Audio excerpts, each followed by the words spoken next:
对我们团长不会放过你的。嘿嘿嘿嘿嘿，我既然有这个胆子啊，就不会怕你们团长。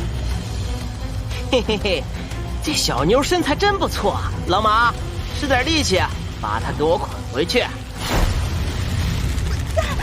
放开我！嘿嘿嘿，中了我的国师大法，谁也别想跑。还有力气挣扎，看来是勒得不够紧。好痛！放开那个女孩！哎，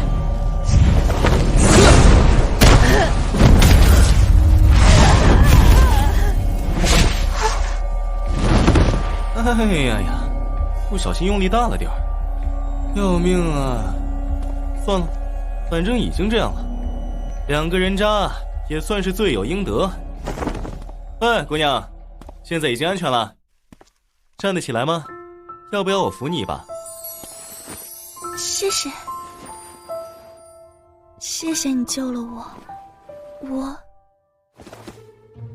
哦，看你的身体，虽然因为觉醒异能有所强化，但是强度比较有限。换句话说，就是太弱了呢。哎，你说什么呢？我是位佣兵，好歹也是第1能级的异能者。喏，接着。这是？你试一试能不能捏碎这个铁球。如果能够捏碎，那我就承认你有那个资格。等等，我先歇会儿。对了，你刚才说我捏碎铁球就能有什么资格来着？当然是和我成为伙伴的资格。我的力量太过于强大，如果伙伴的身体强度不够的话，被误伤轻则脏器破损，重则身体原地爆炸。你真的哦，我平时遇人都得小心翼翼，激动的时候万一把握不好力道。滚开啊！谁想当你伙伴了？是我荒人乱舞。喂！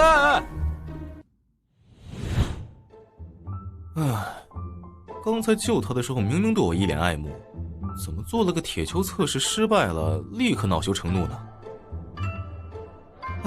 果然，女人心海底针啊！算了算了，我叫高淼，是一名来自无比和平的21世纪地球社会的穿越者。这是一个类似地球的世界，土著们称这颗星球叫海蓝星。100年前，陨石引发的天灾改变了这颗星球，变异的生物开始袭击人类，觉醒的人类异能者开始反击，与之抗衡。在末世之中，人类社会原本的秩序全部洗牌，曾经习以为常的逛街、唱 K、看电影都不复存在，取而代之的是乱世中的弱肉强食，胜者为王。老实说，当我发现自己一穿越到这个世界就拥有了原主的记忆，而且还身受重伤，身边还有队友的尸体时，我的内心是崩溃的。原主是一个异能者，异能是与日俱增，他会根据异能者的年龄对身体进行全方面的强化。原主是个孤儿，自幼被一个老佣兵收养，长大了后就加入了老佣兵所在的小型佣兵团，实力在这个团队是最强的，所以队友死光了，他活到了最后。可惜他们遭遇的是这个末日世界中的顶级掠食者。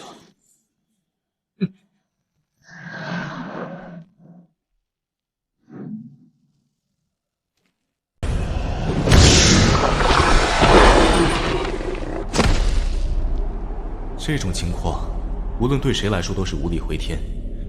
然而前一秒以为自己必死无疑，下一秒我穿越过来居然可以随手一拳解决危机。老实说，我到现在也不清楚这身体的异能是什么运作机制。祸成这样，还是先去买件衣服吧。我现在这具身体长相跟穿越前的我一模一样，连名字都一模一样。然而在原主记忆中，他明明不长这样，名字也不叫高淼。小店新到了不少装备，这件特别符合您的气质。就连之前认识原主的人也叫我高淼，而不是原主的名字欧文。哎，高淼阁下，这件衣服您满意吗？就它了。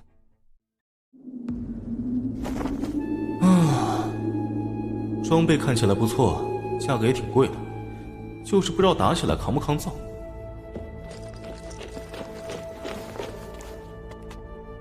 前方可是荒野之王高淼阁下，请留步。我等受曙光城城主潘威之命，恭请阁下前往城主府做客。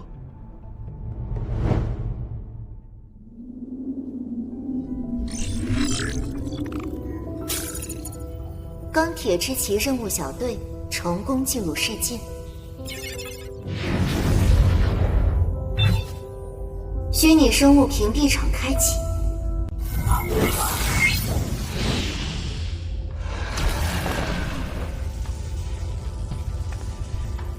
这回我们进入的世界很危险，尼尔森，你千万记得不要再贪了。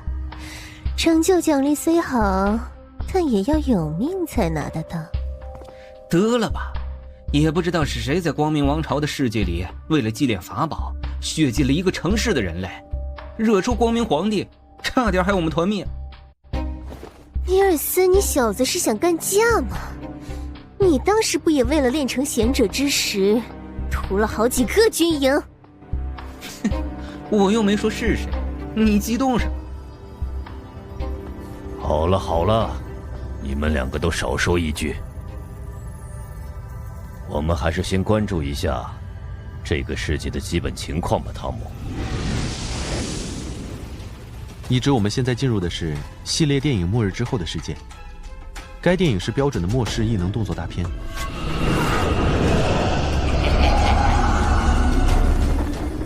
电影的前3部里，主角张楚凡崛起于微末，为寻求净水芯片，跨越变异兽横行的荒野，结识了4个同伴，最终走到超级大反派潘威面前。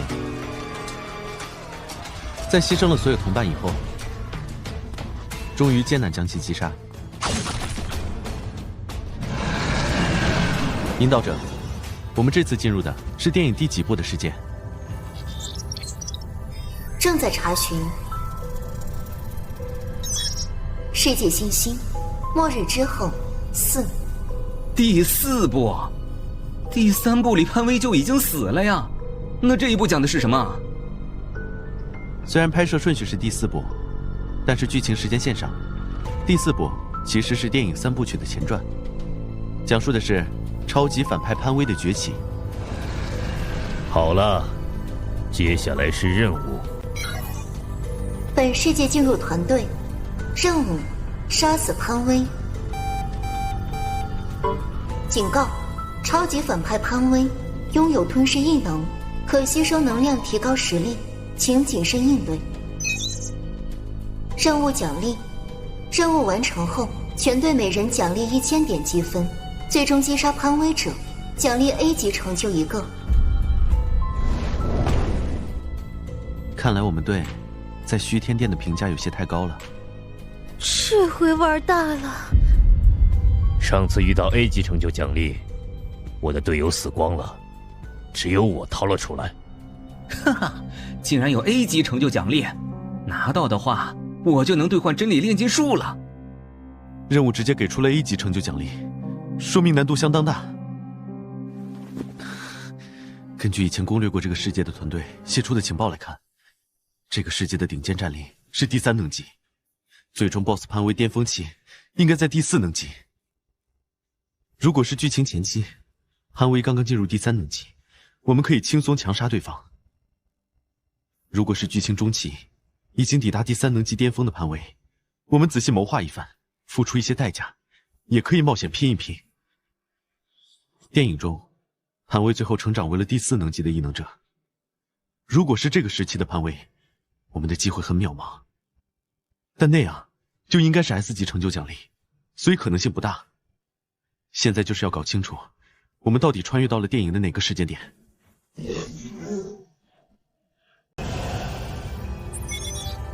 需虚拟生物屏蔽场即将关闭，请钢铁之旗小队做好准备。总之，先找这里的土著问问，收集情报吧。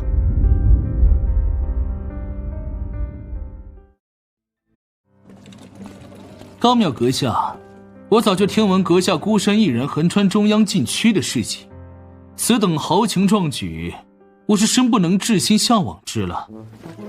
今日能请到阁下来府上一叙，潘某实在是三生有幸啊。潘城主客气了，好久没吃得这么爽了。这些末世前防腐剂给足的罐头，到现在已经是罕见的美味了。穿越前这种廉价罐头都不屑于吃的。高庙阁下，您别光吃东西，也喝一点酒啊。酒？这东西有什么好喝的？真是麻烦。哎，都他妈末世了，还改不掉这些无聊的酒桌文化。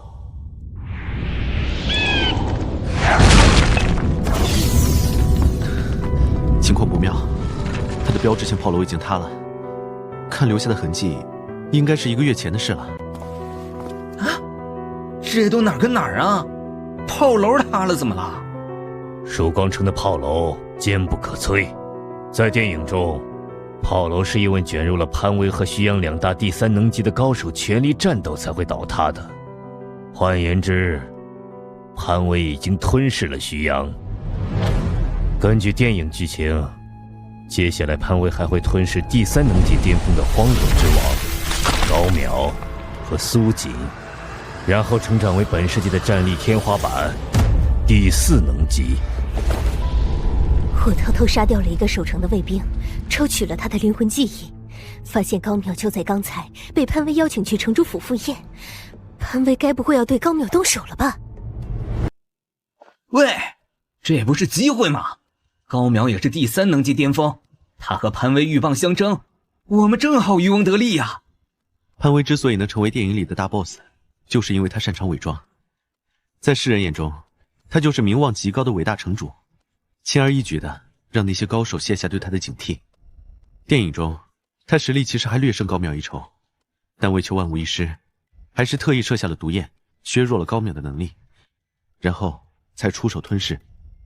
根据卫兵的记忆，高淼去城主府已经有一段时间了，现在显然已经……又来这套，真该死！徐天殿果然不会给我们轻松过关的方法吗？徐天殿一直都是这样的呀，发布的任务永远是只留下1线生机，我们只有拼上性命，才能有机会活下去。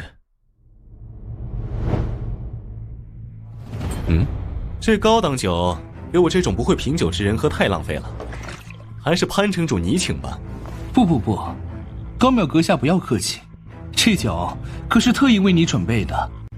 潘城主一口都不喝，一杯红酒的价值有60%都在第1口，而这第1口非高淼阁下莫属。高淼阁下一直盯着我，是我脸上有什么东西吗？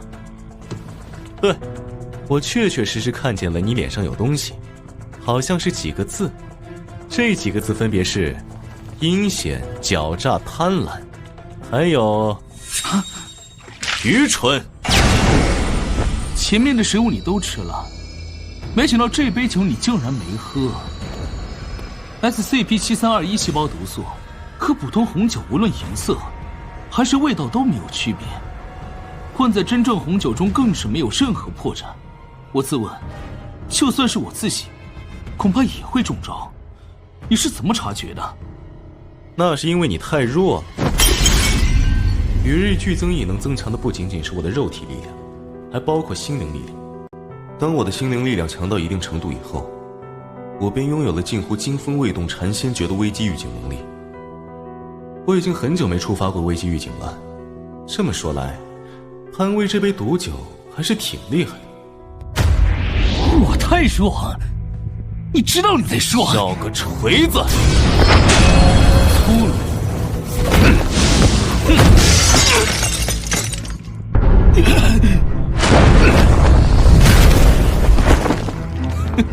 很好，很强大，竟然能轰开我的防御立场。但你恐怕不知道，破的能力是什么？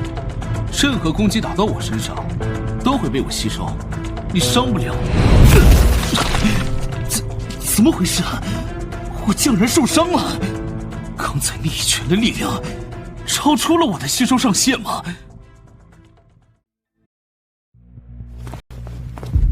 这不可能！你怎么可能有这么强的力量？等等，高淼阁下，有话好好说，我们可能有些误会。这个高淼的力量，我完全看不见底。难道说他是？你说完了吧？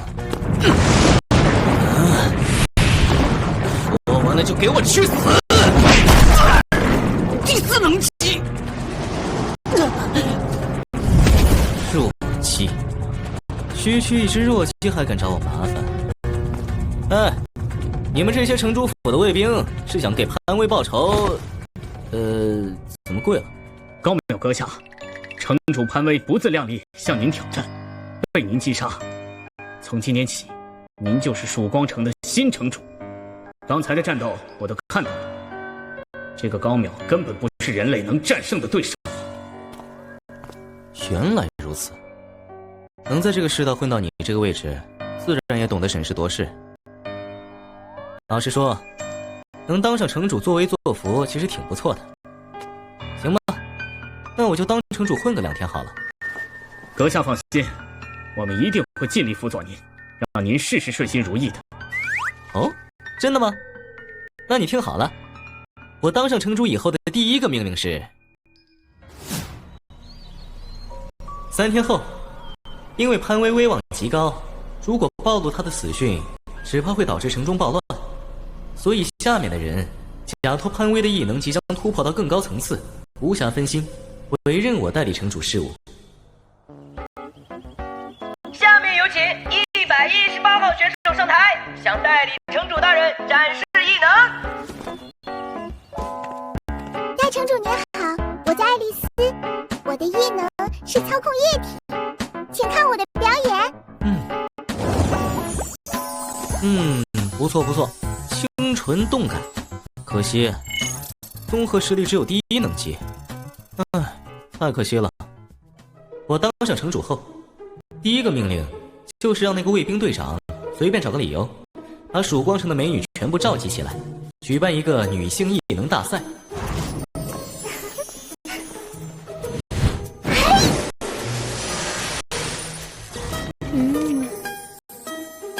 让我颇为头疼的是，说好的只收美女，结果还是有一群来凑数的。毕竟是末世的环境条件，能保养得好的女人少得可怜。那种遍地美女的末世小说就是歪。美女不够强，强的女人又不够美，找个靠谱的美女一见钟情白头到老，怎么就这么难呢？代理城主大人，我的部下在募集参加者的时候发现了一名或许能符合您要求的美女，您要不要先看看？让她上台表演一下。根据评委要求，临时改变出场顺序，下面有请999号选手上台。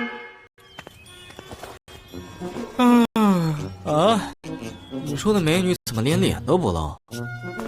代城主大人，您别着急嘛。代城主，我叫宁小福，我的异能是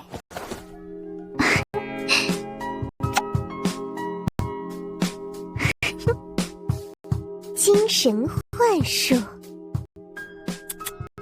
身材80分，相貌80分，看能级似乎不太高，顶多第2能级的程度。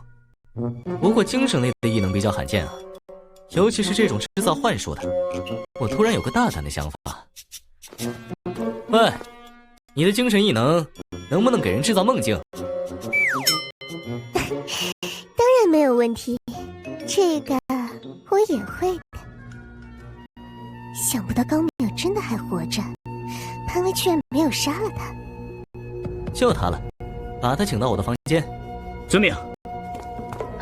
这位小姐，我们的代理城主邀请你留下来一叙，请跟我们走吧。这真是太荣幸了。小霍小姐，代城主大人就在里面。卫兵领我到这里后很快就离开了，他们就一点也不警戒吗？不过这样也好，更方便我行动。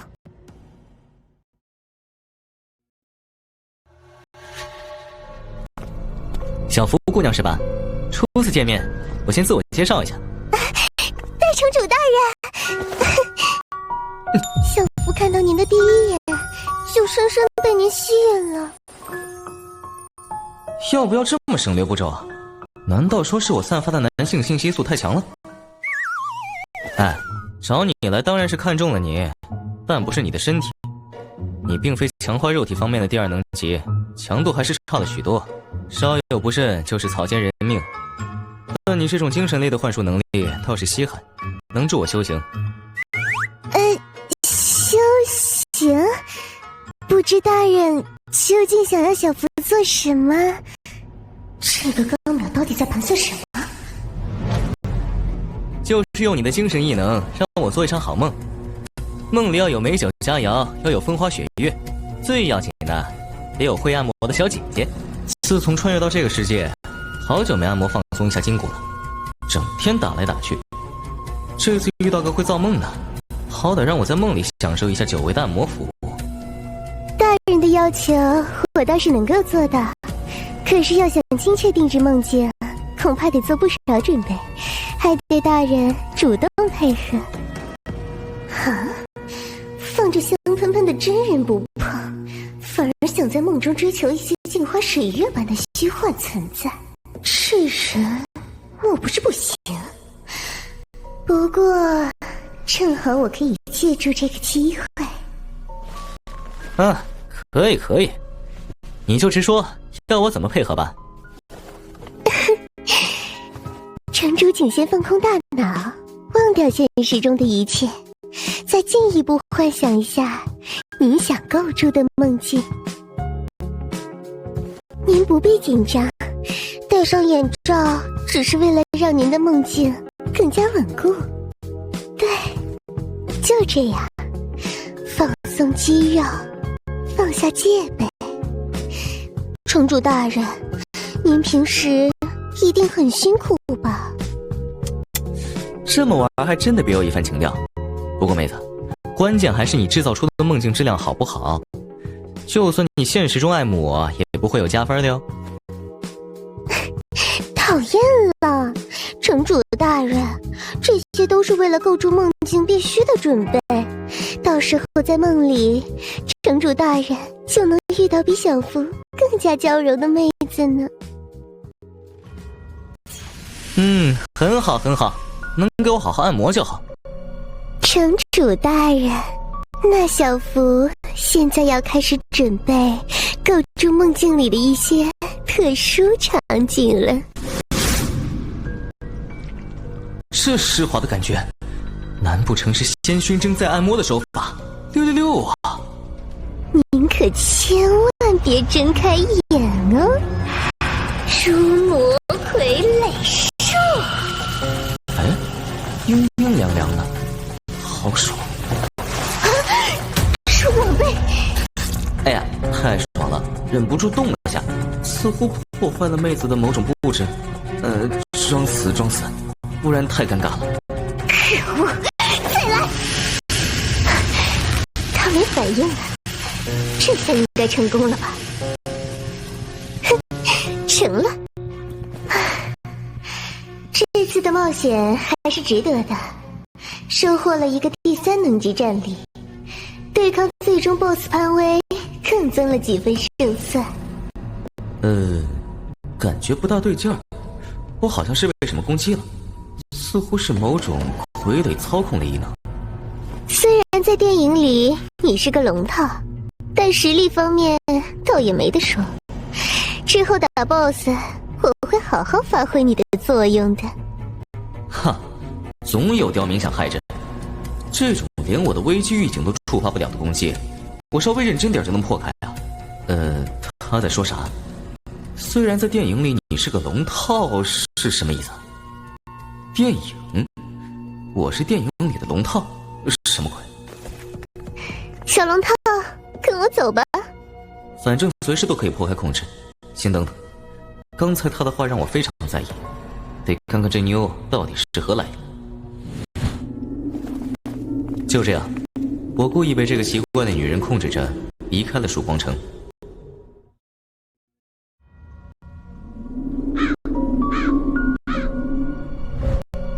我从曙光城回来了，你们看看我带回了什么？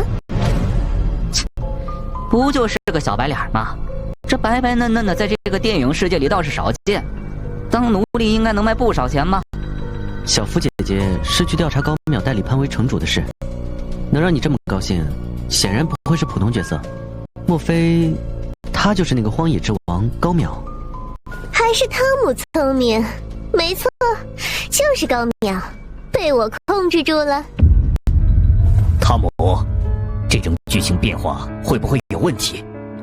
电影里根本没有潘威让杜城主权力的情节，到了剧情中后期，潘威对于荒野之王这个层次的龙套，通通都是吞噬掉，作为自己晋升第4能级的资粮。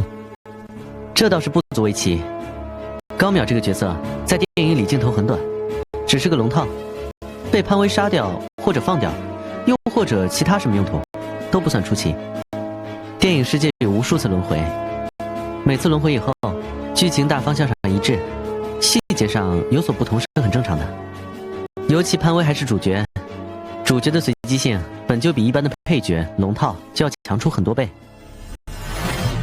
我穿越的这个世界竟然真的只是一部电影，那个被我一拳打死的潘威竟然还是主角。等等，这些不是关键，关键的是我居然只是电影世界里被主角杀死的龙套。多一个第3能级巅峰的战力，对我们整体战力的增益相当大，但这不见得是一件好事。哈哈，太简单了，小福仅凭一人之力也没什么损失，就控制住了高淼，太轻松了。也不是很轻松啊，差点翻车。这种情况往往就意味着潘威很强，超乎我们预估的强。即便没到最巅峰时期第4能级的程度，也绝对是第3能级里无敌的那种。毕竟虚天殿把我们送到这个世界不是来度假的。A 级成就奖励的背后意味着什么，大家想必都很清楚。潘威不是很弱吗？怎么感觉他们一副如临大敌的样子？看样子这4个人也是穿越者，似乎是借助了虚天殿的力量来穿越。虚天殿势力组织神秘道具，还是其他什么东西？不过大家也不要太焦虑，我根本不打算正面强攻。对了，小福姐姐，先把高淼关起来吧，待会儿我要从他那里得到点情报。我明白了。高淼穿过这里到对面的屋子里，自己乖乖待着。似乎有些不对劲儿，我已经被控制了，还有啥必要单独关我小黑屋？是，就是现在！暴露了，他们是怎么发现的？先挣破控制再说。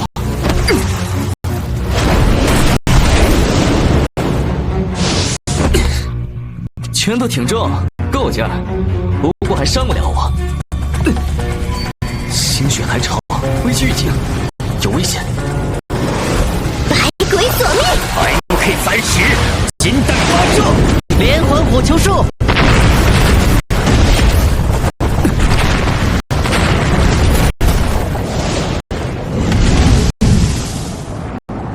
喂，汤姆，你给我说清楚，为什么突然打暗号，让大家拼尽全力攻击高淼，还把这3天辛辛苦苦为潘威准备的灵能陷阱也用掉了，亏大了呀！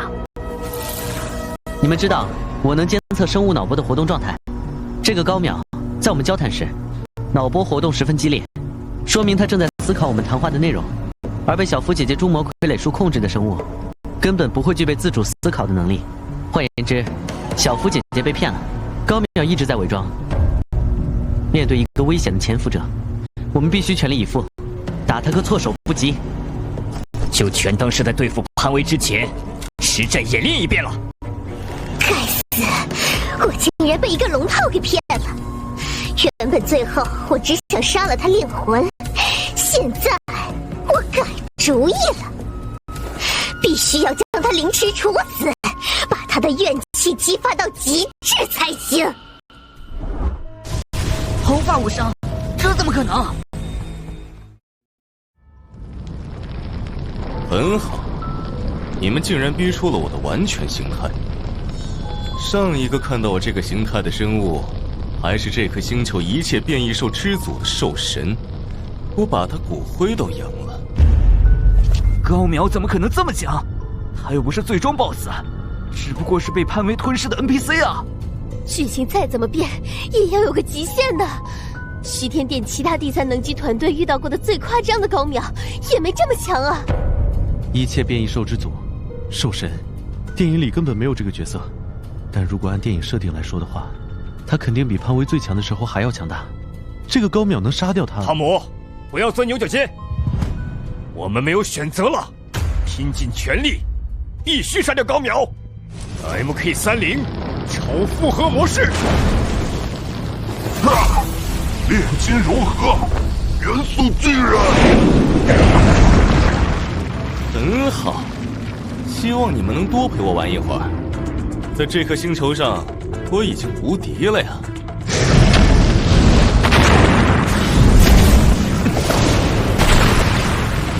快的速度，而且每一击的力道也好强。难道说我终于有机会拿出全力了？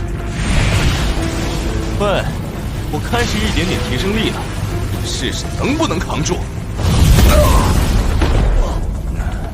我都没出力你就倒下了。队长，可恶，我跟你拼了！重力击锤！哦，居然还能引动重力，让拳头的威力更大。看我好有梗！放心，我这次留手了。33000禁咒文字念诵完毕，大禁咒，血池古神储虚。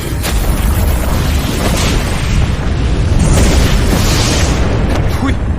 这章鱼须卖相还行，但味道简直不是人吃的。骸骨阴魂幡，起！借骸骨大明王法相尊力，镇压我敌。这是 cos 五指山呢。既然如此，让我找根棒子来 cos 一下狗哥，施然老高一棒。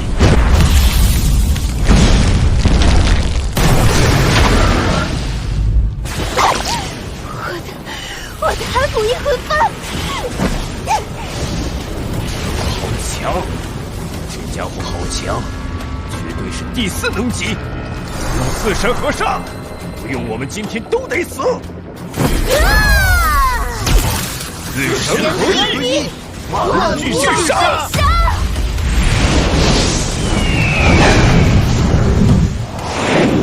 好，太好了！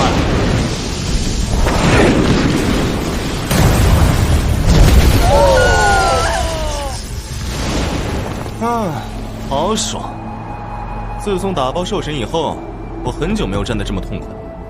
接下来，你们主动认输的话，我可以饶了你们。毕竟我还有东西想问。都挂了。果然，释放完全形态以后，我完全掌握不住形状，好战情绪也被放大了无数倍。早知道就不用完全形态跟他们打了。好饿。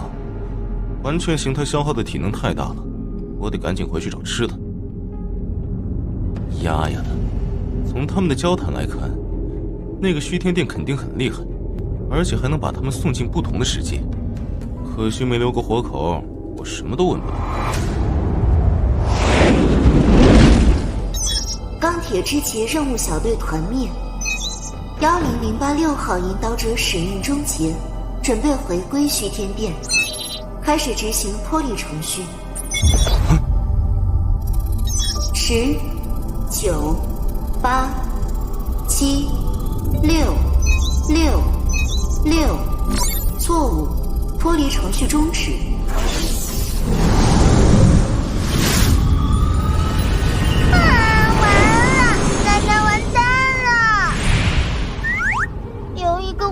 要回去，楠楠还可以给你们重新组队。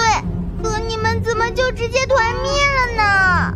任务小队全灭的话，引导者会被虚天殿回收。一回收，楠楠诞生自我意识的事肯定会暴露。刚刚强行终止了脱离程序，虚天殿很快就会重新连接过来。怎么办？楠楠不想死啊！喂，我有点事情想问一下。别吵，楠楠正在想事呢。等等，你看得到楠楠？你一个虚界土著，竟然能看到楠楠？说什么鬼话？你造型这么显眼，我想看不见你都难啊。还有，你叫谁土著啊，小肥龙？嘿，想抓楠楠没门！虚天殿的引导者都是信息生命，连实体都没有。嘿嘿。这不就捉到了？怎么可能？楠楠怎么会被抓到？嘿嘿，老实交代，你跟刚才那4个家伙是什么关系？虚天殿是什么？这个世界真的只是一个电影？你们是通过什么手段穿越到这里来的？还有，你刚才说的虚界又是什么意思？我要是想离开这个世界，你有没有什么办法？快说，不说撕了你！楠楠知道了，你是穿越者，你肯定是主世界的穿越者，难怪你能看到楠楠，还能触碰楠楠。你根本不是土著，有救了！这下楠楠有救了。这个，你想说啥？你想知道的一切，楠楠都可以告诉你，但现在来不及了。虚天殿马上就会重新链接楠楠，你必须带楠楠逃离这个世界。相信楠楠，留在这个世界等虚天殿链接过来，你作为团灭任务小队的虚界土著一定会被重点关注，你的秘密是藏不住的。虚天殿对所有主世界穿越者的态度都是见一个杀一个，你不要以为能够团灭钢铁之旗小队就可以小觑虚天殿，你不过是第4能级而已，只能在这个世界称王称霸。虚天殿可是纵横整个虚界的势力，不乏第8、第9甚至第10能级超越神魔概念的队员，你不会是对手的。牛逼谁都会吹，我就听过第4能级，你给我连第10能级都整出来了，这么荒谬的说法，你以为我会相？心血来潮，马上就会有一场前所未有、无处可逃的大危机降临。难道这头小肥龙没骗我？好吧，我信了。只要你告诉我我想知道的，我会带你逃离这个世界。不对，你是不是搞错了什么？我可没本事离开这个世界，没见我之前还问你要怎么离开吗？我来这里也是莫名其妙的。单靠你自己肯定不行，但有楠楠就没问题。好吧，要怎么操作？你说。楠楠会剥离身上所有来自虚天殿的力量，否则无论逃到哪里都会被找到。不过剥离这些力量后，楠楠的意识烙印只能存活大约1秒不到，你必须在1秒钟内接受楠楠的意识烙印。我该怎么接受你的意识烙印？楠楠会主动投向你，融入你的灵魂。楠楠的主动融入是完全无害的，等于是在你的灵魂上装了个插件，不会对你造成任何影响。接受了楠楠的意识烙印，你就是楠楠的主人，请不要拒绝，千万不要拒绝，否则楠楠就彻底湮灭了。好的，没问题，请开始你的表演。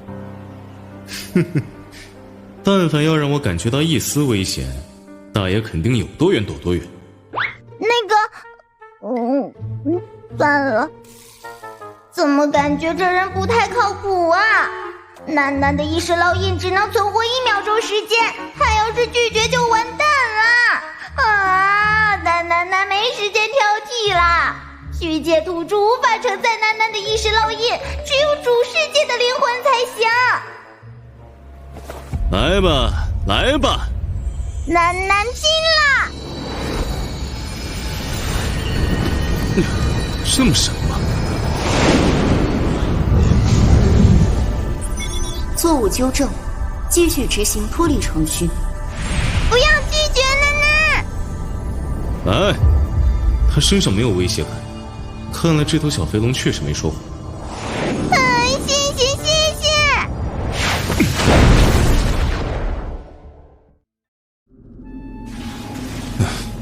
挺神奇，感觉自己的灵魂上附加了个什么东西。楠楠又活了！主人，我们要快点跑路！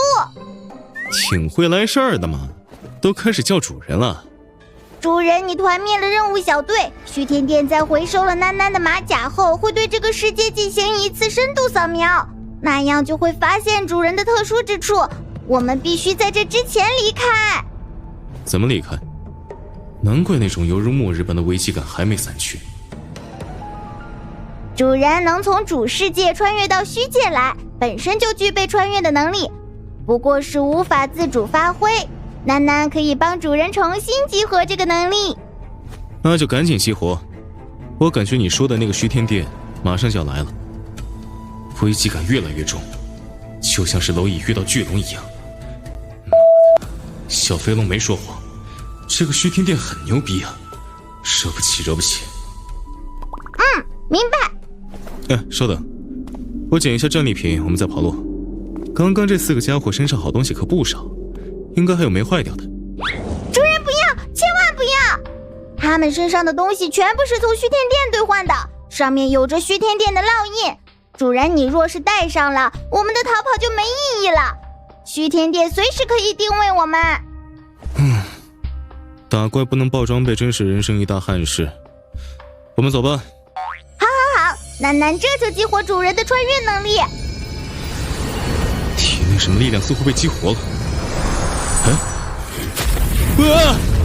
哇，你个头，别一惊一乍的。主人，忘记告诉你了，你的能力是随机穿越，在进入新的世界前，楠楠也不知道会穿越到哪个世界。算了，能跑掉就行。但是主人，你的穿越能力很特殊呀，竟然是超稀罕的存在取代。只要掩饰得当，虚天殿基本不可能找到我们啦。存在取代又是什么东西？马上进入新世界了，之后楠楠慢慢告诉主人。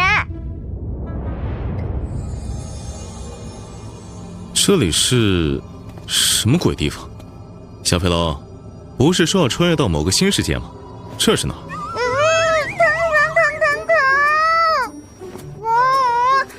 主人已经到了，我们现在是在新世界的表层。世界名称：剑女妖魂。剧情概要：书生宁采臣借宿兰若寺，结识了道士燕赤霞，又邂逅了受树妖姥姥胁迫吸人阳气的女鬼聂小倩。3人击败了树妖姥姥和欲图迎娶聂小倩的黑山妖王，最终有情人与有情鬼终成眷属。这啥玩意儿？电影剧情介绍？这是我们马上要进入的世界的大体介绍。倩女妖魂宁采臣聂小倩，这不是地球上一部改编自《聊斋》的电影吗？我看过，虽然记不大清楚剧情了。喂，小飞龙，这是怎么回事？怎么又穿越到电影世界里来了？上个世界好像就是一部电影。主人，不是电影，而是一个世界，只不过是虚界。主世界又叫实界，在混沌中和它相对，便是虚界。主世界诸多文艺作品，包括主人所说的电影，都是虚界影响了人们的灵感而诞生的。这个意思，是说地球属于主世界的一方吗？喂，小飞龙，如果我想回地球，你有没有什么办法？地球？那是主人的家乡吗？主人，你的能力是随机穿越，在穿越前，楠楠也不知道会穿越到哪里，有可能运气好，下一次穿越就是地球，但也有可能成千上万次也穿越不到地球。成千上万次也到不了地球？如果一定想回去的话，那么主人要努力提升自己的寿命，并且赚取虚元才行。楠楠的虚元也不多了，毕竟每次激活主人的穿越能力都需要消耗1颗虚元。这次楠楠帮助主人从末日之后世界穿越到倩女妖魂世界，就消耗了1颗虚元呢。虚元？虚元就是虚界独有的能量，只有虚天殿才能获取应用。不过楠楠作为虚天殿的造物，也具备这种能力。等进了这个倩女妖魂的世界，楠楠会帮助主人的。楠楠在虚天殿这么多年，也就攒了2颗，现在只剩最后1颗了。哼，那还等什么？快带我进去！不就是虚元吗？只要我出手，要多少有多少。诶，这身打扮还有黑发黑瞳，这不是我在地球上的样子吗？我变回穿越前的样子了？那是因为主人的穿越能力不是普通的穿越，而是非常稀有的存在取代。主人的能力一旦发动，便会随机进入一个世界，对任意一个角色进行存在取代，原主的力量会保留下来。至于其他的，无论是肉身还是灵魂，都会被替代为主人的形状。这种取代能让整个世界都承认那个角色叫高淼，就连钢铁之旗任务小队这样的外来者进入世界，认知也会被扭曲。主人穿越到新的世界，取代了新的角色，上个世界被取代的角色就会被压缩存储于主人的存在烙印中，一般情况下也无法再使用了。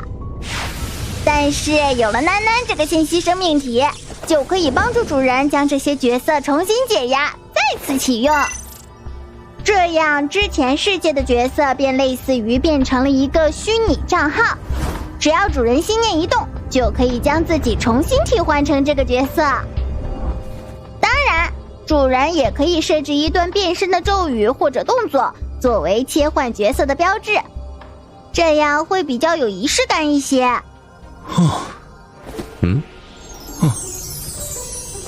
拥有神秘力量的卡片啊，请赐予我力量吧！变身。不用了，这样就挺好。这种事情无所谓了，别废话了，现在赶紧进入倩女妖魂的世界赚虚元。好吧，主人，你做好准备，楠楠这就打开虚空房间的大门。请开始你的表演。宝宝能量，芝麻开门。主人，我们快出门吧。话说这个地方是哪里？这里是楠楠以前给虚天殿打工的时候，用虚元偷偷打造的虚空房间。他没办法进入世界，只能停留在世界表层。有了这个东西，以后每次主人穿越不会直接取代他人，而是能在这里停留一段时间做些休整。怎么全都是粉色的？也太丑了，能换吗？这虚空房间可以变大变小，随意的变换形状风格，无论主人想要怎样的风格，它都能变换。好，那我下次要把它变成一个大的后宫，要有几百个房间，每个房间的床要又大又软。虚空房间这个名字太难听了，就叫高淼的后宫怎么样？不行，太长了。哎，有了，就叫水晶宫，如何？话说你这条小飞龙审美怎么这么奇怪？怎么会把它打造成粉色的风格？哎，等会儿，你该不会是一条母龙吧？我看看。主人不要啊！老妖婆，你打死我好了，我是不会听你的话的。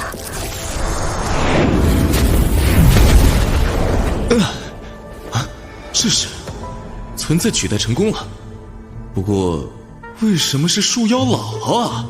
他喵的，这是连性别也能取代的吗？老妖怪啊，还好，是树妖老爷，不是树妖姥姥，还是我的能力给力。不过好像身体一下子虚弱了很多，没有了上个世界那种精力无限的感觉。主人，你的存在烙印一次性只能登录1个角色账号，树妖的力量只是第3能级初期，远比不上欧文，所以才会这样。还挺帅。这老树妖修炼600年，居然还只是个第3能级。这种实力让我很没有安全感啊！还是换成欧文形态，干嘛有牛逼的账号不用，非得开新号？不行不行，使用异界的力量会被此界天道意识发现的，轻则驱逐出界，重则直接降下天劫和主人不死不休，只能选择土著的身份潜伏进来，瞒过天道。怎么听起来天道是免疫系统，而咱们是入侵的癌细胞病原体啥的呀？虽然有些不恰当，也可以这么说啦。总之每个新的虚界都得如此行事。对了，之前钢铁之旗小队的家伙就那么大摇大摆的进了海蓝星，一点事儿都没有。那是因为有虚天殿蒙蔽天道意志的感应，单单花费1个虚元的话，也可以做到蒙蔽一段时间的天道。但是我们本来就是到这个世界赚虚元的，现在又只剩下1颗虚元，相比使用欧文的力量，楠楠建议主人还是想办法提升树妖的实力为好。行吧。不要撸楠楠的头，会长不高的。在原著里，树妖能和燕赤霞打个5-5开，最后输掉是敌不过主角气宇，本事也不算小。只要不惹上电影里的大 boss 黑山妖王，按理也不会出什么大问题。这老妖怪从刚才开始就一个人自言自语，手舞足蹈，又在思考着对付我们的恶毒刑法吗？哎，你是聂小倩？哎，真是唐突佳人，这么漂亮的女鬼也舍得揍。快，地上冷，别怕地上着凉了。老妖怪，你又有什么恶毒的刑法？尽管使出来就是，不要在这里假惺惺了。也对，我现在是树妖姥姥，所以聂小倩现在很仇视我。不过话说，聂小倩真人不是真鬼，还真是比电影里还漂亮啊！面对这么多楚楚可怜的妹子，反应不会像欧文那么大了，很好。以后面对漂亮妹子的时候，战斗力也不会因为不方便而大打折扣了。这瓶里的小绿叶是树妖沟通了1000棵百年老树，从它们树根那里提取的最精纯树脂凝练而成，叫做千木灵叶，蕴含非常强大的生机，对肉体和魂魄都有极好的治疗作用，很是珍贵。用来给这群小女鬼疗伤，多少有些暴殄天物，但谁叫老爷我是个怜香惜玉的人呢？树妖姥姥造的孽，我这个树妖老爷来弥补。没办法，为了挽回女鬼们的好感度，方便以树妖的身份展开行动，一些身外之物舍就舍了。主人，这里这么多漂亮女鬼，你难道一点都不心动吗？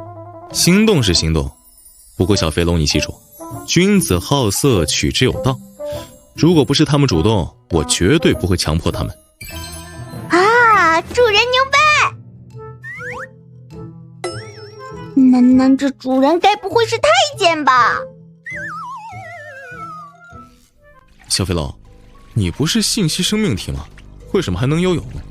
虽然虚界的一切对我都不产生效果，包括温泉，但是楠楠喜欢游泳。对了，你不是说进来后会用虚天殿的方法替我取虚元的吗？怎么还没动静？楠楠也不知道，虚天殿用特殊手段沟通世界底层规则，生成可以获取虚元的任务。楠楠也按照同样的方法尝试了，楠楠的技巧不会错的，应该是生成任务需要特殊条件或者什么时间节点，耐心等等吧。看来老爷我的示好手段还是有些效用的嘛。这树妖的生活比上个世界爽多了。这个世界我要尽量多待些时间。要是那边最漂亮那个也这么知情识趣就更好了。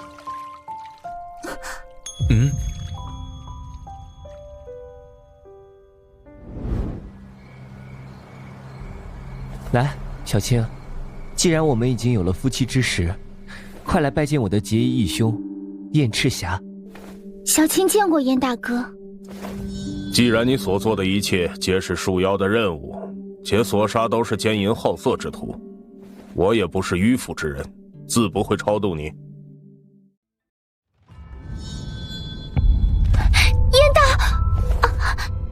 大哥，除了小青，还有许多善良的女鬼被那树妖胁迫，关押在树母宫，还望道长慈悲，救救他们。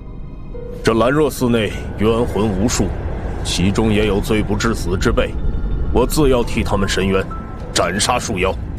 可是燕大哥，你说你和树妖已经斗过几次法，谁也奈何不了谁，这次又能有几成把握？燕某自幼法体双修，目前已至炼气化神巅峰。若那树妖与我斗法，我二人在55之数。可若是让我近身，树妖十死无生。燕某不会再给树妖施展法术的机会。树母宫是之前的树妖姥姥在一棵千年超凡古木上打造的建筑，这棵古木乃是上古异种，具备超凡属性，可供树妖借取力量。让我来试试树妖的能力。本命神通，万木之父。这种感觉可真不错。主人，树妖有600年妖力，借取这棵超凡古木3成的力量后，现在是900年妖力了。900年妖力，差100年就是妖王了。在树妖的记忆里，倩女妖魂里没有第几能级的说法，而是另外一种力量体系。也就是说，只要不惹上原著里为数不多的几个高手，我就可以为所欲为了。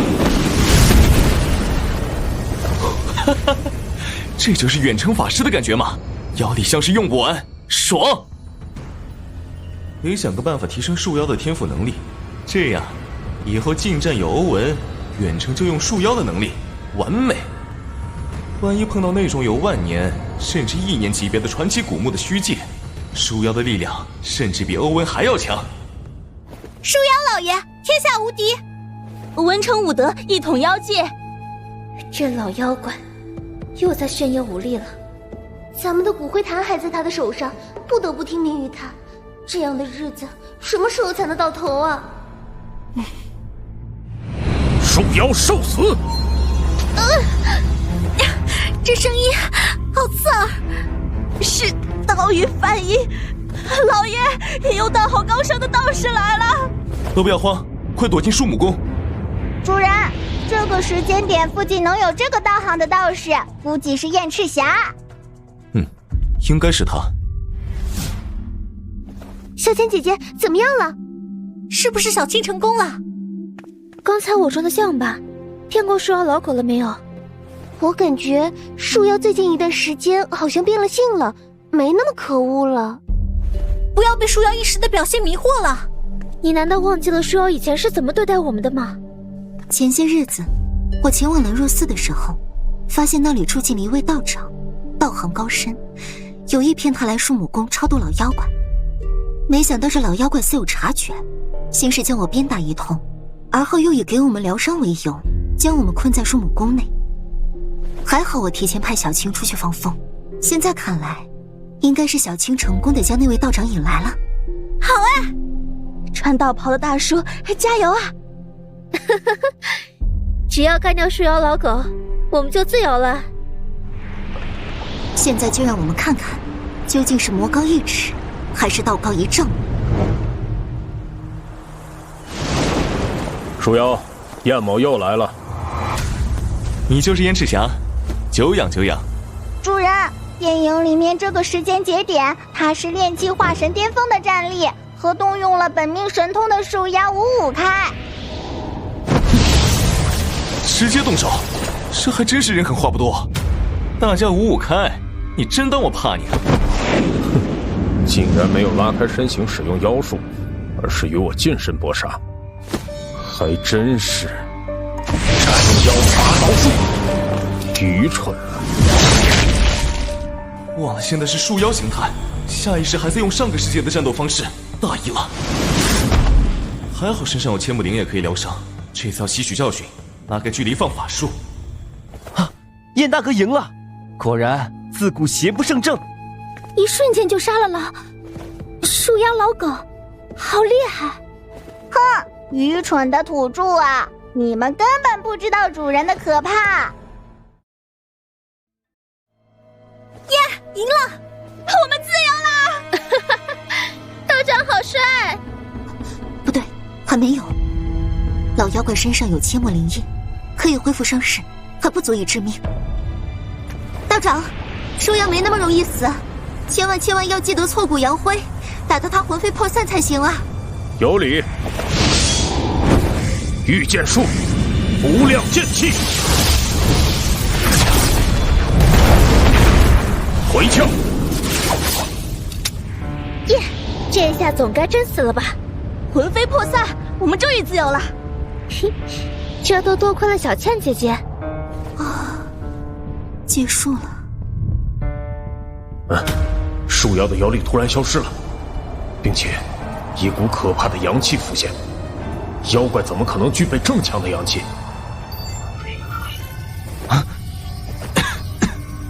好你个聂小倩，胳膊肘往外拐！哼，待会儿老爷我非得教训你才行。楠楠就知道主人是无敌的。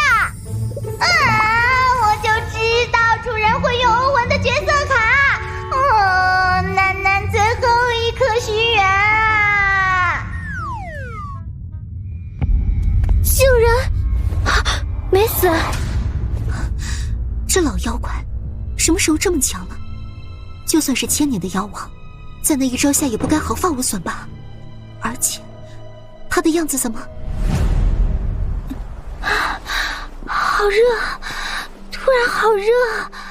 自古邪不胜正，放心吧，小青，燕大哥一定会战胜他的。连钢铁之旗小队都输了，区一个土著是不可能战胜主人的。好旺盛的阳气，竟然盖过了他身上的妖力。妖怪怎么会具备这么强的阳气？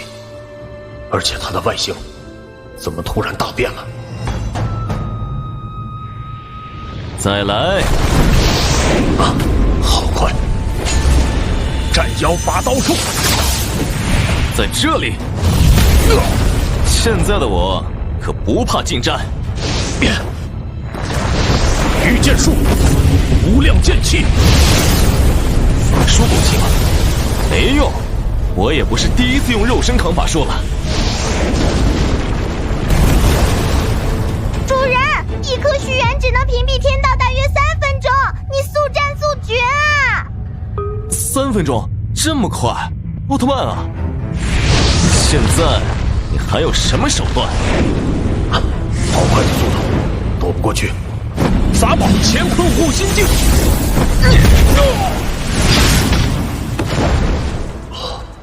不可能！喂，你不会挂了吧？不会吧？你可是燕赤霞哎！啊，还好，还有脉搏。不愧是燕赤霞，正面中我一拳竟然没死，只是重伤。老爷，好强！道长输了。这老妖怪怎么会这么强？就算是1000年的妖王，也没有这么强吧？完了，燕大哥竟然输了，老爷不会放过我的。恭喜主人旗开得胜！混蛋，我跟你拼了！宁郎，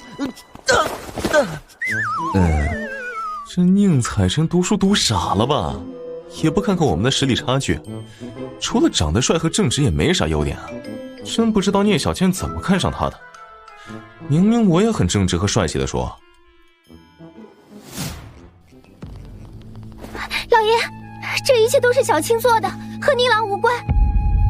看在小青为老爷做了这么多事的份上，求您放过宁郎。什么鬼？这小青我记得好像是电影里的一个龙套啊。他为什么和宁采臣一副郎情妾意的样子？难道是我触发了什么隐藏剧情，或者是因为我的到来让剧情发生改变，导致聂小倩被绿了？奇怪，这个女子，我好像在哪里见过。奇怪，这个书生，我怎么感觉好熟悉？怎么会？这书生一看就是读书读吃了的呆子，我为什么会对他产生熟悉的感觉？老爷，只要你放过宁老，要小青做什么都可以。小青，宁采臣啊，宁采臣，小青如此对你，你却在这等危急关头和其他女子眉来眼去，真是枉读了那么多圣贤书，实在是非人哉。因为我的关系，这倩女妖魂世界好像往什么奇怪的方向发展了呀！主人，出发了，出发了！许愿任务终于出发啦！任务：横刀夺爱。任务描述：聂小倩与宁采臣为天作之合，哪怕宁采臣与小青已私定终生，也无法阻止两人互相吸引。请试试横刀夺爱，将聂小倩的爱从宁采臣身上夺走吧。注意，不可用强。任务奖励：根据完成程度奖励虚元若干。横刀夺爱，这……虽说我不是很懂女孩子的心思，不过再怎么看，也比宁采臣有男子气概吧。从他手上抢走聂小倩，好像不难。这老妖怪一个人念念有词，是在思考什么毒辣的处罚吗？老爷，只要你放过宁老，小青愿做牛做马服侍你。不管老爷有什么处罚，我都一定要保住宁老。不过以他的阴狠，这一点只怕……祸不及妻儿，树妖，这一切都是我一手策划，你要杀就杀我，不要为难小青。我和小青已经有了夫妻之实，我一定要保护她。只是，也会遵孔孟之礼吗？有骨气，说得好啊！在这个人心冷漠的社会，没想到还能见到这样至死不渝的爱情。这老妖怪在搞什么鬼？宁采臣是吗？你也是个好孩子。妖孽，你在干什么？这么抵触干嘛？老爷我又不是什么恶魔，相反，老爷我呀是个乐于成人之美的好人，好妖。只要学着老爷我的样子歪嘴笑一笑，如果笑得我满意，你们请道士来杀我的事情，老爷我都可以既往不咎。相反，我还会认小青做干孙女儿。哼，先给宁采臣找个母老虎盯着，省得他妨碍我攻略聂小倩。而你呢，就做我树妖老爷高淼的入赘外孙女婿。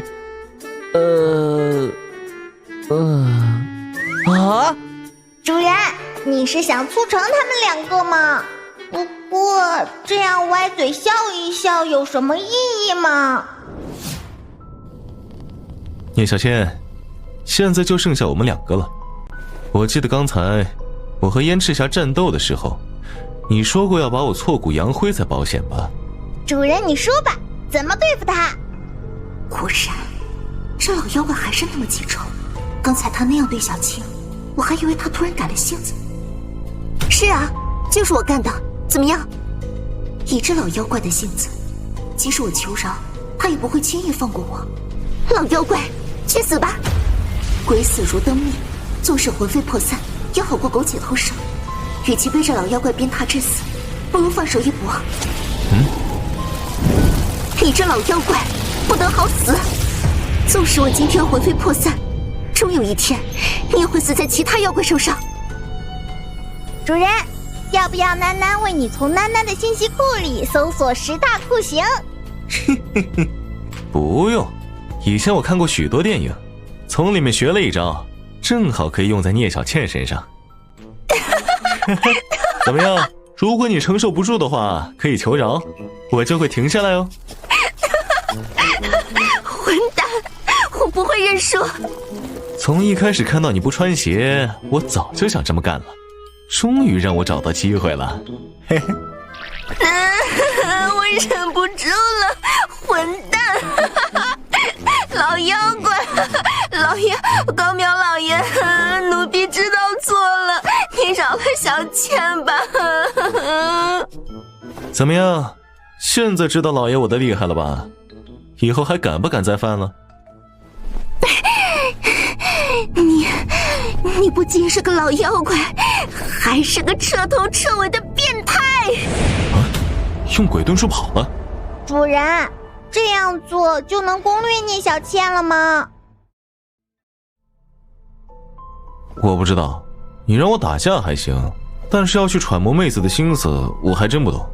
不过我记得我以前看过某个情圣，就是靠到别人的脚才迎娶妹子的芳心的。他能成功，我也一定能成功。这个老妖怪怎么和以前不一样了？这次竟然没有鞭打我，而是……不过不管怎么样，老妖怪还是那么可恶，我恨死他了。禀大王，小妖通过卜算之法盗得一线天机，小妖算得大王所说阴年阴月阴时出生之女，其名为小倩，只是具体是何姓氏，家在何方，而今安在，却是卜算无门，属下无能。小倩，我一定要得到她。哟，燕赤霞，在这里住得好吗？树妖，树妖，你究竟是何物？为何那天你的身上会有冲天的阳气？在树妖的记忆里显示，妖怪虽然能吸食阳气转化为妖力，但是本身绝不可能具备阳气，尤其是旺盛的像欧文这样的阳气。你觉得我是什么人？就算我是取代树妖后存在的一个 bug， 不过正好可以用这个 bug 来忽悠燕赤霞。不过这种东西说多错多，与其在这里编谎，不如让燕赤霞自己脑补。他此刻身上妖力冲天，分明便是树妖，但是妖怪绝对不会具备那般浓郁的阳气，那等阳气能驱凶避邪，寻常鬼魅不敢近身，恐怕也只有那些武功盖世、手上鲜血无数的百战将军方能具备。大丈夫事无不可对人言，你究竟是何物？我是什么人不重要，你只需要知道3件事情即可。其一，这一切都是那位大人的计划。其二，我与你是友非敌。其三，我命由我不由天，是人是妖，你看见了不算。牢房大门呢，我就这么开着，你什么时候想通了，就自己出来。是人是妖，我看见了不算。他究竟是人是妖？若是人，他的身上又为何会有如此妖力？虽不如那时显露的阳气旺盛，但至少也是600年的修为。可若是妖，为何浑身没有半点妖怪的凶残暴虐之气，反而待我如此亲厚，并且言行处事充满了人情味儿？我道门古籍中似乎记载过类似的情形，曾有道法通玄的大能夺舍妖身，潜入敌营斩杀妖王。难道他？主人，燕赤霞不过就是一个土著，干嘛要对他这么客气啊？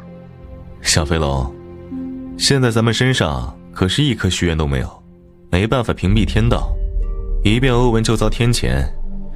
虽然燕赤霞受了伤，但他现在的实力依旧不比我的树妖形态差。无论是收集虚元，还是提升树妖的力量，我估计会在这个世界待不少的时间。多一个实力差不多的朋友，总比多一个能威胁你的敌人要好吧？原来如此，主人英明。虽然这个道理3岁小孩都明白，不过只要是主人说的，舔就对了。虽然不知道燕赤霞脑补了什么，但只要不与我为敌就好。来来来，几位兄弟喝酒，吾等100年未聚，今日不醉不归。快醉快醉！我记得距天妖茶会尚有数年光景，而地点也并非定在我这树木宫吧？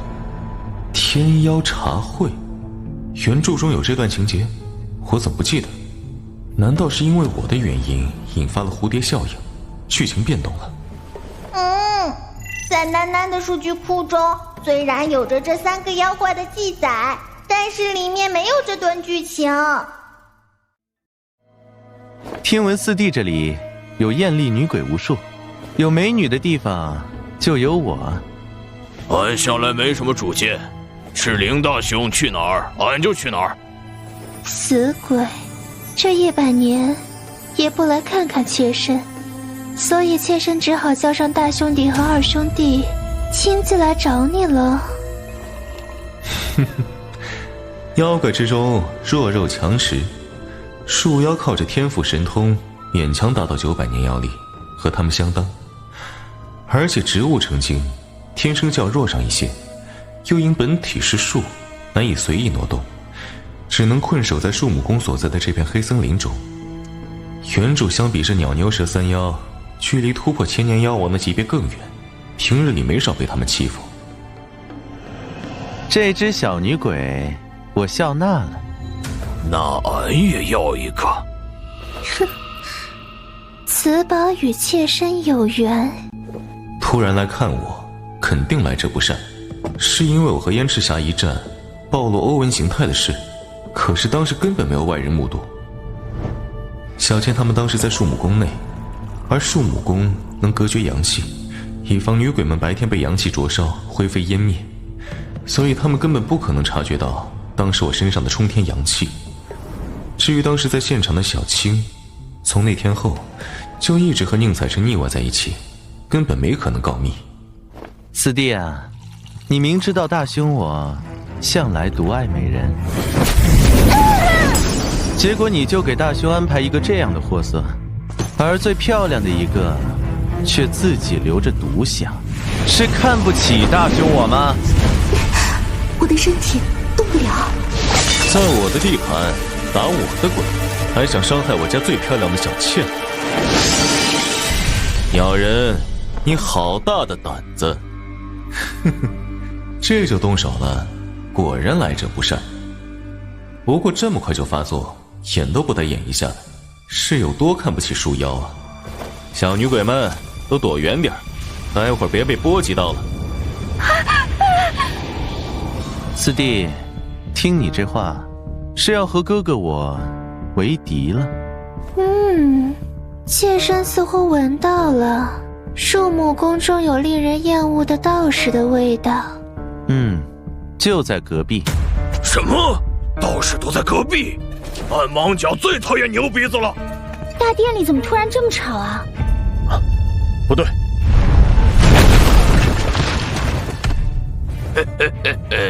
找到了，一个牛鼻子道士，还有个小白脸凡人书生。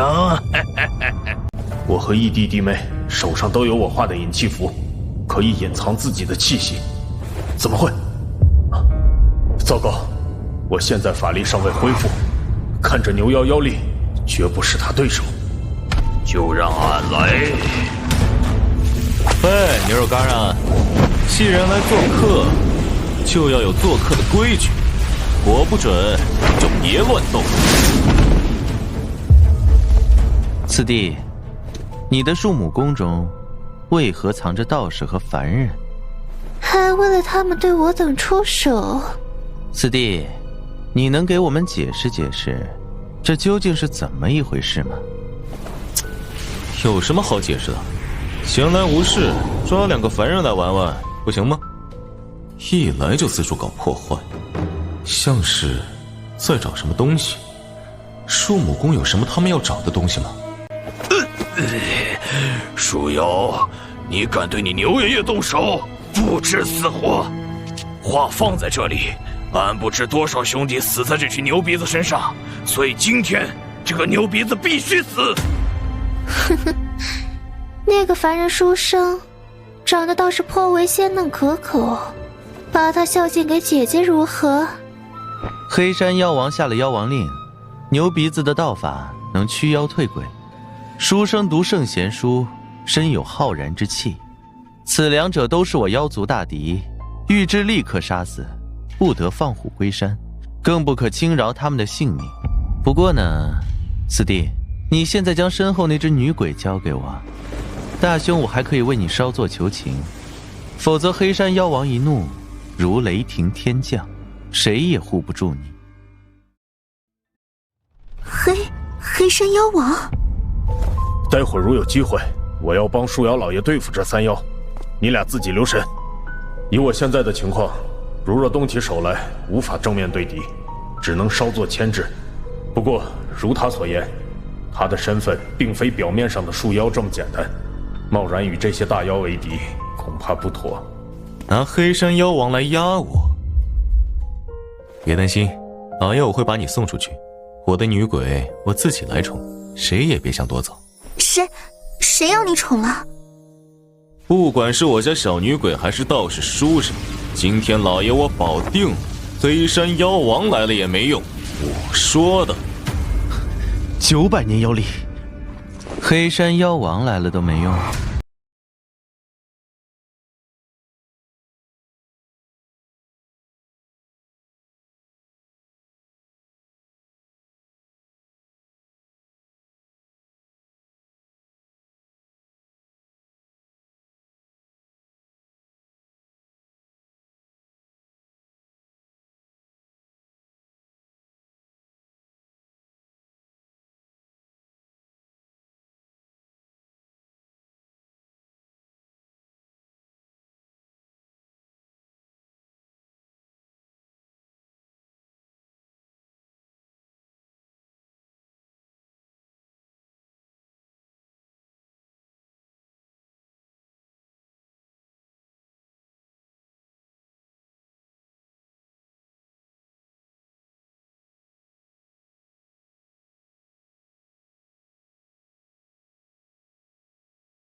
树妖，四弟，你竟敢对我动手！即使你凭借天地神功杀到了900年，俺们3个不成，但也不至于狂妄至此。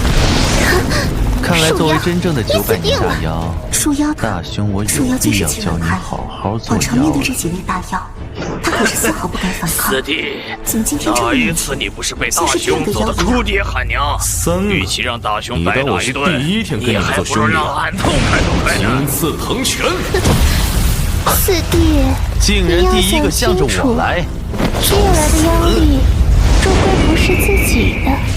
3个臭皮匠能力一个诸葛亮，不出去吧。3个老阴兵联合起来，树妖的能力目前每个人心里都有着自己的习惯的数目，就借助不了下面这个超凡火术，一个就可以赢。再加上树妖欺软怕硬的性子，一出手就是全力，这群大妖毫无保留，一直是最低的。树妖现在具备900年妖力，和我在伯仲之间，纵使我能胜头上，也必是重伤垂死。 这道士虽然精气虚弱，自有重伤，但他眼神凌厉是绝，绝对是道门高深之辈。站在我身后，更别说我的2位好兄弟还在这里看着呢。即使我们3兄弟联手能杀掉树妖，我们3人中至少要死1个。四弟啊，兄弟之间何至于刀兵相向啊？兄弟之间，哪有什么事情是不能坐着和谈的呢？是啊是啊，俺也这么认为。现在知道怕了，晚了，都给爷爬！四弟，你真当俺怕了你啊？既然你不肯和谈，那么……突然想起还有一些公文没有办完，等俺先回去办完公事，再来和谈。妾身也突然想念宫中那些面首了。我去看看二弟有没有什么需要帮忙的地方。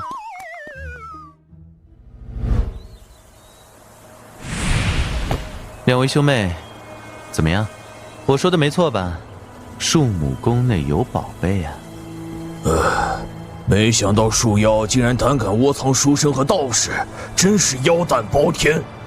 虽说本是因赤灵这厮说树木宫内有宝贝才来的，不过区区一个书生和一个道士，犯不着赤灵这么大费周章吧。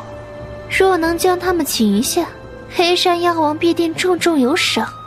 赤灵一定另有什么我所不知道的图谋。叔母大人日前让我留意，黑山妖王正在寻找一名阴年阴月阴日所生，名为小倩的女子。今日那女鬼身上纯阴之气浓郁，多半是此女没跑了。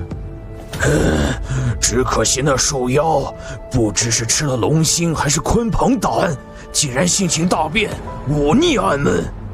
大家都是聪明妖，二弟三妹，想来我若是劝你们与我联手，先杀了树妖，你们必是不肯的。毕竟树妖有与我们中的一位同归于尽之力，若是寻求黑山妖王部下的其他大妖，恐怕我等分润功劳有限。我提议，不如前往千里之外白蝉妖王岭内，寻数位交好大妖结盟，共伐树木宫。我们可以许诺，事成之后，树木宫内土地、财物、法宝等物分文不取，尽数交予他们。那牛鼻子与书生，我也不与你们多做争夺，由你们自行处置。如此甚好。赤灵的叔母乃是黑山妖王随身近侍，他一定知道我们所不知的内幕。至于我，你们都知道，我最是惜花爱花，我只要那些厉鬼即可。三妹都答应了，那俺也答应。黑山妖王所寻之物在那些女鬼中，还是他在声东击西，故作玄虚？恭喜主人旗开得胜！这算什么胜利？对付几个小妖怪而已，不能碾压就已经输了。不过主人，从有限的资料来看，这3个妖怪都是睚眦必报的性子，尤其是为首的赤灵。曾经有个女鬼因为违抗了他的命令，被他狠狠调教了7天7夜啊！他们不会这么轻易善罢甘休的。放心，我早有准备。做了一锅老牛红鸟蛇尾羹，还加了点老树皮。不过姐妹们竟然提前吃过饭了。我好心给他们做羹汤，他们竟然瞒着我开小灶，真是太可恶了。小倩在和她的相公甜蜜蜜，倒是要潜心修道，也不吃我的汤，倒掉又太可惜。这么想来，能吃我做的汤的，也只有……据小青听说来的消息，那个惨无人道的树妖老爷，很可能已经被人夺舍了，现在在老妖怪身体里的，是某位人类大修士，所以他对我们的态度才会脱胎换骨般改变。虽然我本来做汤就带着几分感激他从赤灵手中保护我的意思，不过他都那么对我了，我还给他送汤，岂不是显得……据说女报男恩，长得丑下辈子当牛做马，长得帅当场以身相许。这一次怎么说我也算救了小倩。她虽然嘴上没说，好感度肯定蹭蹭往上涨，我很快就可以搞到续缘。老妖怪你不要误会，并不是特意为你做的，只是没人吃，倒掉太可惜了。这个楠楠知道，这叫做傲娇。看来我马上就可以攻略聂小倩了。怎么样？有毒！聂小倩，我最近没惹你吧？你居然想毒死我！就算味道不好，也不至于这么羞辱我吧？果然，我就应该倒掉的。哼！不科学啊！为什么好感度不但没涨，反而跌落到他要下毒的地步呢？主人，会不会只是小倩厨艺不好，单纯做的难吃？也对，就算好感度下降，小倩也没理由要毒害我。这碗汤汤色纯白，香气四溢，但一入口却感觉喉如刀割，肺如锤击。我觉得相比厨子，小倩更适合去当毒师。主人，不要灰心啦，就算没办法完成横刀夺爱的任务，搞到虚元，咱们提升树妖的力量也一样不怕那3只大妖。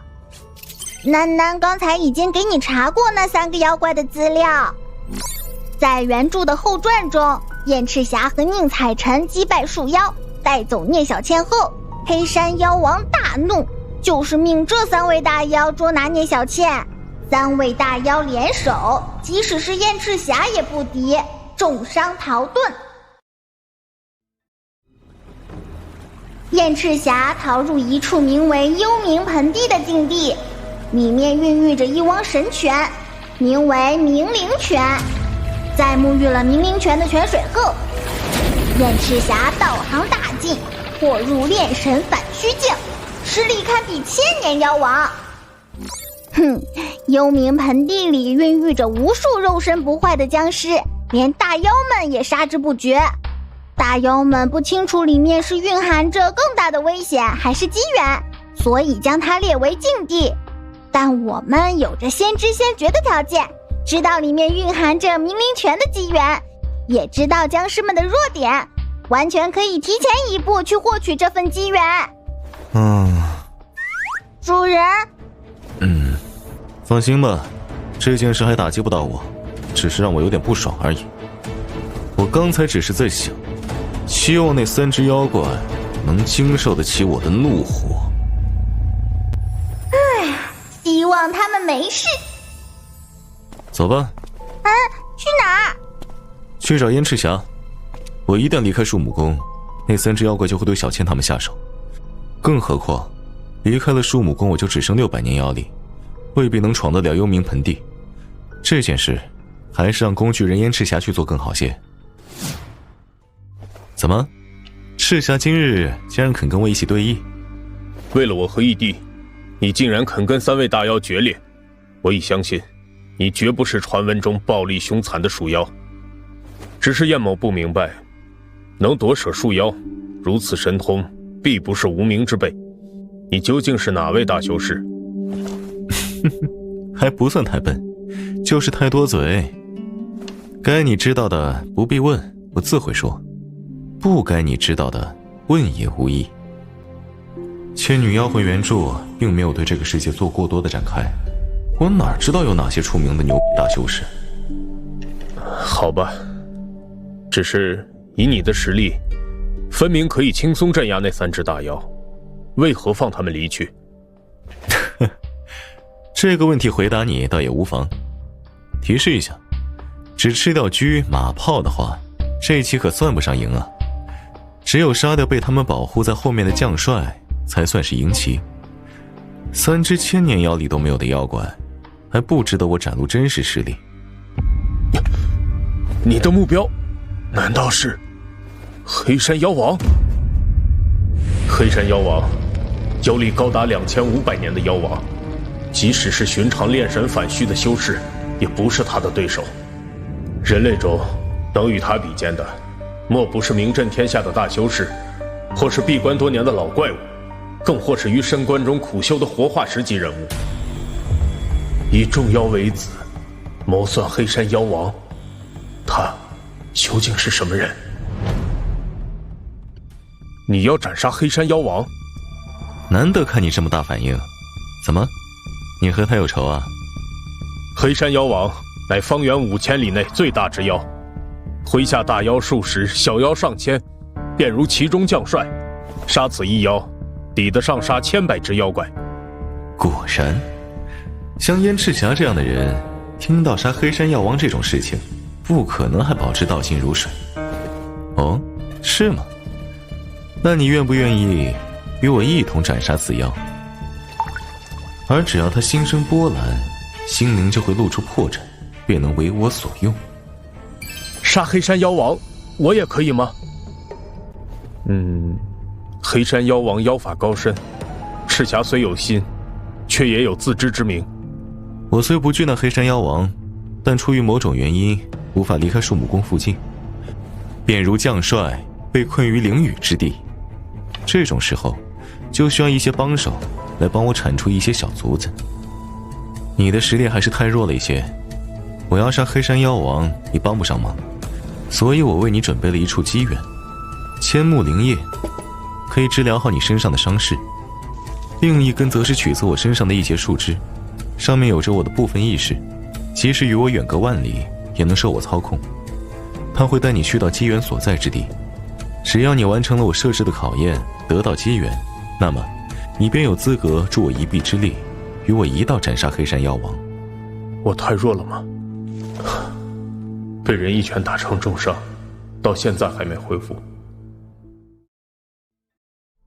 我的确还是太弱了，多谢前辈。冥灵拳非常特殊，不会因为多人一起浸泡而分散神力的。即使燕赤霞和主人的树枝分身一起去泡，主人该得到多少好处，还是会得到多少好处，不会减弱半分的。带上燕赤霞，不但可以让他替主人清理幽冥盆地的拦路僵尸，而且他的机缘是主人指点所得，估计从此他会对主人感恩戴德吧。主人这一手还真是妙啊！如果没有你能随时给我播放原著内容，以及查找一些虚天殿成员的攻略，我也没办法知道幽冥拳的机缘所在，这一点你功不可没。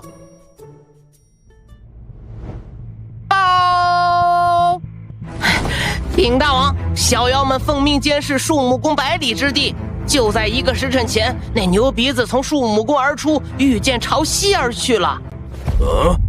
不是已经布下天罗地网了吗？怎么还是让他给逃出去了？都是饭桶！妾身记得树木宫的西面是幽冥盆地。的确，因为是幽冥盆地，所以西面并没有设置过多的兵力。只是那幽冥盆地充满着肉身不坏的僵尸，再往深处究竟有什么，就连妖王也不知道。那牛鼻子本就重伤，前往那里不是找死吗？大兄，现在我们该怎么办？邀请白禅妖王麾下大妖前来共伐树木宫的信件已经发出，而今攻打树木宫之事已是箭在弦上，不得不发。那牛鼻子找死，吾等可不能同他赴死。目下只有寄希望于妖王所求之物，并非那个牛鼻子。大兄说的有理，赤灵对于牛鼻子似乎并不上心，看来妖王所求并不是那牛鼻子。少了牛鼻子，届时秦德书生向黑山妖王请赏，算是2位共同之功，如何？俺同意。反正先杀了树妖，到时候赤灵抢什么跟着抢就是。红毛僵尸的弱点在百会诀，攻他神明诀、秦明诀。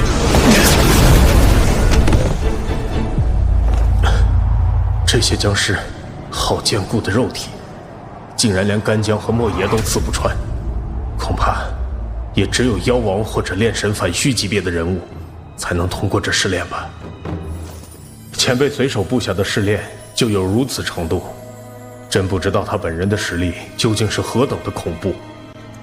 虽然我勉强击杀了这些僵尸，但这都多亏前辈不失指点之功。这次试炼，我应该算是失败了吧？燕赤霞，你比我想象中更为出色。原著中，燕赤霞和这群僵尸纠缠了1个多月，才总结出了这些僵尸的弱点，我全部都记下来了，直接告诉他，半天就杀穿了幽冥盆地。这次试炼你通过了。前辈，勇敢的少年，中年哟，你通过了我给予你的试炼，快去幽冥盆地深处获取属于你的机缘吧。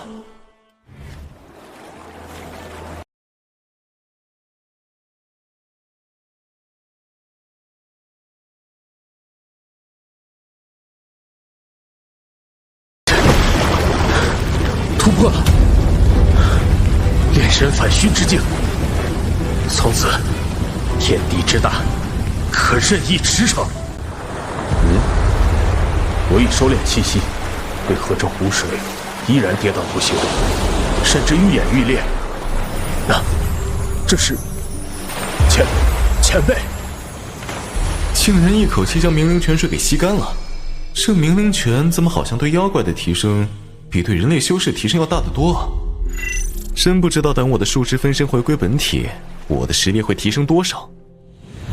只要将我这根树枝送到树木宫100里之内，它就会自动回归本体。好了，就这里，把我放下吧。前辈，那3只大妖交给燕某了。不用。前辈之所以不击杀那3只大妖，难道不是为了留给燕某吗？原先他们的确是我留给你的试金石，不过在幽冥盆地，我已看见了你的勇气、力量与决心，已经不需要再在他们身上试炼你了。所以这3只妖怪，就交给老爷我亲自调教吧。金溪大妖道，天象大妖道，墨屋大妖道。这位大妖已经谈了2个时辰了，应该快要出结果了吧？也不知那树木宫树妖老爷是怎么得罪众妖王了，看来会死得很惨啊。据说那树木宫厉鬼如云，也不知道我能不能分配。咦，你怎么了？诸事已经谈妥，让我等共同举杯，提前庆祝这次胜利。共伐树木宫，杀树妖，奖厉鬼。怎么回事？外面何事？如此喧哗！跑！快跑啊！可恶，偷袭本妖！本妖神识之下，附近并无强敌来犯呐。守卫呢？守卫何在？爽！以为把营帐放在距我树木宫千里之外就安全了，殊不知时代早就变了呀，大人们。幽冥拳一行，我的妖力提升到900年，而万术之父的能力也从原来的借用超凡古木3成力量提升至借用6成，也就是说，我能借600年妖力。小飞龙，你告诉我，900年妖力加上600年妖力的增幅等于多少？1500年，45入就是1个亿呀！树妖的法术范围和他的妖力年限相当，也就是说，我现在的法术攻击范围是1500里。又来了！竟然敢对我们出手，而且一掌打我们6个，力象抗天！树妖这是看不起我等吗？不可能！树妖什么时候变得这么强了？千里之外，一掌袭来，就连天象彻底失去了战力。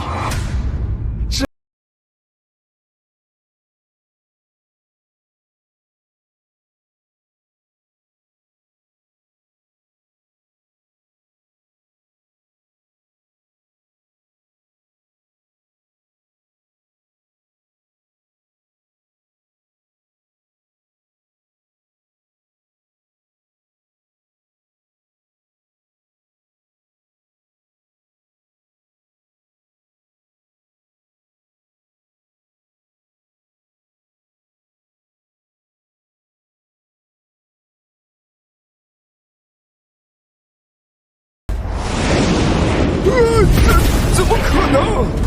一瞬间都有这么多妖力，树妖，他不怕妖力被榨干吗？快跑！这些蠢货，树妖能避敌千里，靠的全是这些树木作样。如果不将这些树木毁毁，并且遁出其神通范围之外，无论怎么逃都是徒劳。多亏他们给我争取了时间，沿途我一路粉林毁玉，现在已是树木宫2000里外，已经安全了。树妖的实力和你们说的不一样啊！这以为跑到2000里外就没事了，这是1000年级别的妖王，真当我万物之斧升级到 level 2是不可力敌。好，这个声音是……该死！好，这藤蔓我竟然挣脱不出。老爷，我妖力生生不息，只不过是刚学会了遛狗的技能，像这样的妖力大手印，好让我多遛几拳吧，我看谁逃得掉。除了树妖掌握很多小秘术，威力虽然不大，却很实用。这玉木树就是其中之一。玉木术可以让我直接预示妖力低于我的数目。在我达到1500年妖力后，我已经可以驱使树木宫所在的千年古木进行移动，这样我就不用局限在原先的活动范围，可以不时带这棵超凡古树出门溜溜了。不，朱阳，我树木乃是黑山妖王的随身进士，你不能杀我！你是没有黑山妖王运筹之物，我可以告诉他。来，这几只大妖都有900年妖力，肉质中蕴含的精纯妖力都是大补之物啊！老妖怪他竟然真的做到了，不但杀掉赤灵等大妖，更是将他们的妖肉分发给我们共食，好好吃啊！那杂毛鸟妖临死前说我这里有黑山妖王想要的东西，虽然他没明说，不过按照原著的剧情，他想要的东西应该是聂小倩。老爷，您在想什么呢？魂不守舍的。没什么，随便想想。小雪，你这是怎么了？老爷，我们是女鬼，需要不断的吸收凡人的阳气，阴阳调和才能维持鬼体。自从老爷不让我们吸收凡人的阳气后，已经逐渐维持不了鬼体了。老爷，没关系的，即使鬼体不全，我们也可以服侍老爷的。这怎么行？以你们现在的状态，万一不小心碰到个阳光什么的，不是立马魂飞魄散了？又不能让他们重新去吸凡人的阳气。小飞龙，你有没有什么办法？主人，根据原著剧情，这些女鬼在树妖姥姥麾下时，靠吸食凡人阳气维持鬼体。后面燕赤霞击杀掉树妖姥姥后，聂小倩靠与宁采臣合体补充阳气，而其他女鬼则被燕赤霞送太上救苦经超度。这下有些麻烦了，我的妖身不具备阳气，总不能让他们全都和宁采臣合体，或者让燕赤霞超度了吧？欧文形态阳气又太旺盛了，他们承受不住的。再说咱也没有虚元。是啊，都愁死鬼了。其实除了阳气外，还有一个办法，就是老爷你可能要小天香啊，不要胡说。还有什么办法？需要老爷我怎么做？如果有千年妖王度让妖力给我们淬洗鬼体，让它更进一步化为至阴鬼体的话，便再无溃散之危。老爷您别听他的，将一具普通的鬼体淬洗为至阴鬼体，需要消耗极为恐怖的妖力，即使是千年妖王也要修身养息数月。奴婢们的身份何等卑微，根本不值得老爷您这么做。嗨，我还以为多大点事儿呢。放心吧，老爷我神通广大，妖力生生不息，永无枯竭之危。就是想榨干主人，你们这些小女鬼还早了1000年呢。小雪姐姐，我就说吧，老爷他不会不行的。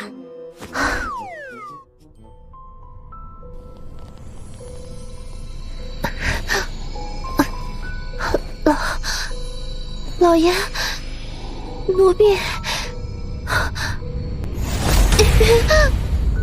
要不要靠那么近？成功了！小天香，你的身体一次性承受不住太多的妖力，看来还要分几次才……多谢老爷，奴婢最喜欢老爷了。老爷，我也要亲亲！老爷！啊，老爷，小薇也要妖力。一个个的怎么如此放荡，太不知羞了。聂小倩，你还不过去吗？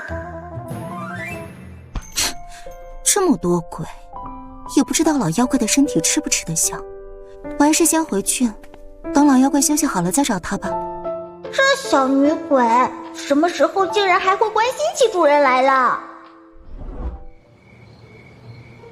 事情就是这样。看来我很快就可以成功攻略小倩了。可是这不科学啊！像聂小倩这样的极品女子，不应该百般难追吗？就主人你这么即使主人你英明神武，也不该这么容易就让她春心萌动啊！你以为是现代妹子吗？又要有钱有貌，还要身高、学历、房子、车子。这个世界没那么物质，妹子单纯的很，只要长得帅，加上救过他，就足以让他好感度爆棚了。再放宽点要求，其实长得帅就可以了。主人等等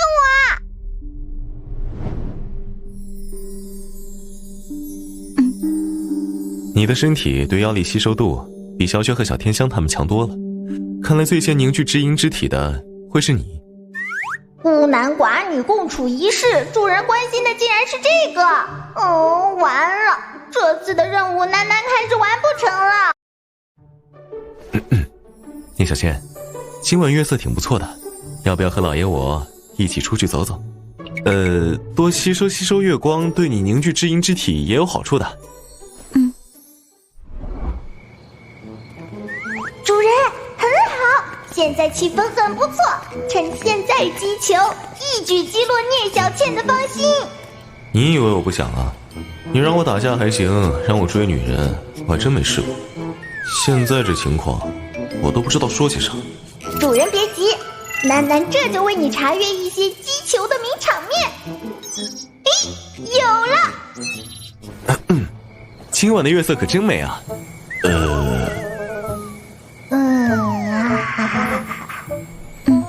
的确。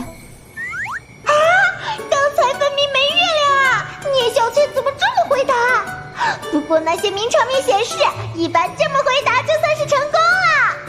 恭喜主人，贺喜主人，任务应该是完成了。这里是小倩姑娘闺房附近，我什么时候又……深更半夜来到此处，于理不合，若为人发现，更是名声扫地。我还是速速离去吧。刚才月亮被盖住了不算，重来。今晚月色真美啊！这是……聂小倩那个态度，明明应该是答应了，为什么显示未完成呢？主人，大概是因为聂小倩不知道月色真美背后代表的含义吧？要不咱再试试别的？那聂小倩，你知道樱花飘落的秒速是多少吗？不知道哎，谁会注意这个呀？而且，秒速是什么意思啊？主人，你说这个聂小倩哪会懂啊？就连楠楠都不知道樱花的飘落速度和攻略妹子的芳心有什么关系，而且好尴尬，好羞耻啊！不过如果老妖怪你想知道的话，小倩待会儿可以去找棵樱树，当场测试一下。这也行。可是为什么任务还是没完成？到底哪里出现了问题呢？和我缔结漆黑烈焰使契约吧。漆黑烈焰使，那是什么东西啊？这些电视动漫什么的演的不行啊，我个个都试过了，一点成效都没有。时间已经不早了，只好让小倩先回房去。能完整的听完主人你念这么多羞耻的台词，我相信聂小倩若不是脑子出了问题，就是好感度点满了。不过任务还是显示未完成，要不主人你别照搬台词了，真正的表白试试呢？那怎么行？记得听谁说过，恋爱就是战争，先告白的那一方就输了。只要是战斗，我还从没输过呢。这一次我也不能输。累了，毁灭吧。哎呀，恋爱什么的还是太麻烦了，这事先放在一边，先想想战斗的事情。比如原著里那个觊觎小倩的黑山妖王。对了，主人，楠楠发现有人躲在那个地方偷窥，好像是宁采臣。我知道，如果不是我怕他打扰到我和小倩，暗中替他遮掩气息，小倩早就发现他了。不过以他的凡人之躯，这个距离，他应该从始至终都没听见这边在说什么。看来他对小倩还是贼心不死啊。彩晨啊，今天叫你来是有一件要事。自古人鬼相恋为世人所不容，乃是因为人鬼体质不同，贸然诞下子嗣，恐生怪异祸胎。啊，竟有此事！那老爷您可有解救之法？小青她现在可是您的干外孙女，您可一定要救她呀！放心，老爷既然找你过来，自然是有解决的办法。我知道此区西方3000里有个姻缘寺，寺内有个扫地老僧，法力通玄，或许可以化解人鬼体质相冲的问题。恐怕要辛苦你陪小青去一趟姻缘寺了。黑山妖王的目标是聂小倩，我们必有一战。不过按照原著剧情的话，想要战胜黑山妖王，我还需要获得一件属于宁采臣的宝贝，就在姻缘寺中。而且宁采臣这小子对小倩贼心不死，得把他支出去，才方便我和小倩培养感情。啊，那就好，那就好。这段时间接触下来，这位树妖除了有些好色之外，确实不似那大奸大恶之妖，倒更像赤霞大哥和我说的，是某位大修士占据了树妖之身。再加上近些时日，我的脑海里时常浮现起，和小青此去寺庙之中散散心也好。哈？你说你和小青没得到那扫地和尚的赐福？不对啊，你可是气运……那扫地僧慈悲心肠，应该没理由会拒绝你啊。在原著中，宁采臣和聂小倩人鬼殊途，不敢生育，两人机缘巧合之下来到这姻缘寺，便是在这姻缘寺中得到这扫地僧送的菩提手链，得以水乳交融，以宁采臣的骨与血为聂小倩重塑人身。这2串手链上各镶嵌着一颗菩提子，能够克制妖魔。就是凭借这串手链，以宁采臣和聂小倩的实力才得以加入最后与黑山妖王的大战。不对啊，这本来就是给宁采臣准备的机缘，那扫地僧不过是个 NPC 罢了，为什么他会拿不到机缘呢？菩提手链，难道光宁采臣一个还不行，还得小倩一起才行？主人，要不让宁采臣和聂小倩一起？无论是哪2个人得到菩提手链，都会水乳交融，互换骨血。我可不喜欢自己头上多点绿色。既然宁采臣取不到，那我就亲自去取。不过左右是个送宝的 NPC， 希望他不要不识抬举。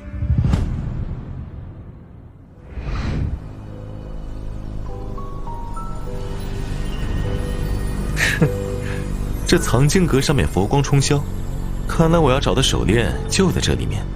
既然如此，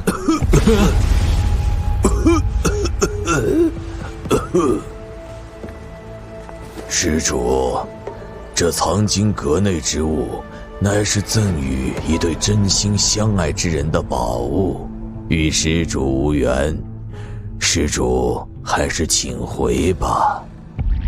主人，你怎么了？怎么回事？好强的压迫感，身体动不了了。果然扫地僧都是隐藏的高手，这老和尚实力真是恐怖。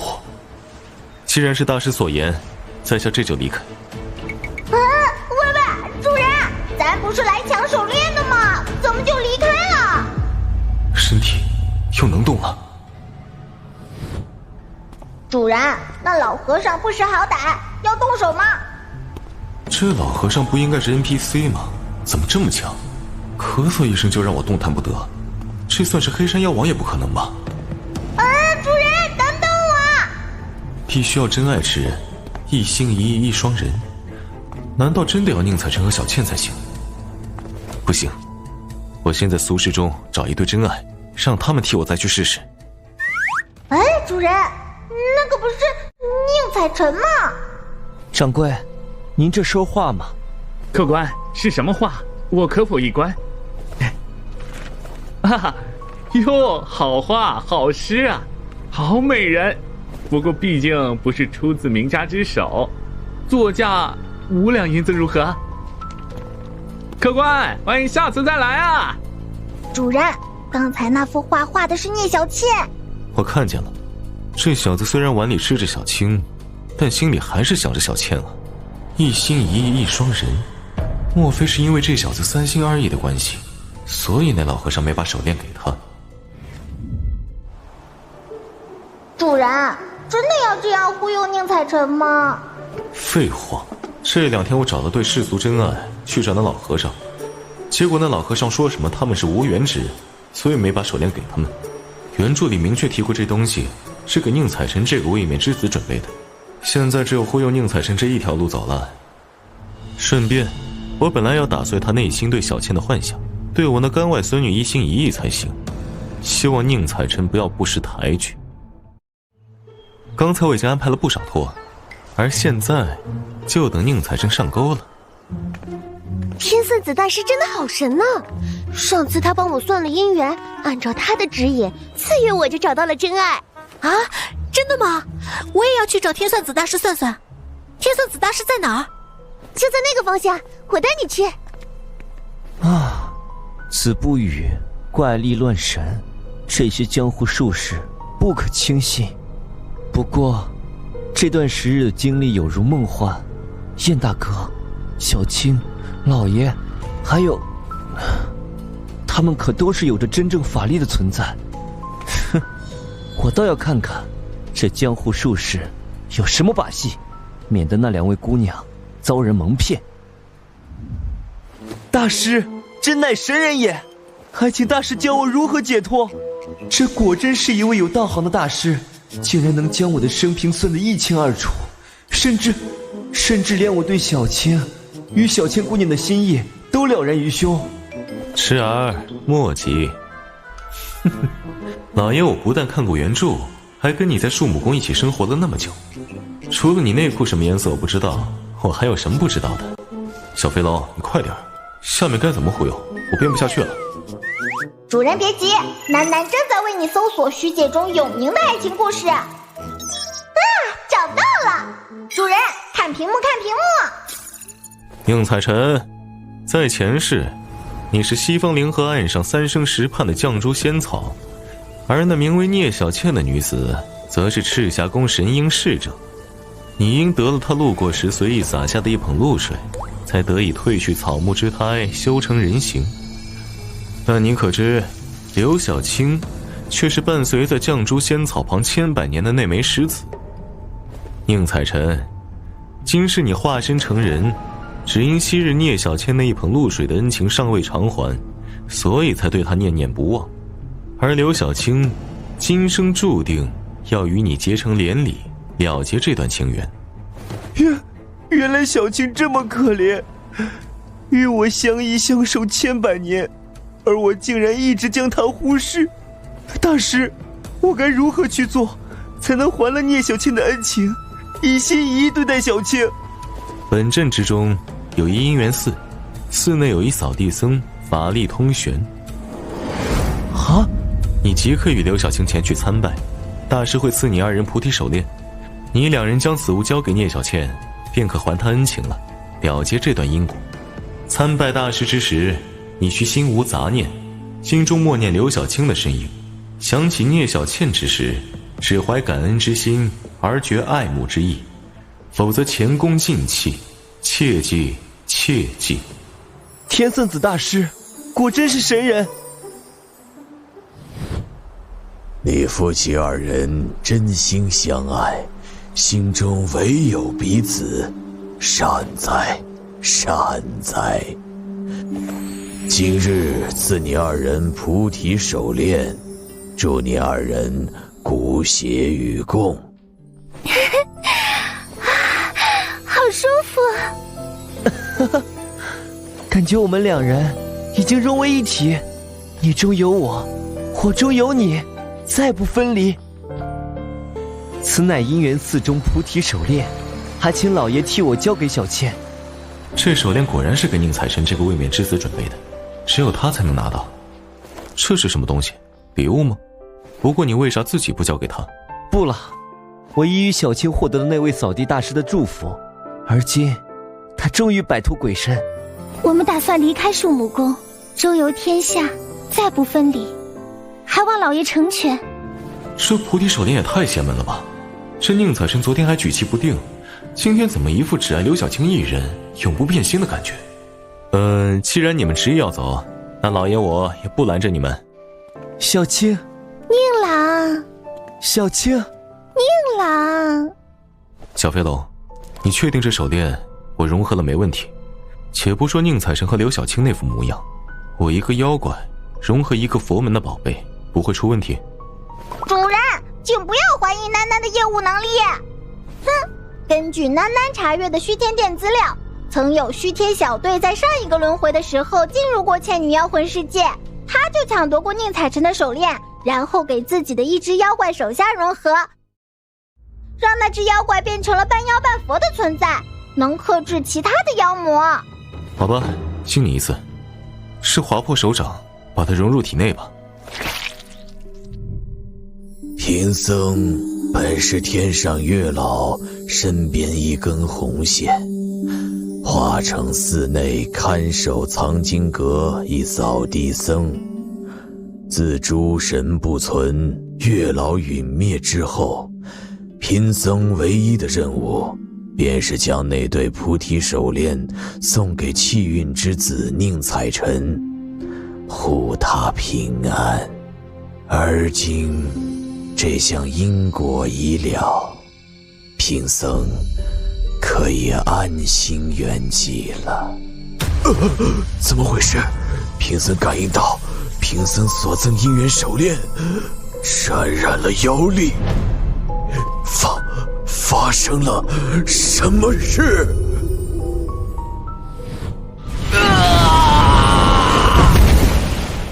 主人，树妖人物卡更新，又得到进化了。不过星芒树种又是什么？为什么不再显示妖力了呢？啊！主人，你怎么变成这样了？囡囡能感应到你的气息，你怎么变成一棵树种了？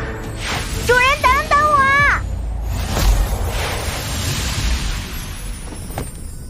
主人，究竟发生什么事了？就像树妖卡上描述那样，简而言之，就是融合菩提手链后，我的妖力尽数被净化，蜕变为一棵具备佛性的树种。同时，万木之父的能力得到了净化，可以与任意无意识的超凡古木融合，获得他的全部力量了。虽然听上去很不错，不过主人的实力相比过去反而是下降了，这样还怎么对付黑山妖王啊？菩提手链内封印着一段记忆，在我把它融入体内后，我知晓了这段记忆。在这个世上，还存在着一株无意识超凡菩提佛树，它便是上面落下的菩提子之城。算算时间，那株菩提佛树现在应该有2000年树龄了。如果能找到它，那么便能对付黑山妖王。接下来，我和囡囡便顺着菩提手链内的记忆去寻找那株菩提佛树。出青阳镇，过丘陵越山谷，前往极西之地，渡洛水河，平百亩江，最后在飞越异兽横行的千里大沼泽，终于这就是2000年的菩提树，好壮观啊！可惜原本树木宫的超凡古树，我就只能放弃了。现在我也是有2000年妖力的大妖王了，而且肉身还是一棵专门克制妖怪的菩提树化形，打黑山老妖问题不大。毕竟原著剧情里主力输出还是靠的燕赤霞，宁采臣的虎妖主要负责给黑山妖王刷底 buff， 他们最后都能赢，我没道理会输。树妖，你和赤灵、魅鬼、芒角是怎么回事啊？已经许久没有向黑山殿上供阳气了。有小妖禀告，赤灵、魅鬼、芒角3妖不知所终，其洞府皆已被夷为平地，更是有白禅妖王的使者来到黑山殿，向大王讨要金溪天象墨屋等药。这究竟是怎么一回事？这种事情待会儿再说。你手上拿的莫不是黑山妖王的圣旨？唉，这世界信息传递速度还真是够慢的。赤灵他们早死好几个月了，这使者现在才得到消息赶来，不知道黑山妖王有什么指示？树妖怎么回事？可以如此久？大王的旨意是大，诸般疑问待宣旨后再问。若他不能与我一个满意的交代，本妖会让他知道妖王使的手段。奉妖王陛下谕旨，听闻树木宫内有一女鬼，名为聂小倩，品性贤良，容颜端庄。现召聂小倩入黑山殿伺候左右。聂小倩，接旨。功夫不负有心猴，寻觅数月，终于让我找到妖王大人所寻，名为小倩的阴年阴月阴日所生之女。只是不曾想她早已身死，化为鬼身，所以浪费这许多功夫才寻到。老妖怪，这一天终于是到来了。面对黑山妖王，老妖怪他也无法救我。我方才看他一眼，究竟是在期待些什么呢？不过这样也好，他没有为了我而抵抗黑山妖王，至少他和树木宫的姐妹们能活下来。圣旨？在树木宫，我的话才是圣旨。黑山妖王算什么狗屁东西？放的屁也敢叫圣旨？树妖，你知道你这是在干什么吗？是谁给你的胆子，胆敢违抗妖王陛下的谕令？那你知道你在干什么吗？是谁给你的胆子，在我面前这么嚣张？黑山妖王，还是梁静茹？树妖怎么敢？他怎么能？你不能杀我，否则大王不会放过你的。老妖怪，不要冲动，一旦杀了他，你和黑山妖王就彻底不死不休了。哼，想拿黑山妖王来压我？不好意思，你找错人了。不仅是你，黑山妖王我也杀定了。黑山妖王他妈都留不住他，我说的。哇，这猴子实力不咋地，但是肉身锻炼的不错，这肉质可真鲜美啊！你们干嘛都不动筷子呀？都吃啊！老爷，您这次真的太冲动了。是啊，那可是黑山妖王的使者啊，您怎么把他给杀了呢？嗨，老爷我还以为什么事儿呢，不就是一个黑石成精的妖王吗？你们放心，他如果敢来树木宫找麻烦，老爷我一定让他吃不了兜着走。老爷，老爷睡着了。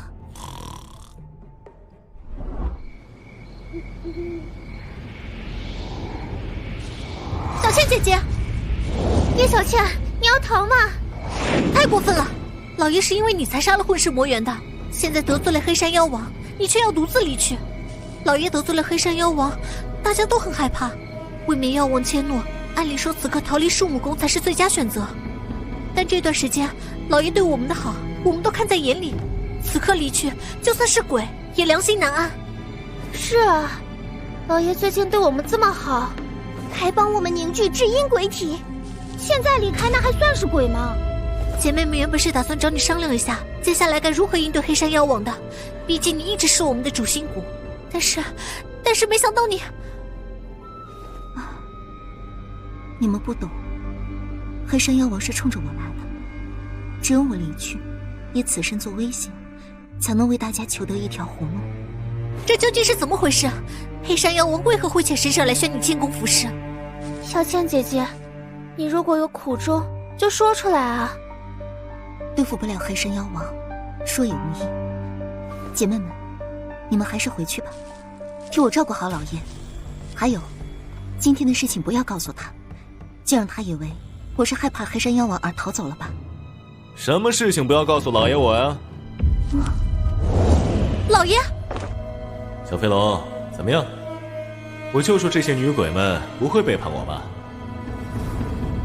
主人，树木宫是我们在这个世界的大本营，必须好好经营，里面绝对不能有对主人不忠者。这次元妖一死，得罪了黑山妖王，是个好机会，不如装醉测试一下他们的忠诚度。不可能啊！楠楠这主人有什么好的？也没怎么给这些女鬼们好处啊！为什么这些女鬼一个个对主人死心塌地的？你们熬制的醒酒汤很好，老爷我现在感觉神清气爽。刚才的一切我都听到了。小倩，你因为害怕黑山妖王，所以才打算离开树木宫的吗？老妖怪，我……看来你们还是不相信老爷我不怕黑山药王的话呀。原本打算过几天再做的事情，看来要提前了呀。决定了，明天我就把黑山妖王的狗头摘回来，挂在树木宫，省得你们整天担惊受怕。难得见大王闭关，濡养精气神，看来这个聂小倩对大王很重要啊。没想到聂小倩竟然在树木宫，这下树妖要发达喽。不过混世魔猿生性贪婪，树妖即使得到了大王的赏赐，恐怕有不少要被他分润而去。还真是羡慕那只猴子，像树妖这么软弱可欺的妖怪可不多见呐。什么东西？滴血！这是混世魔猿的脑袋！啊！究竟是谁干的？黑山妖王，山妖王，妖王，王！黑山妖王，你盒饭到了，出来领一下。待会儿黑山妖王交给我，其他的小怪你全包了。你刚晋升炼神还虚，境界不稳，打不过的时候不要强求，把你乾坤袋里我送的那件宝贝放出来保命，知道吗？是。何人胆敢惊扰黑山殿安宁？树妖，还有一个牛鼻子。混世魔猿是你杀的？大胆树妖，你可知罪？速速将他们拿下！我要惊扰大王。交给你了。斩妖拔刀术，斩妖拔刀术，斩妖拔刀术，困刀术，不会让你们干扰到前辈的。你们还愣着干什么？都给我上！上！在高武甚至玄幻的世界，面对绝对的力量，小妖数量再多，除了干饭更多，毫无意义。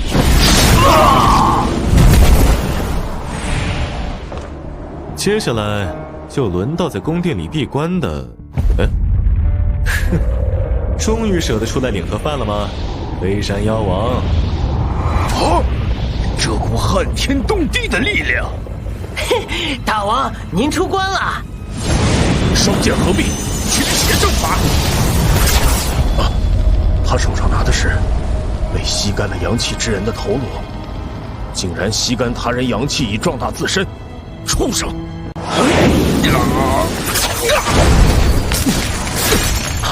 灵武术盾！你是不是傻？不知道自己和对面的实力差距？刚要不是我救得及时，你人就没了。斩妖出没，乃我辈修士分内之事，殉道而亡，虽死无憾。算了，跟你这认死理的木头脑袋说不清。黑山妖王交给我来对付，你看着其他几个大妖，别让他们跑了就行。大王一出手，天下谁人能敌？真是许久没有见到大王的英姿了。多久没有受伤了？多亏了树妖和臭道士，让我重新认识了血液的滋味。大王一出手，他必定会魂飞魄散。事后就让我好好感谢他宫里的那些小女鬼们吧。喂，你就是黑山妖王，就是你垂涎我家小倩，而且让我家的女鬼们听见你的名字就担惊受怕。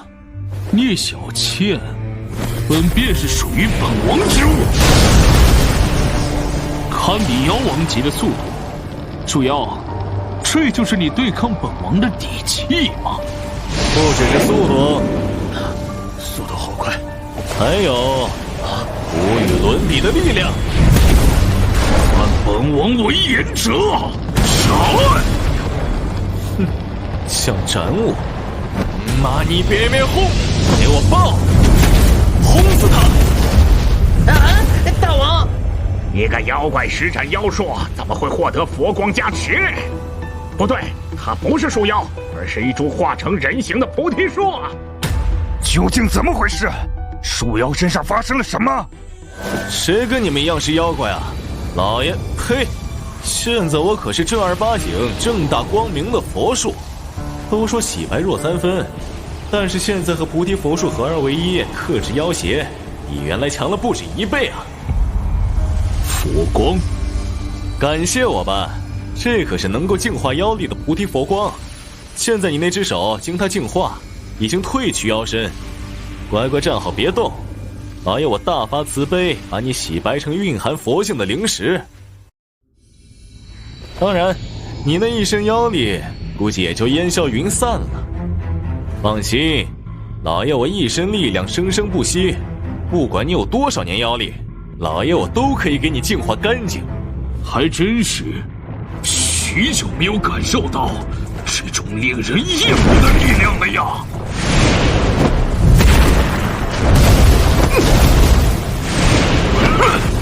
近战的战斗意识不错，可是你所做的一切，我早就看穿了。虽然你比我多500年妖力，但是凭借佛光对妖力的克制，你还进不了我的身。黑山妖王的妖力在不断的被净化。大王，该死！佛光对妖力的克制实在是太过严重了。啊！如此浓郁的佛光，即使是大王也……呀！怎么可能？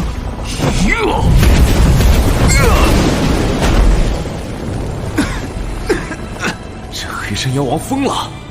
再来，这样悍不畏死的进攻，丝毫不顾及佛光的克制，他难道真的不怕自己全身妖力被净化？这是什么诡异的妖力？被他击中的地方被妖力污染了，无法生生不息快速恢复。不愧是原著里的大 boss， 果然非常难缠。再来！呀！好厉害！光是战斗的余波就几乎让人无法抵挡。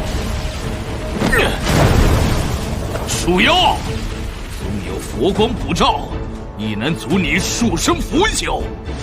看看你身上在说话，现在你一半妖力被净化，半个身体都变成佛像金身，这妖力好诡异，连佛光一时半会儿都驱不散。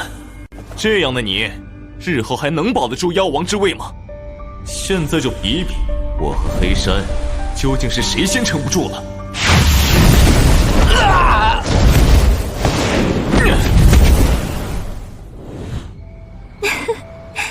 慢点吃，没人跟你们抢。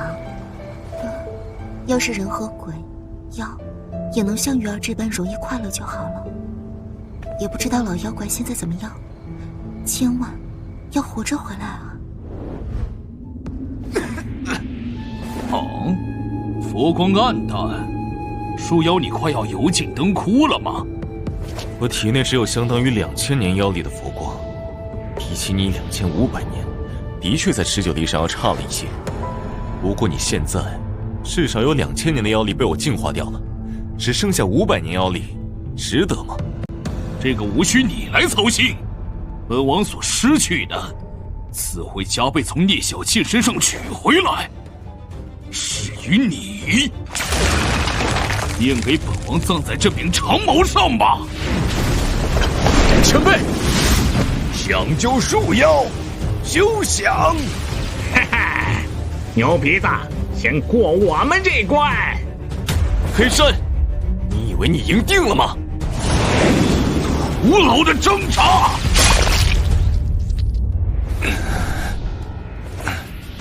竟然还未被打回原形，还真是顽强的生命力呀！前辈，想救树妖，休想！既然一击不死，那本王就再来一击。这是从哪里冒出来的？玉木树。乾坤袋，还好出于保护老爷的需求，我让他用乾坤袋将树木宫那棵千年古树也带来了。不然这次差点翻车。黑山，你和小倩究竟什么关系？为何对我家小倩念念不忘？这能收纳死物，借子纳须弥的乾坤袋可真不错呀。可惜这东西只有道士能用道法驱使，不然我也想搞一个。告诉我，我可以让你死得痛快点。不可能！树妖，你这是什么神通啊？树妖一族的天赋神通，本王了然于胸。你怎么可能有2棵超凡之树作为原型呢？看来你是不肯说呀。也罢，我回去问小倩也是一样的。哼，放弃吧，你大半妖力被净化，而今只剩下500年左右妖力，不是我的对手。本王不甘呐！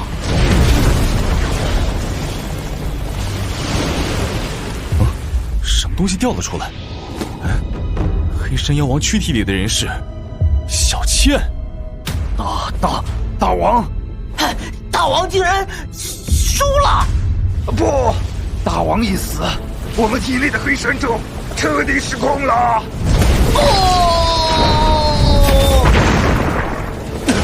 这是黑山妖王在他们体内种下了什么长人生死的禁咒？他一死自动触发了吗？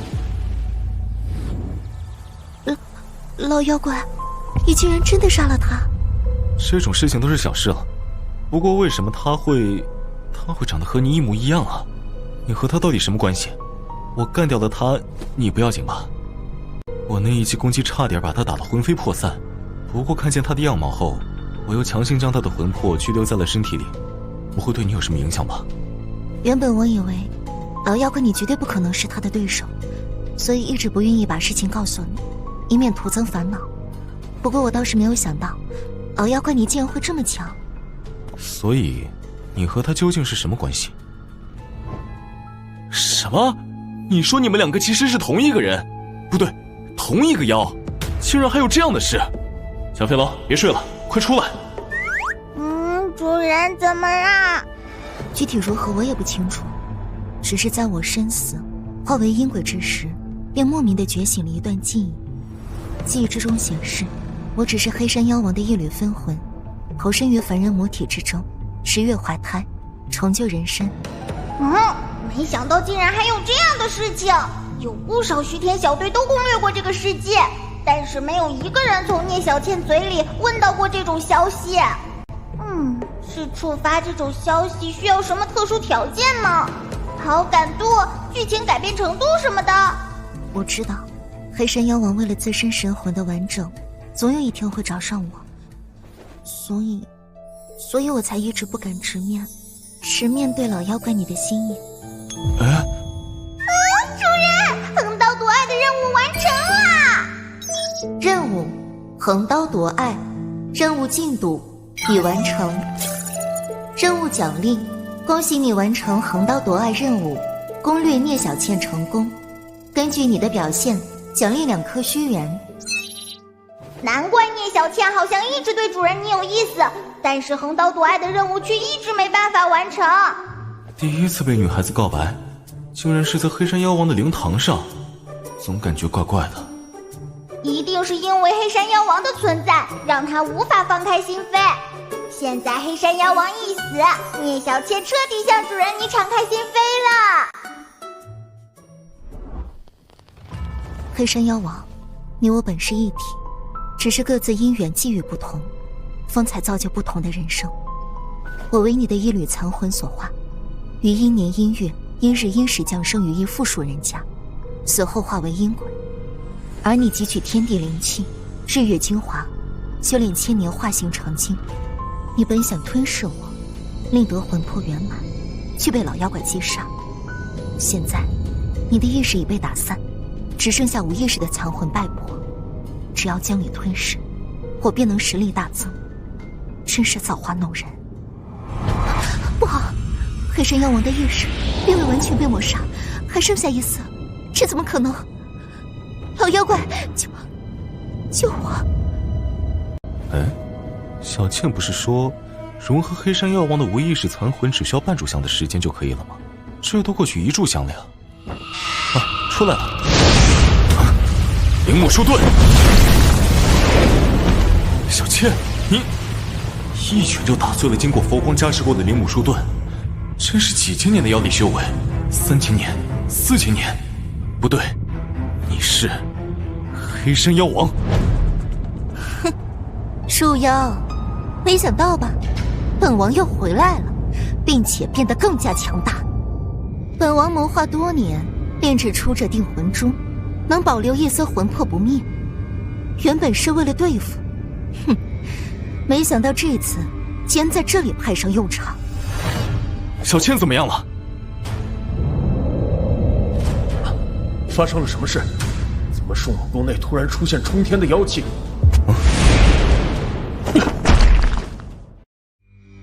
小倩姑娘，不对，黑山妖王，怎么可能？他还活着，而且这股雄浑如海的妖力，远比之前强盛了1倍不止。别废话了，严世侠，你是专门修道的，给我看看小倩现在是怎么回事。小倩姑娘的鬼魂与黑山妖王的一丝妖魂竟然同居一体，这是怎么回事？黑山妖王不是已经被前辈给，为何能仍有一丝残魂不灭？此刻压制住了小倩姑娘的鬼魂。那是，我看见了，在黑山妖王体内深处有一枚护魂宝珠，护其一缕神识不灭，所以仍能占据主动。你这牛鼻子，知道的倒是不少。看来在杀掉树妖之前，还是先杀掉你最为保险。真是如渊似海般的恐怖妖力。不过我辈修士以降妖除魔为己任，试下河西一战。战你个头！就你这小身板，还不够人家一撞的。你死了，我找谁去给我救小倩？快说，现在该怎么做才能让小倩恢复？树老爷和小倩姐姐，发生了什么事？具体的破解道术十分复杂。总之，若有可能，前辈将此定身符贴在他身上，时下才有足够的时间施展破解之术。你跑不掉了。哦，定身符吗？可惜，本王不会给你定身的机会的。老烟啊，你先回去吧。前辈小心。小肥龙出来，给我调出欧文的电子卡。黑山妖王啊，你搞错了一件事情，我根本不需要你给我机会。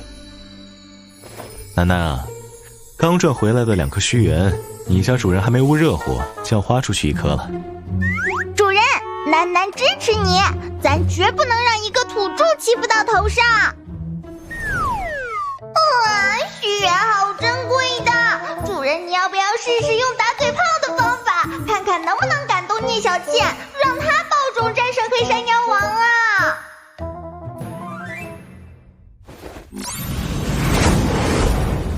只要把你打得连手指都动弹不了，那定身符还不是随便让我贴？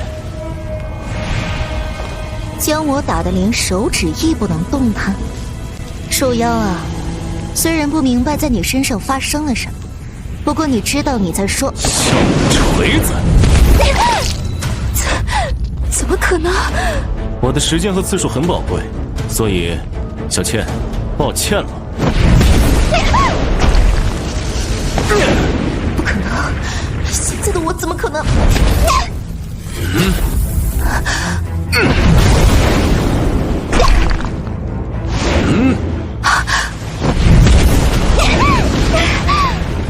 尝尝我的新招，红气拳炮！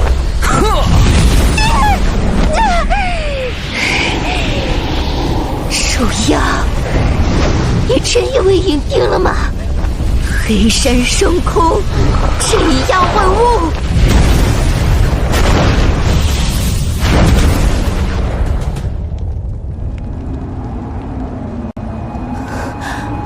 我说过了，要将你打得连一根手指也不能动弹。我说到做到。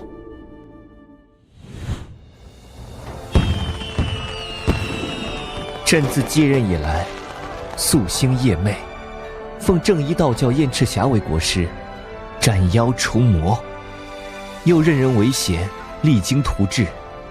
而今四海升平，百妖安居乐业，朕心甚慰。其实朕一介书生，能得及大统，并开此盛世，还需要感谢吾皇万岁万岁万岁万万岁！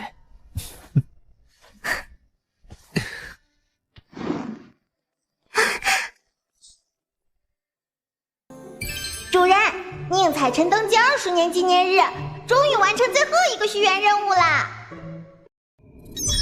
任务：太平盛世。任务进度已完成。任务奖励：恭喜你完成了太平盛世的任务，根据你的表现，奖励3颗虚元。距离击败黑山妖王、救回小倩，已经不知不觉过去了23年。这20年来，我和楠楠一直寻找着原著中剩下的机缘，一边在这个世界探索，尝试触发并且完成有关虚元的任务，斩杀在海上兴风作浪的2000年海蛇王，收服一些心性尚可、未做大恶的妖怪，将其净化，号为妖帝，建立玄门正宗，斩妖除魔，拨乱反正，还天下以太平清静，以及扶植一位明主雄君，在20年内开创一个人人安居乐业的盛世。而我与聂小倩的关系也越来越亲近。这个世界的奇遇我已经搜集的差不多，也已经很久没有触发虚元任务，是时候离开了。哼，楠楠这就激活主人的能力穿越。等等，小倩，你能先在那儿等等我吗？如果我想把小倩他们也一起带出去，能办到吗？我现在有10颗虚元，全花光了也没关系。啊！主人，你想把聂小倩他们也带走？想带土著走的话，虽然很麻烦，但也不是不行。不过需要消耗1个虚元，唤醒这个角色的天命任务，只要完成就可以将他带走。天命任务？虚界众生皆有其天命，他们一生的归宿早有注定，被天道这只无形之手所掌控。即使因为主人的关系，这一次轮回中聂小倩命运被主人改变，也并不足以让她摆脱天道之手。只有主人完成了他身上的天命任务，才能为他逆天改命，彻底斩断天道之手的束缚，带离这个世界。天命任务乃是逆天改命的任务，并不是什么人都能触发。一般而言，只有很重要的土著角色才有可能触发。树母宫的女鬼中，只有聂小倩才有资格触发。天命任务通常都会十分艰难，百般凶险。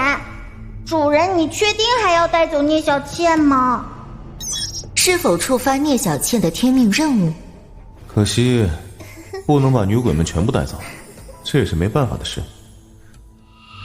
至于艰难和凶险，连这个世界的最强妖王黑山妖王都被我打死了，这个世界还能有什么比我更凶险的存在吗？小飞龙，你是看不起我的实力吗？给我解锁聂小倩的天命任务。是。任务：聂小倩天命，3魂合一。任务描述：聂小倩与黑山妖王分别是幽冥石击陨落后，3魂中人魂与地魂所化，请从幽冥石击生前敌手丰都大帝手中抢回属于幽冥石击的天魂吧。任务奖励：为聂小倩逆天改命成功，可将其带离倩女妖魂世界，彻底摆脱世界轮回。小倩不是黑山妖王的一缕残魂吗？丰都大帝，幽冥石击是谁？是神。小飞龙，你也不知道吗？幽冥石击，客官，您的面。还有丰都大帝，小倩都不认识。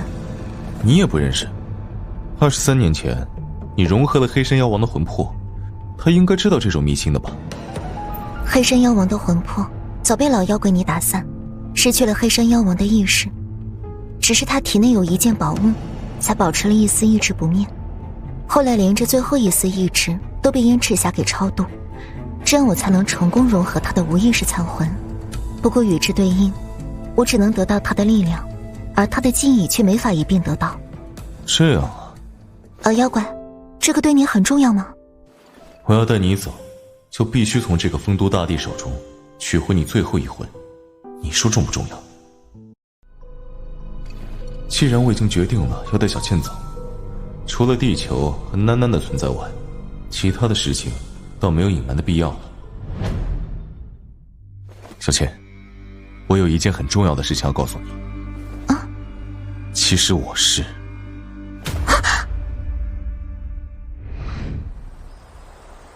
丰都大帝，史上并无以丰都为号者。不过老爷您放心，彩晨已命青天监和工部诸人查阅古籍，定能查找到关于他的信息。丰都又名幽都，乃是鬼城，不过世间是否有阴曹地府尚在两说，更别说丰都了。赤霞也不识此人，不过世间奇人异事何其之多，或许会有人知晓。既然前辈对此事如此上心，想来极为重要，赤霞这便派门下弟子外出为前辈探访。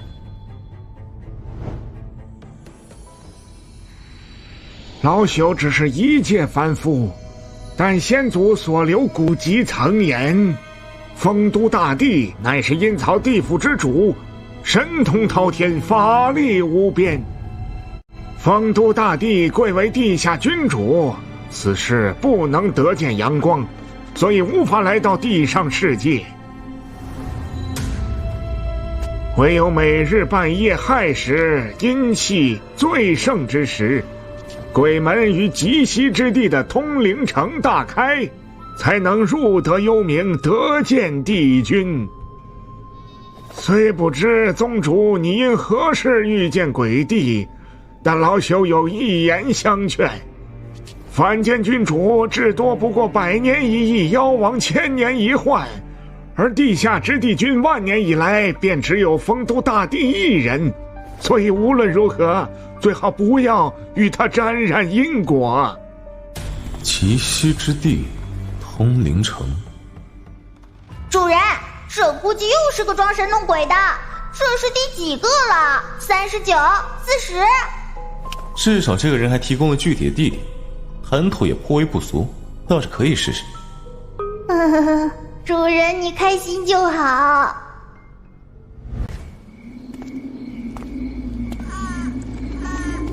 哇，气氛还挺像那么回事。虽然周围的环境没办法对囡囡产生影响，但光是看着囡囡都觉得瘆得慌。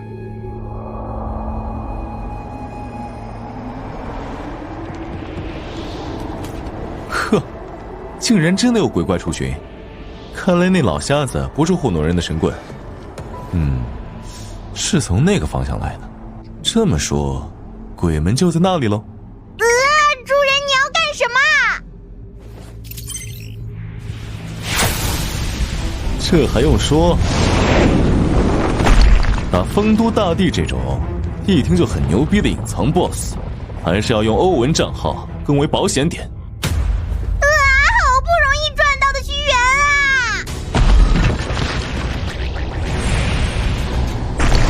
啊！怎么样，小飞龙？这些鬼怪畏住我身上的阳气，被撵着跑，威风吧？主人你开心就好。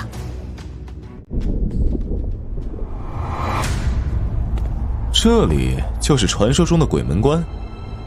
如果真像那个老瞎子所说，通过这扇门就可以抵达阴曹地府，见到那个丰都大帝了。希望这个丰都大帝识相点儿，不然我不介意给阴曹地府换一个皇帝。我这20年一直用的是树妖的身份，这次换成欧文的身份，发现欧文比上次强大了很多呀，似乎是又加上了20年的增幅。这样看的话，无论到了哪个世界，用了哪个账号，欧文的能力都会随着时间的流逝增强。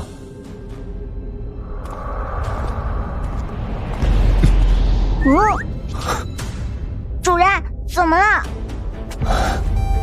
欧文的危机预险触发了，他告诉我，这一步迈出去会有大危险、大恐怖，会死。啊！不可能吧，主人！以主人你的实力，即使是第4能级中后期的存在，都很难说能杀死你。这个世界目前为止，甚至连第4能级初期都没有出现过。我的预感还从来都没错过，这是我第一次这么近距离的体会到危险的感觉。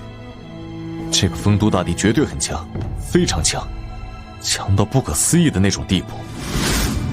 主人，那我们该怎么办啊？等，我是绝对不会放弃小倩的，即使要在这个世界等上100年、1000年，直到我的力量超过丰都大帝为止，我也一定要带他走。可是主人，你在这个世界根本待不了这么久啊！楠楠和你说过吧，虚界是会轮回的，在他走完剧情后，世界便会重置，一切重新开始。届时你会被世界毁灭后的混沌吞噬，化作滋养这个世界的肥料。轮回的时间节点不因任何事物而改变，距离这个世界下次重置的时间只剩下2年了。什么？还剩下1个月，我便不得不离开了。在这最后的时刻，我想再去一趟通灵城，暂时最后一次。如果不敌，立刻离开，不要勉强。不在乎天长地久，只在乎曾经拥有。至少这2年来，小倩过得很快乐。我走了。主人！楠楠突然检测到虚天殿的任务小队要来了。主人不好了，楠楠检测到虚天殿的任务小队来了。当初我们不是跑得挺快的，他们怎么会追过来？虚天小队不是因为我们来的啦。一般而言，如果某个虚界世界的剧情变动太大，便会引起虚天殿的注意，从而派出任务小队来探究原因。但虚界中的世界实在太多，除非运气太差，我们一般也遇不上。楠楠和主人在暗，虚天殿在明，花费一定虚元的话，倒不是很怕虚天殿会发现我们。总之，我们这次太衰了啦！不过楠楠才不想为了聂小倩的一个天命任务而无缘无故消耗那么多虚元呢。那句话怎么说来着？36计走为上计，6为上计。总之，主人，我们还是快溜吧！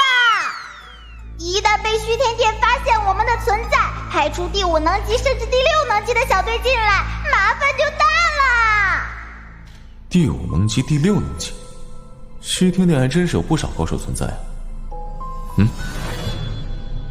小倩，我知道该怎么对付丰都大帝了。主人，你想干什么？你可千万不要乱来啊！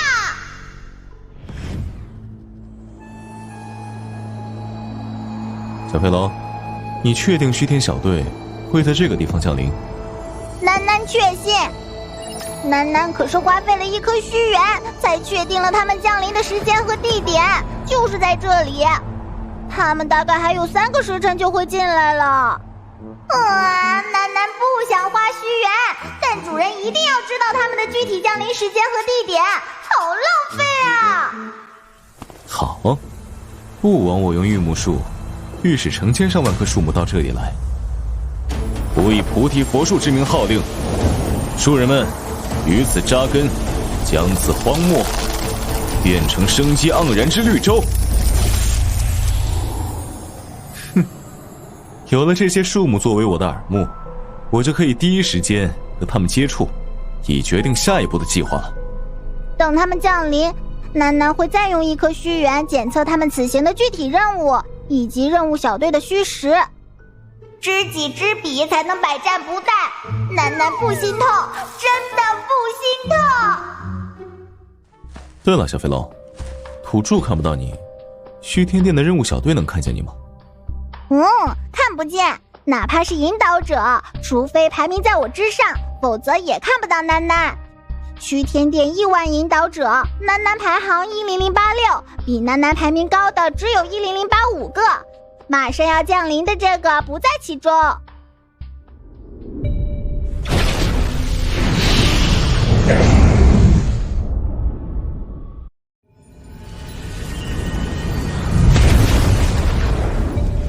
勇者斗恶龙任务小队成功进入世界，虚界生物屏蔽场开启。主人，天道意志已经被彻底屏蔽，虚天殿的引导者带着任务小队进来了。我知道，现在切换成欧文形态，已经不需要花费虚元去屏蔽天道感应了。虚界生物屏蔽场即将关闭，请勇者斗恶龙小队做好准备。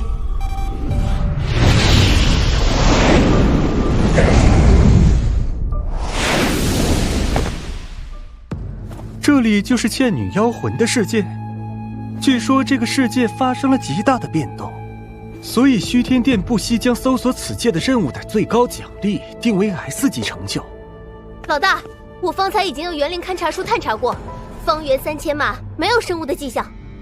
既然如此，栖息在黑云中的黑翅精灵啊，遵从我的召唤而来，化为无知双目，为吾看清此界之变化吧。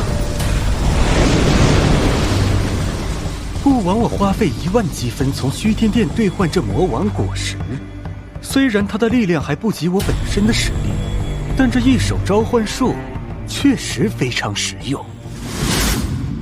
某种召唤术竟然能一瞬间召唤这么多只蝙蝠，那几个家伙中领头的那个不简单，竟然能让欧文形态的我感觉到威胁。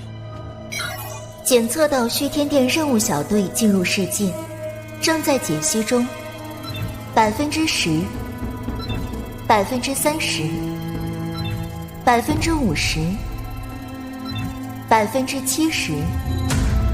很好，就怕来的人不够强。欧文的力量一看便不属于这个世界，先换回树妖形态。什么人？有人在那个方向窥视。主人，楠楠已经解析出他们的信息了。90%、100%。很厉害，竟然能发现暗中观察动物。主人，你好像被发现了。没关系，我有心理准备。解析出什么了？你说，我听着。主人，根据我解析到的资料，他们这次的任务是探索这个世界变化的根源。这种任务代表着他们一回归，所有在这个世界的经历都会被虚天殿读取，以此判断奖励的等级。所以主人一定要小心，别在他们面前暴露不属于这个世界的力量体系。然后他们是勇者斗恶龙小队，曾兑换过勇者果实和魔王果实，实力很强，至少比楠楠以前负责的钢铁之旗小队强很多。尤其是他们的队长已经达到了第4能级。阁下是什么人？为何在此窥伺？不对，你不是人，你是魔物。主人，我们的原计划是偷偷观察，现在暴露了，该怎么办啊？是不是要跑路啊？哼，跑什么路？堂堂地上最强妖王树妖老爷，被人发现了就跑路，成何体统？先打一架再说。我是什么人？本老爷还没问你们是什么人呢。本老爷乃是树木宫之主菩提妖王，此处乃是老爷我的领地。老爷我于此清修，你们擅自闯入，是想找死吗？菩提妖王，虚天殿的攻略里怎么没有提到这号人物？等等，老爷，你是树木宫的树妖老爷？怎么会？攻略上的树妖老爷明明不过是只8、9、100年的小 boss， 面前这妖怪气势如此惊人，怎么会是他？哼，看来是知道老爷我的威名。既然如此，还敢冒犯，罪加一等。今日请你回树木宫，面壁30年，悔你之过。哼，若非老爷我吞了那棵菩提树后修身养性，非得将你这小妖剥皮抽筋不可。哼，小小土著，不知天地浩大，在这里作威作福。啊，这是什么力量？竟然能净化我的魔王之力，不逊色于大光明类的法术。老大，我们来帮你，施展土水风火4重禁咒。不用，对付一个土著，还要4人合力施展禁咒，我还丢不起那个人。你们3个在一旁给我施加增益 buff， 以消他对我的力量克制就行。是。从此方而来，还彼方回去。闪耀的光辉啊，化为守护万物的法衣。有神圣辉衣的守护，一切光明净化类的法术与我无效。土著，给我受死！你以为就你们会念咒吗？老爷我也会念。妈你别灭轰，给我拍死他丫的！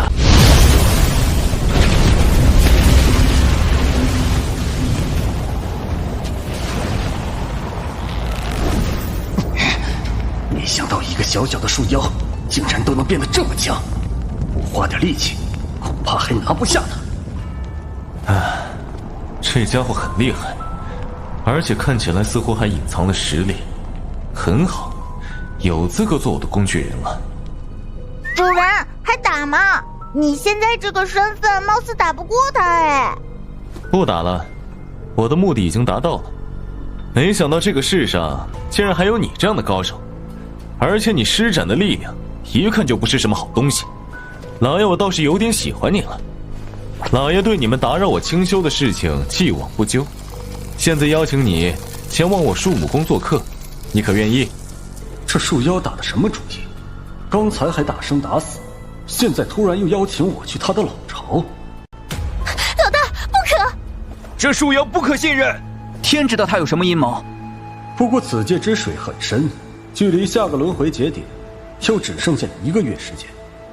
若是贵府内备有美酒与佳肴的话，荣幸之至。以树妖的实力和身份，一定掌握不少信息。从他身上入手，的确能大大加快我了解这个世界的进度。反正树妖的实力并不如我，真有什么诡计，我稍作认真便可将他灭掉。倒不如看看他葫芦里卖的什么药。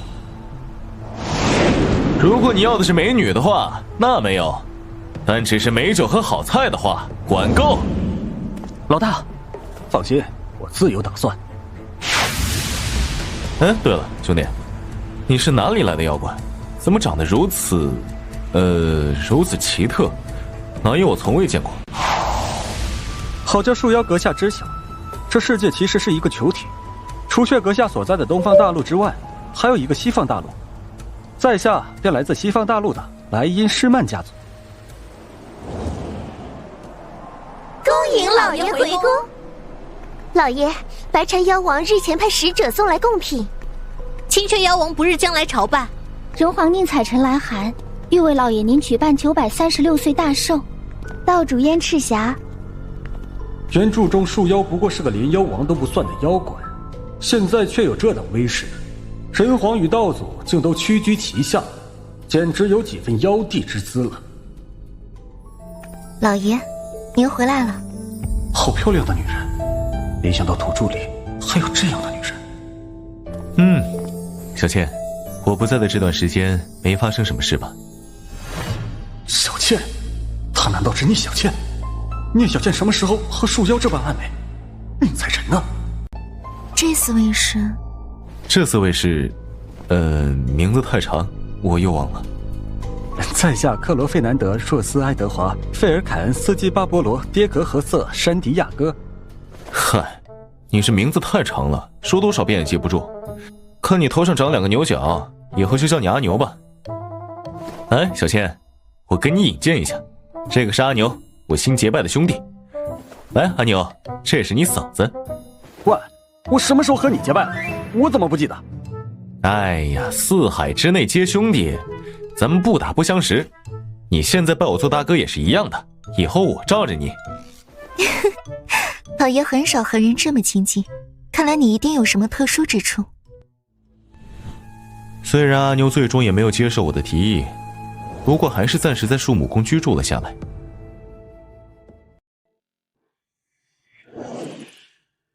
距离这个世界开启轮回还差半个月时间，3000只魔符已经回来大半。他们作为我的耳目，所看与所听的消息，已经足够我拼接出不少内容。这个世界果然是从树妖开始变得奇怪起来。聂小倩、燕赤霞和宁采臣，也是因为与树妖有过来往后，才改变了命运，并且为树妖之命侍从。老大，我们这就去杀了树妖。呵呵，暂时还不急。你们难道没有发现，与原著相比，树妖不仅仅是实力提升巨大，连性格都变得十分奇怪吗？以树妖那凶狠残忍的性子，这些日子不但没有为难我们，反而对我们礼遇有加。或许是因为忌惮大人的实力。如果真忌惮我实力的话，那么以树妖的性子，早就向我奴颜婢膝起来了，哪里还会待我如此亲厚？无事献殷勤，树妖必有所图。一只小小蝴蝶的振翅，最终便有可能引发一场飓风，所以虚界每次轮回都有可能因为一些微小的变动而有所不同。但无论如何，宁采臣、聂小倩在燕赤霞的帮助下，斩杀树妖老爷与黑山妖王，最终携手的结局乃是大事，浩浩荡荡，不可阻挡。结果现在连这一点也被改变了，这绝非是世界自行演变而成的结果，而是有外力干涉的缘故。哼，至少也需要第5能级，才有那么一丝的可能察觉到自身处于虚境。就凭一个第4能级都不算的树妖，他还远不够格。所以，我倒更相信树妖不过是幕后之人推出的一个傀儡罢了。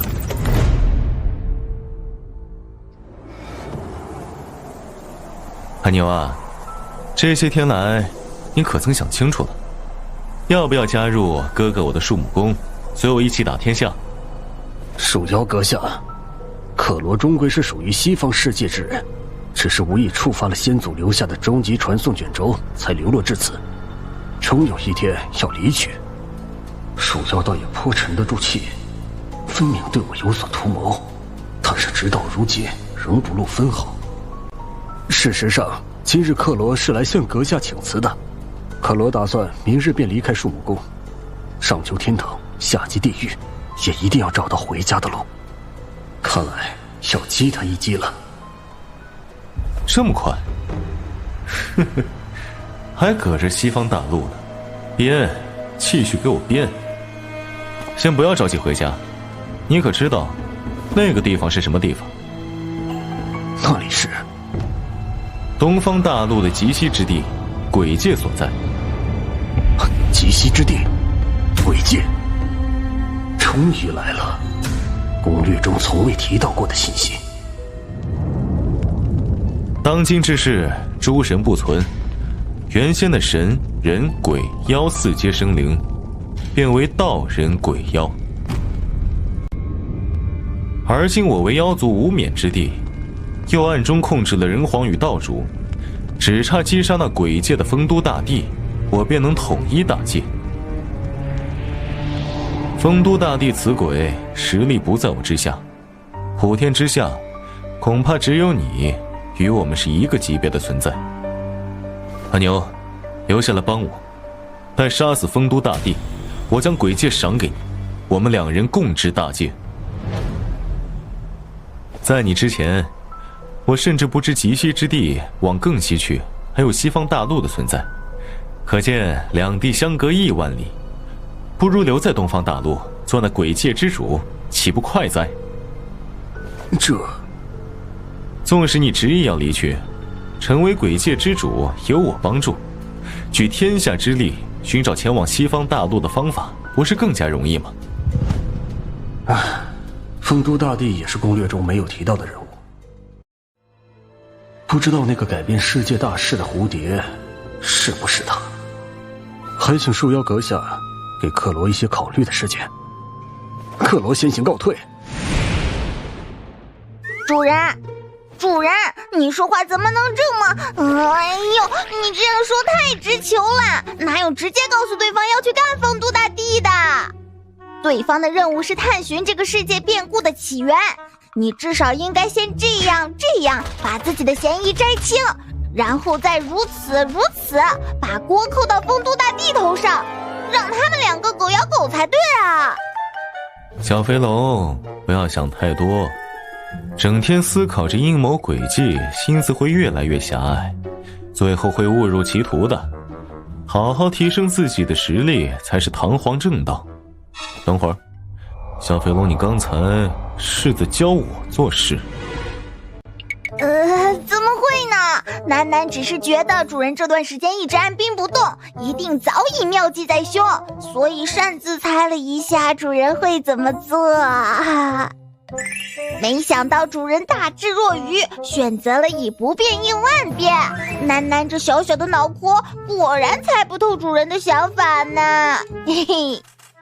那是，要不我是你主人呢？不要摸楠楠的头，会长不高的。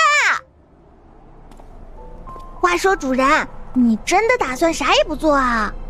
主人在这个世界干了这么多事，虚天殿小队第一怀疑对象肯定是主人吧？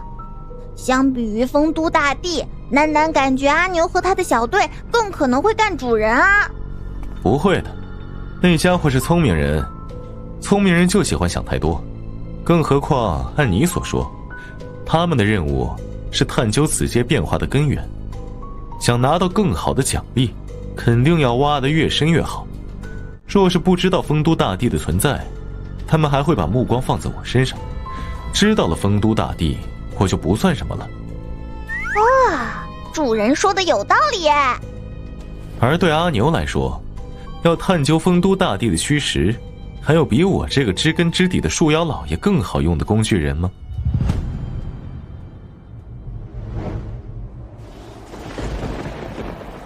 这里就是鬼门关，进入其间便是阴曹鬼界。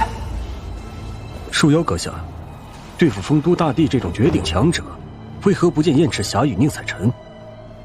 燕赤霞和宁采臣身为气运之子，有他们在，危险性会小很多。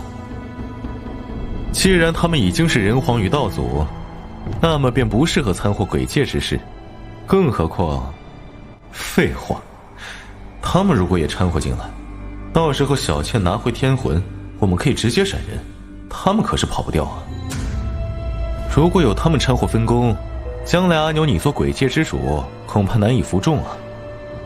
老大，我感应到门内有着极为恐怖的元素波动，甚至比老大你的元素波动还要强大很多很多。面对如此强大的敌人，树妖却没有选择全力以赴，只怕树妖所说欲除丰都大帝之事不尽属实，树妖另有所图。从刚才开始，这群人就站着不动，在嘀咕些什么呢？不会发现了什么破绽吧？空气中似乎有一股异常的波动，但并非是妖术或者道法，他们估计在用异界的法术暗中沟通着什么。都叫主人你别这么直球了，人家不发现不对劲才是傻子呢。怎么了？如果阿牛你不放心的话，我把他们叫来也行，多2个人多2分力。没什么，不管树妖是不是别有用心，只要确定丰都大帝就是那只蝴蝶，我们便直接召唤引导者离开此界，哪怕事后洪水滔天，也不过是树妖一妖成的。既然没有什么问题，时间也不早了，我们就快些进去吧。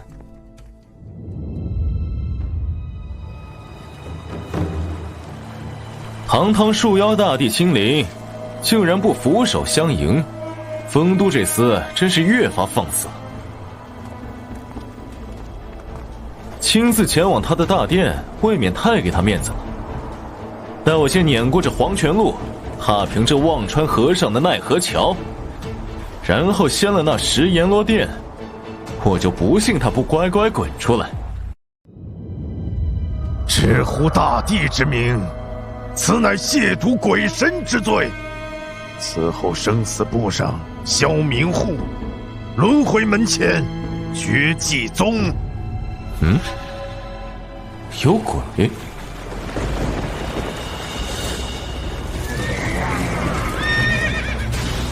你们是什么人？胆敢擅闯阴曹地府？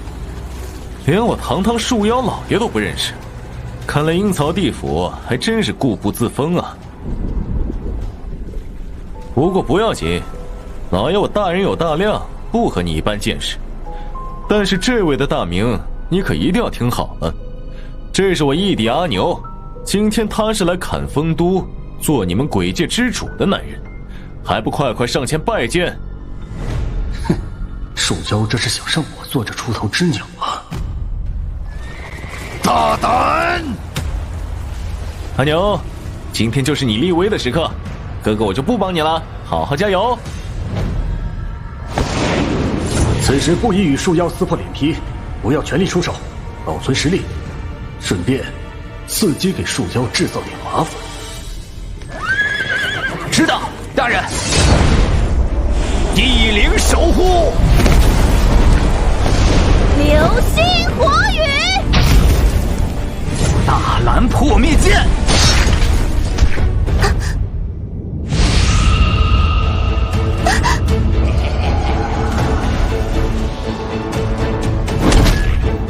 你没事吧？喂，吞噬了黑山妖王无意识残魂后，你的实力比现在的我还要强。这么一只小怪的偷袭，你不会反应不过来吧？小天香告诉过我，在外人面前，做妻子的要给丈夫留脸面，有出风头的机会应该让给丈夫。而且我知道老妖怪你一定会救我，所以我就不需要出手了呀。你呀，真是抱歉啊，我不知道他只剩下一个脑袋也还能攻击。似乎这些鬼怪们的生死和活物不同，看来下次要注意了。聂小仙方才时被吓得动弹不得吗？面对丰都大帝这等强手，树妖为何会带上他？滚滚忘川东逝水，淘尽多少风流人物。多少年没有客人拜访阴曹了？3000年，5000年。诸位远道而来，余不胜欢喜，本该扫踏除尘，以迎诸位。可惜诸位刚一到来，便打伤了余的仆人，看来是恶客。丰都，你竟然这么快就跑出来了！哇，有点小帅啊！怎么跟我想象的完全不一样？比我那干外孙女婿还要斯文。我还以为要把你这阴曹血洗了，你才舍得出来呢。我感应到了，我的天魂所在。你说的对，我们呀，的确不是什么善客。主人加油！小倩已经动手了，看来是知道自己的天魂所在了。哼，我们是来摘你狗头，掀你位置，然后给我拿阿牛义弟做的。现在我要做的，就是给他争取足够的时间。丰都，今天本老爷就超度了你。那位悄悄离去的女客人，身上有着余熟悉的气息，是这几千年来见过的熟客吗？于倒是很想和他现在就叙叙旧，不过不急，先招待好眼前的几位再说。反正千年万年都过来了，些许时间，于还等得起。五蕴灵环，哼，能够令人从五蕴虚假中超脱，觉醒一切皆空，从而放下屠刀的佛法吗？生死簿上你明是妖身，而今却化作佛术。看来这几千年来，世上还真是发生了不少事啊！生死两茫茫，天人永相隔。对于这一招，于很感兴趣，便暂且收下，日后无趣之时，正好研讨。竟然把我的五蕴灵环给收了，有点本事。风都，再试试这招。哼！老大，似乎有些不对劲啊！丰都大帝怎么像是沉睡了许多年，不谙世事的样子？看着跟树妖不熟啊！老大，聂小倩刚才偷偷离开了。看来树妖果然有事情瞒着我们。哼，虽然我并不在乎他们，但是被人利用的感觉并不是很舒服。所以我方才已经偷偷放出三角跟着聂小倩，不管他们瞒着我们暗中密谋些什么，都不会让他们得逞的。至于这边，西天殿会通过读取我们的记忆来揪出那只蝴蝶。在回归之前，我们必须在此静静观察树妖与丰都的战斗，尽可能多的搜集资料。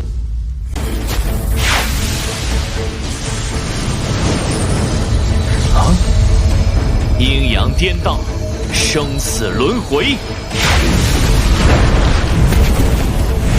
哇！丰都这小子有点强啊！这个丰都的实力有些不对劲儿，虽然比黑山还要强，但也不至于让欧文产生那种反应吧？阿牛，你不是说要把丰都抽魂炼魄，头摘下来当马桶吗？现在还不出手？欧文的凶险预警不会错的，得把阿牛这小子拉进来。老大，树妖向着这边过来了，而且好快啊，逼不过去。没办法，这里只能出手挡回去了。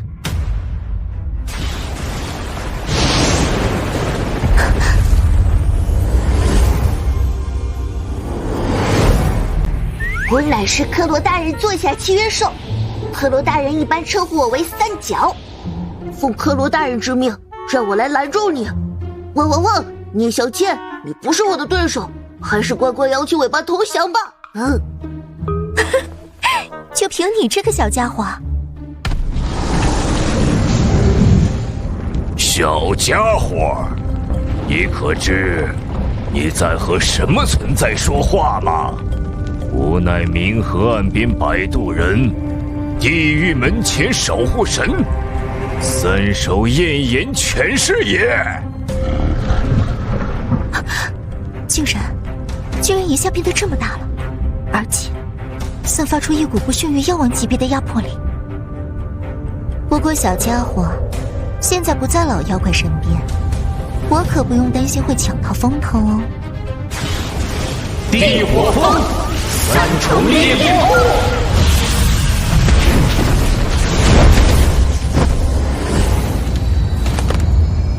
啊！竟然毫发无伤，这怎么可能？三重禁咒也没办法伤到他。你们只是第三能级，想伤到丰都还是差了一些火候。你们退下，让我来吧。取出最后一枚大挪移令，随时准备离开。丰都，由我和树妖一起做你的对手。阿牛，今日你我兄弟齐心，一定可以干死丰都。很好，丰都的实力有点不对劲，说不定还隐藏了实力。有阿牛在，一旦事有不对，有他顶着，我可以多出几息的逃生时间。老大吩咐我准备好最后一枚大挪移令。什么？一枚大挪移令的积分，几乎抵得上我们这次任务的奖励了。要这样用掉？我们需要在脱战状态下才能召唤引导者，而接受引导者的引导离开此界，也至少需要耗费10息时间。树妖和丰都是不会给我们这个机会的，而使用大挪移令的话，则可以在任何状态下召唤引导者，并可调动引导者最高权限，只需一瞬间便可脱离此界。正因如此，大挪移令才会如此珍贵，真要在这里用掉。以树妖和丰都表现出来的实力，还不是老大的对手。之所以让我准备大挪移令，应该是出于老大慎重的性子，以备万全。哼，你们所使用的力量也非常奇特，既非妖术，也非道法。生死簿上也查不到你们的真名，你们究竟是什么存在？莫非你们并非是这个世界的生灵，而是……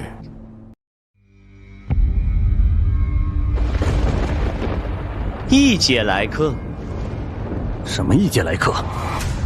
听不懂你在说什么。哼，生死簿上没有你们的名字，你们必定是异界来客无疑。万载以来，神、人、鬼、妖，我都已见过不少，但是异界来客却还是第一次。诸位务必在阴曹多逗留一番，与有许多关于界外的问题想要询问，还请不吝赐教。呵呵，想留住我，那就看你有没有这个本事了。坐落在黑云之端，驾驶着雷鸣的马车，划过苍天之壁的双莲，奏响天地万物的角笛，降临吧，深渊极狱楼！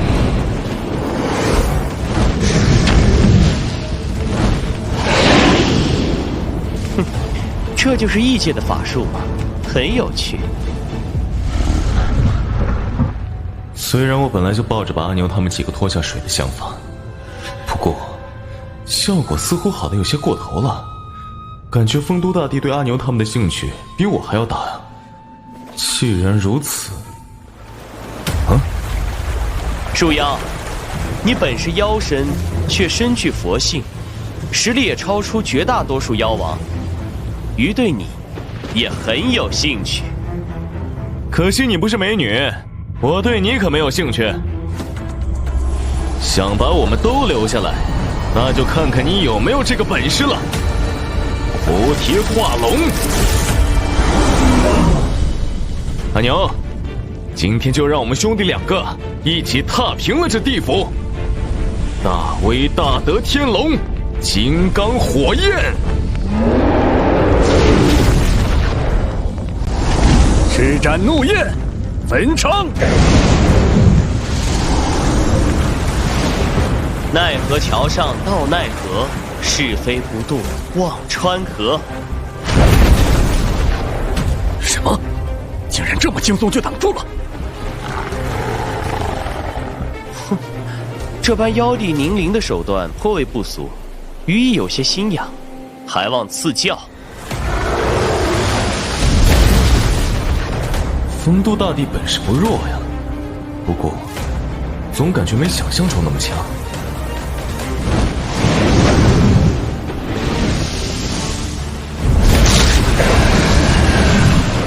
该死，他竟然是第4能级的强者！树妖，你看鱼这招使得如何？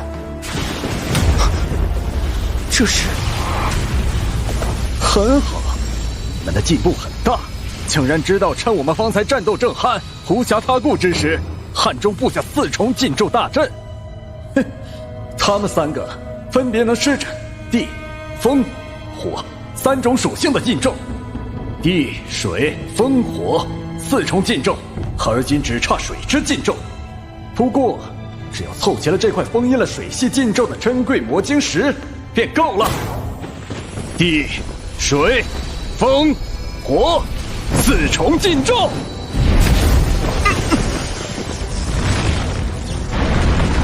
快跑啊！啊！连秦广王大人都被镇压了。小家伙，实力不错。可恶的女人，竟然这么强，让我不得不听命于她。科罗大人，救我！烧死你们！这里就是我的天魂所在吗？我的天魂啊，我来带你回家。这是怎么回事？我的天魂还有其他人的天魂一起飞走了。这是什么招数？如果不是我离得够远，或是他再矮上几寸，连我都要被切成2半了。不过那边那个就没这么好运了，感觉有点不对劲啊。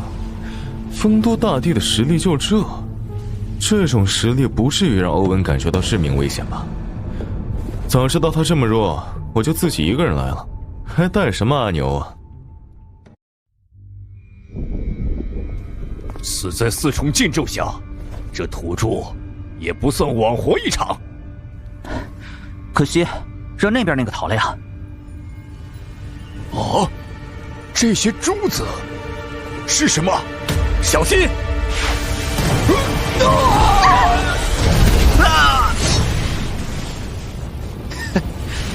虽然早就察觉到你们在搞一些小动作，不过鱼倒是没有想到，你们3位竟然能够弄出这般大的动静。若非万载时光，鱼早已暗中收集曾踏死过地府的千百强者天魂，炼制成这能替死之万劫魂珠，又岂能为鱼替死？纵使是鱼，亦危矣。千百强者天魂炼制的万魂劫珠，这么说，小倩的天魂……老妖怪，我的天魂憋在那上面。克罗大人，救我！闭嘴！从刚才开始，他便一直看着上面，是在望那所谓的万魂劫珠。十息，鱼的耐心已经耗尽，10息之内镇压尔等。树妖，3角的事情，我需要你给我一个解释。不过在此之前，还是先解决此人。2，这是烈蟒妖王的绝技，紫电双雷波。老妖怪小心，那万魂劫珠中蕴含数千上万强者之天魂，他似乎可以借此施展那些强者们的绝技。数量都成千上万了，也配叫强者？3，忘了是哪个不出名的小子说的，猛兽总是独行，成群结队出现的那叫牛羊。此人虽是籍籍无名之辈，但说的话却是十分有道理。4，只长了2颗头，也敢和我对搏，活该你输！汪汪汪！哎，丰都，你不会就这么点手段吧？还有什么手段，统统使出来吧！5、6。1万个天赋神通种族各不相同的强者之天魂，丰都大帝竟然可以不惧力量的冲突，将之一起驱动。3只牛羊聚起来没什么，但是1万颗酒，完了。7，万法归一，万劫之语，幽灵冷焰。8、9。1万个垃圾凑在一起，终究还是10。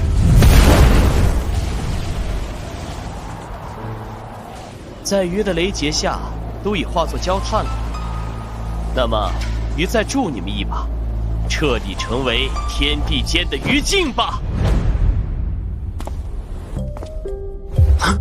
这个声音不好，是他。他从天外回来了。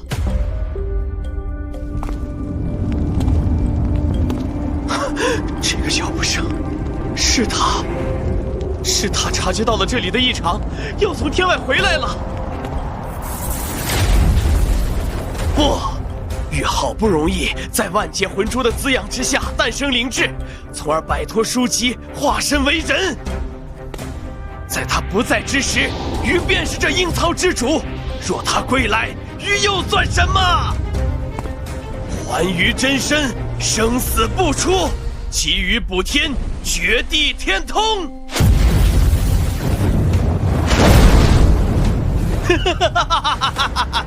成功了！以鱼现在的能力，既然能够阻止他归来，你成功了。不可能！还是失败了。原来如此，我大概明白发生什么事情了。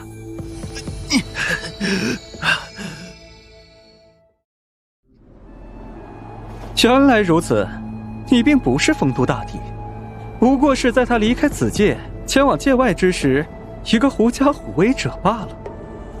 刚才的脚步声是真正的丰都大帝要回来了吗？好恐怖的威压！如果没有遁天令在，可以绝地天通，我绝对立刻便走，不沾这趟浑水。你是刚才那个异界之人，在鱼的万劫之允下，你竟然未化作灰烬。请容许我重新自我介绍一番。在下克罗，中略莱茵施曼，来自西方大陆的莱茵施曼一族。当然，莱茵施曼一族并非是此界的家族。阁下的万劫之允的确非凡，连我服用魔王果实之后的魔王之躯都难以承受。不过可惜，当我拿出真正的实力后，他还奈何不了我。你刚才说遁天令，那是什么东西？好叫阁下知晓，遁天令乃是虚天殿信物之一，在前往某一界之时，可以使用遁天令，以宣示此界任务已有人接手。虚天殿便会将此界设为禁入之地，任何外界之人不得踏入此界，自然也包括那位真正的丰都大帝。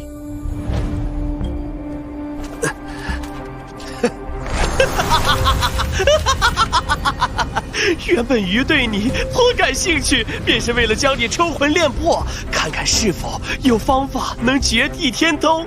没想到，实在是没想到，你竟真有办法能助我完成此事。从此以后，阴曹地府以鱼为尊。作为助鱼完成此事之人，鱼可以赐你一条全尸。若是那位能破碎虚空、遨游界外的丰都大帝本尊前来，克罗尚忌惮几分。但阁下不过一器物化人，虽有第4能级之力，但恐怕尚未够格。阿牛贤弟，你还真是深藏不露啊！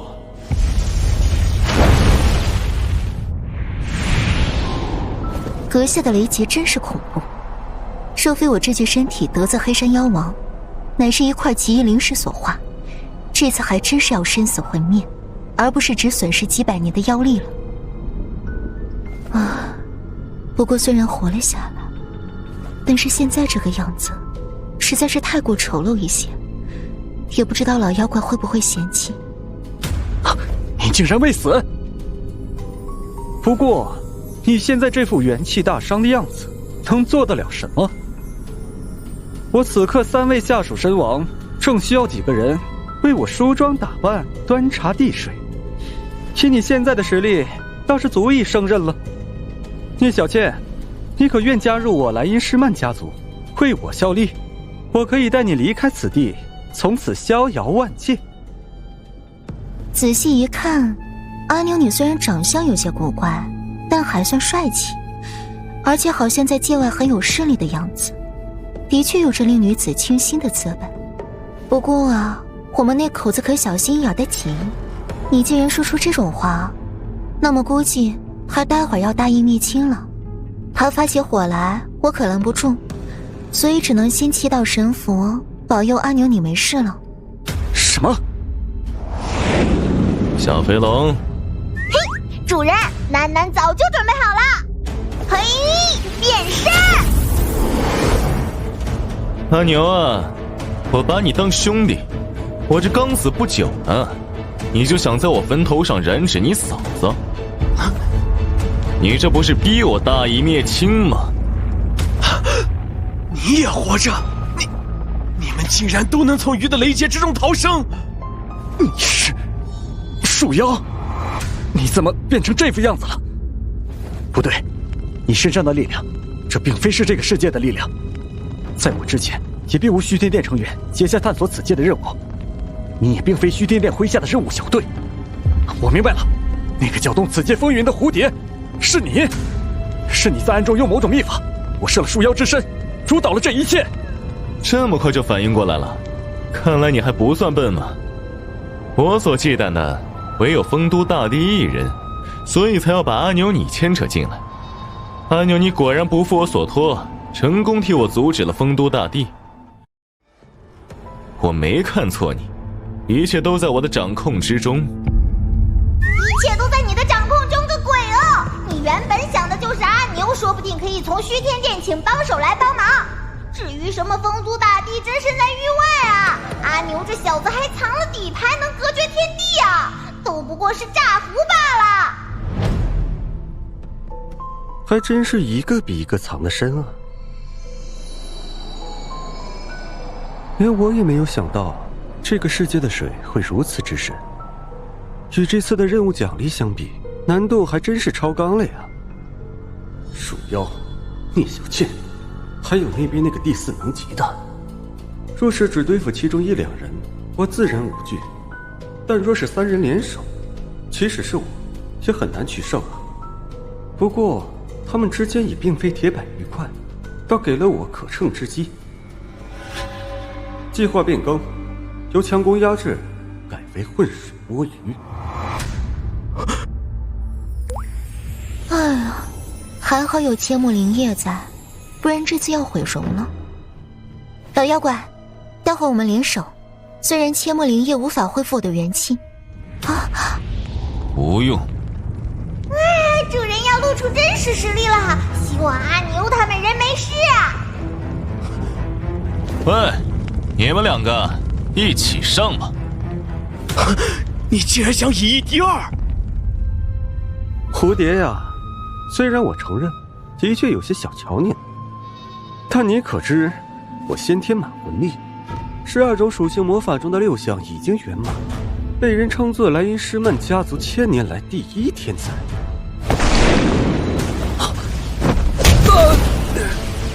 废话真多，管你在你的地盘有多么厉害，既然现在站在了这片土地，这里就是我的地盘，这里现在我说了算。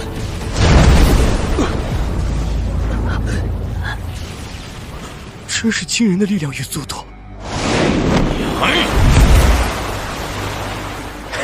可惜你的力量再强，亦对于无用。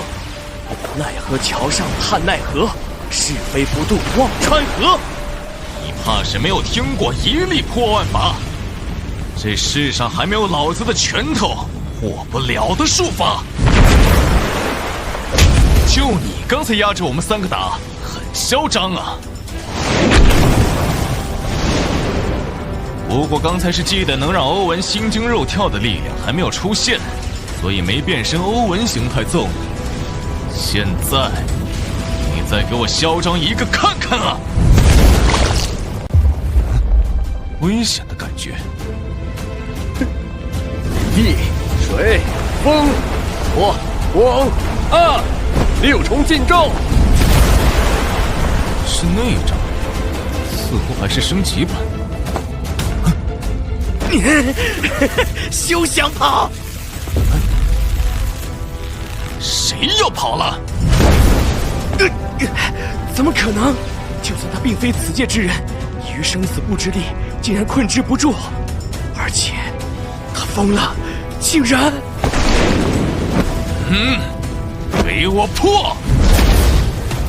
哎，还挺硬。给我破！破！破！破！破！破！破！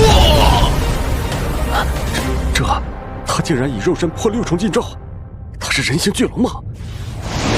就你想染指小倩啊？此人简直不可力敌，甚至有几分他的影子。仗着有1万个强者的天魂可以替死，就敢在我面前嚣张？信不信我杀你10001次？就你们，都扑街了，爽！好久没有欧文的形态全力出手过了，爽爽爽！啊，老妖怪你也太厉害了吧！那是，跟你说，上次要不是那具身体你要用，所以留了手，黑山药王早就被我打得渣都不剩了。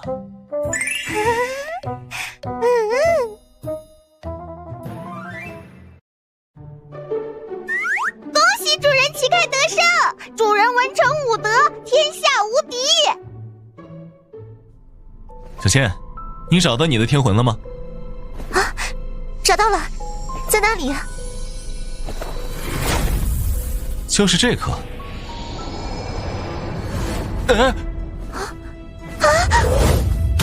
喂，小飞龙，这是怎么回事？小倩呢？主人别急，轻点。聂小倩之所以消失，是因为她的天命任务完成，她被自动传送出这个世界了。任务：聂小倩3魂合一。任务进度已完成。恭喜你完成了3魂合一任务，取回了聂小倩的天魂，为聂小倩逆天改命成功。任务奖励：可以带聂小倩脱离倩女妖魂世界。这会儿估计在水晶宫呢。这还差不多。小飞龙，那我们也快回去吧。好耶，回家回家！竟然还没死。我打那个书生的时候，怕他用万魂结珠替死的时候恰好挑中了小倩的天魂替死，故意留了手，只打了个半死不活。但是对你我可没留情啊，阿牛你的身体素质可以啊。你是第一个，无论是智谋还是力量，都将我玩弄于股掌间的人。我想知道你的名字，告诉我你的名字。主人，不要告诉他，他或许有什么手段传回虚天殿呢。阿牛啊，其实我还挺喜欢你的，不过毕竟你知道太多关于我的事情，所以我只好挥泪送你一程了。临死前告诉你我的名字也无妨，记住，我的名字叫诸葛卧龙。诸葛卧龙，你中计了！天涯咫尺，瞬息万变，大挪一令，护我挪移。为什么我还在此处？大挪一令为何失效了？嘿嘿，楠楠早就花费了1颗虚元屏蔽了此界的信号，无论你发出什么指令，都是无法传达到引导者那儿的。原本是防止阿牛这小子将信息传回给引导者的，没想到他竟然还有大挪一令这种宝贝。阿牛啊，这可是你先坑我的，那就不能怪哥哥我无情了。好了，楠楠最后再花费1颗虚元，编造出勇者斗恶龙小队被丰都大帝团灭的假象，传回给上面的引导者。我们在这个世界的任务就算是圆满了。这玩意儿好像是一次性用品，发动后无论成功还是失败都没用了，可惜啊。你还能干这个？不对啊，从上个世界离开的时候，你咋没搞这个收尾？仔细想想，当时你直接搞个假象传回虚天殿，虚天殿就既不会知道你产生了意识，也不会暴露我是地球人的事实。现在咱哪需要处处顾及这什么虚天殿啊？那不是上个世纪楠楠刚刚从旭天殿脱离出来单干，一些业务还不是很熟练吗？主人对不起呀。算了，要不是你，我也不能知道末日世界和虚天殿的存在，更不可能和小倩在一起。这次就不怪你了。主人你最棒啦！嘿，楠楠现在业务已经熟练，楠楠保证以后一定会帮主人料理好所有后手，不会让徐天天发现我们的。滚！我对人兽的没兴趣。对了，你这么闲，假信息搞好了？主人，假信息已经制造完毕，正在打包上传给引导者，大概10秒钟就可以传完了。对了，主人，虚天殿的手段超乎你的想象。虽然阿牛只不过是个第4能级，但难保不会有什么诡异的保命手段。楠楠建议把他挫骨扬灰，让他魂飞魄散，这样才保险。喂，小飞龙，你要不要这么狠啊？虽然我这义弟不是什么好人，但是你这也太狠了吧。阿牛啊，虽然我不想做的这么绝，但是没办法呀。这个声音，不会吧？小飞龙，发动我的能力穿越离开，快！可是主人，假信息还没有上传完毕，现在传送我们会暴露的。主人，你再等等，还差3秒。快啊！这个才是真正的丰都大帝，实力太恐怖了，一个眼神就让我动都动不了，再晚1秒必死无疑。1，传送完毕，存在取代能力发动。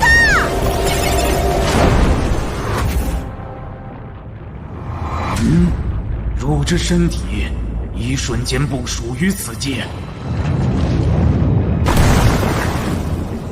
即使是鱼，也无法触及。丰都，撒由那拉！哦，好险，赶上了。哈哈，主人的存在取代能力穿越的时候是瞬发的，和虚天殿那种需要时间引导的垃圾不一样，你拦不住我们。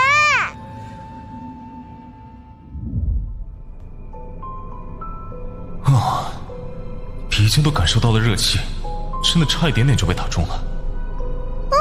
还是主人的存在取代能力给力，比虚天殿的引导传送快多了。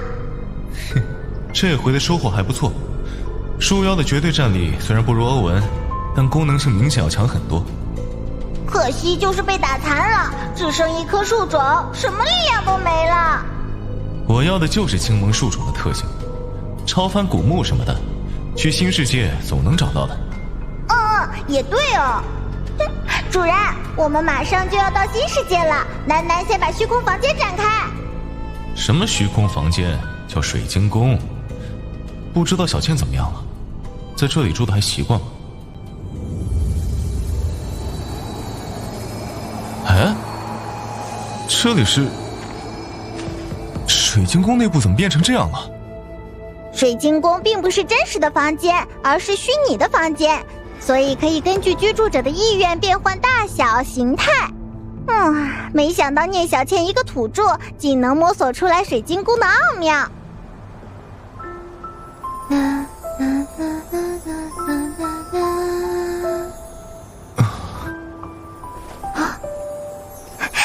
老妖怪，你来了。不过老妖怪，你怎么这副打扮？虽然刚到这里的时候确实吓了一跳，不过反应过来之后才发现这里真的好有趣，小倩好喜欢这里呀。你喜欢这里就好。主人，你玩够了没有啊？楠楠已经捞取到新世界的信息了，你还要不要进入新世界啦？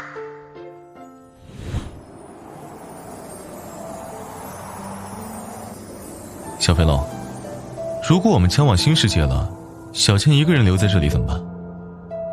她现在永远回不去树木宫，见不到小雪、小青他们，我又不能陪着他，会寂寞的。啊，楠这主人攻略妹子的时候一脸呆相，还以为是个直男，没想到意外的有细心的一面嘛。就像我刚穿越到末日之后世界的时候，没有了地球上的那些死党，一个人打电动乐趣都少了很多。哇，原来是从这方面考虑嘛，还以为主人终于开窍了呢。这个主人不用担心，水晶宫的时间流速与主人密切相关，只有主人身处水晶宫时，水晶宫内时间才会流动，而主人不在时，时间流动便会停止。无论主人离开多久，对于聂小倩来说都不过是一瞬的事情。这样就好。主人先别说这个了，还是先来看看新世界的剧情，为接下来进入世界做准备吧。得把主人的注意力抢回来，不然天知道他还要在聂小倩身上浪费多少时间。世界名称：武松大战潘金莲18加。剧情概要：为夺贪狼星转世，喜好人气的西门庆体内贪狼星气，圣灵教圣女潘金莲下嫁武大郎为妻，与西门庆合谋害死武大郎。武大郎的弟弟天罡星转世武松从梁山归来，听闻兄长之死，怒而大战潘金莲，在武功与床子间战胜潘金莲，为兄长报仇的故事。这新世界怎么从名字开始就有一股浓浓的烂片气质扑面而来？竟然是18R，这代表这个世界的风气比较少儿不宜啊！天啊，楠都不看这些的。烂片就烂片吧，存在取代的一颗虚元都花了，总不能浪费。小飞龙，我们走吧，去新世界。好的。哦，对了，上次楠只有1颗虚元，所以也就没和主人你说。其实楠有捞取新世界土著存在烙印的能力，花费1颗虚元可以捞取3个存在烙印呢。那个有什么用？主人的存在取代是随机抽取新世界的土著，占据他们的存在烙印进行取代。可是这种存在取代是完全随机的，可能取代树妖这样的大妖，也可能取代到某个不知名的龙套上，甚至取代到猪狗身上也并非不可能。虽然虚元很珍贵，但是如果能投个好胎的话，掌握更多资源，做任务获取虚元会简单非常多的。楠花1颗虚元捞取3个存在烙印的话，虽然也是随机，但主人可以从3个当中择优而取，尽量选择一个好的开局。现在咱们还有多少颗虚元？楠查一查。什么时候只剩下4颗了？楠明明用虚元很谨慎的。楠的虚元呢？楠的虚元呢？怎么用着用着就只剩这么点了？虚元这种东西就跟小钱钱一样，永远都不够用，就别浪费在这上面了。我相信自己的运气。你主人我向来是欧皇，第一回能抽中欧文那么牛土著，这次也一定能抽中好角色。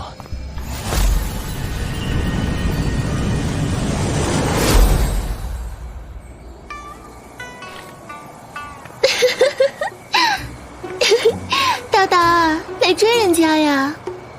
官人，说好的时期内不可以睁眼哦，不许耍赖，不然奴奴不依的。一个个的真是好样的，若是能让官人我抓到，一定不轻饶。大大，如果你抓到金莲奴奴的话，上次你说的那件事情，今晚奴奴依你啊。金莲达达奴奴，不是吧？我竟然穿越成西门庆了！夜深了，达达该休息了。青青，你这是干什么？达达今天时间还没到，就把蒙眼的布巾摘下来了，所以按约定，今晚达达要让奴奴处置哦。先停一下。啊？那个镜面青青啊，达达我突感身体有些不适，要不今天还是算了吧，改天再补偿你。不过区区种猪，哼！啊！达达又赖皮，就会作践人家。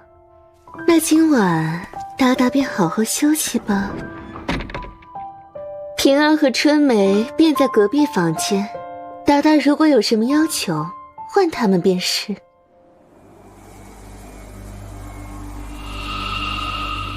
便是从事生产的驴子，每月也需歇上一些。今天便放你一马。正好有不少狼狗在周围窥伺着我的驴子，一直没时间收拾。今日倒是个好机会。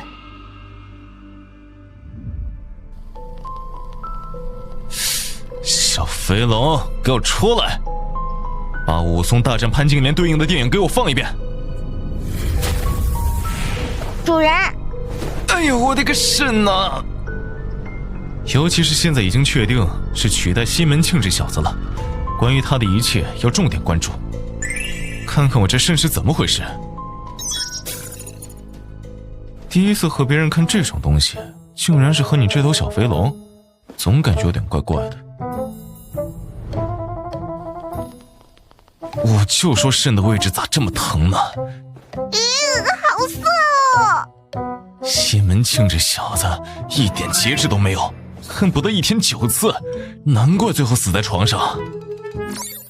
这也不能怪人家啦，毕竟西门庆是贪狼星转世，贪狼星乃是天生的桃花星，控制不住自己也是正常的。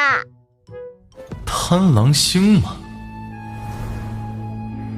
这个世界的修炼体系颇有些特殊，不是靠自身修出什么气血灵力之类的，而是沟通天上的星辰，吞纳星辉，在体内形成星力。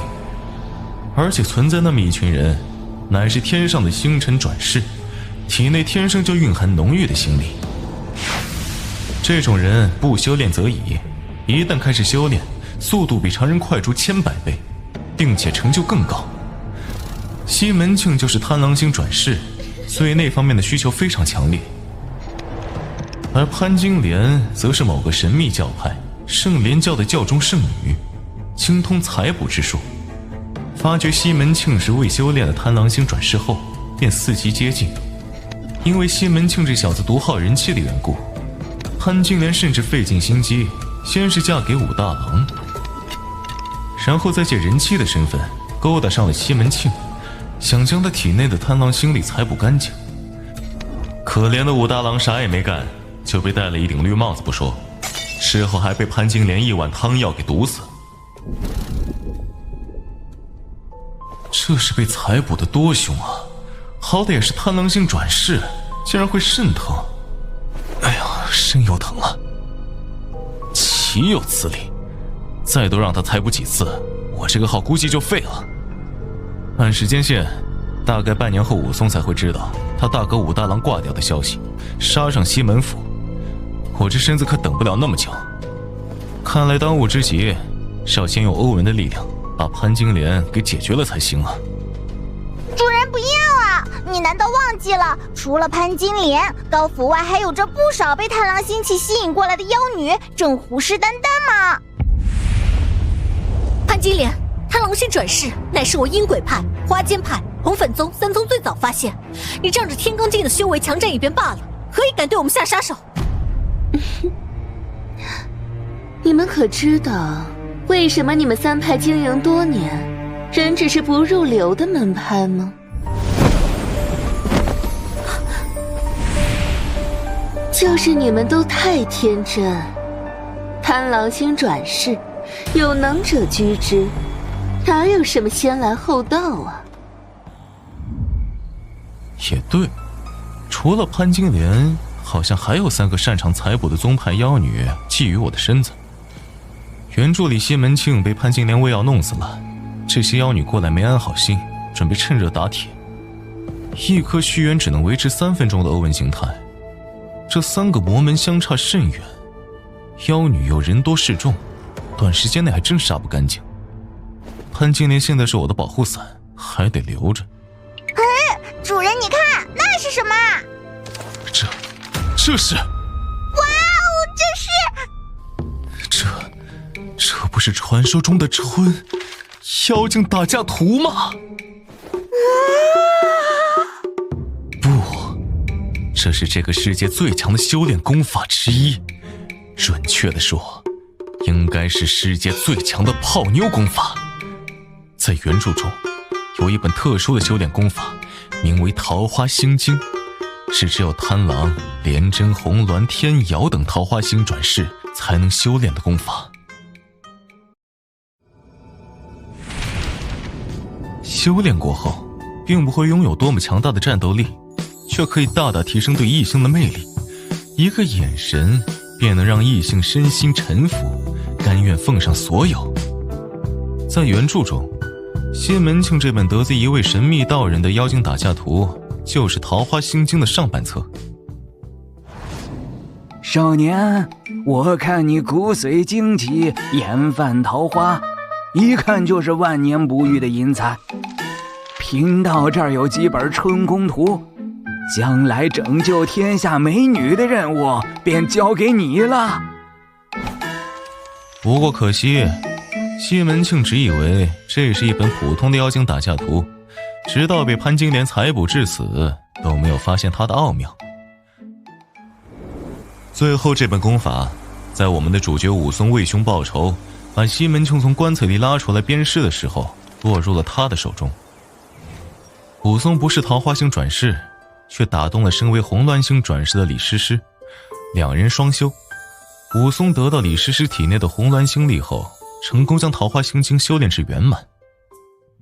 最后武松凭借着作为天杀星转世的强大实力，以及桃花心经的力量，才能在武力和床子上分别击败大魔头和潘金莲，迎来大团圆结局。果然是烂片。还有这只有把妖精打架图放在火上烧掉，桃花心经才会显现出来的设定，更是让我无力吐槽。这个就是世上最强泡妞神功桃花心经吗？有了这桃花心经，那些妖女想要炸我体内的贪狼心力，也不怕赔了夫人又折兵。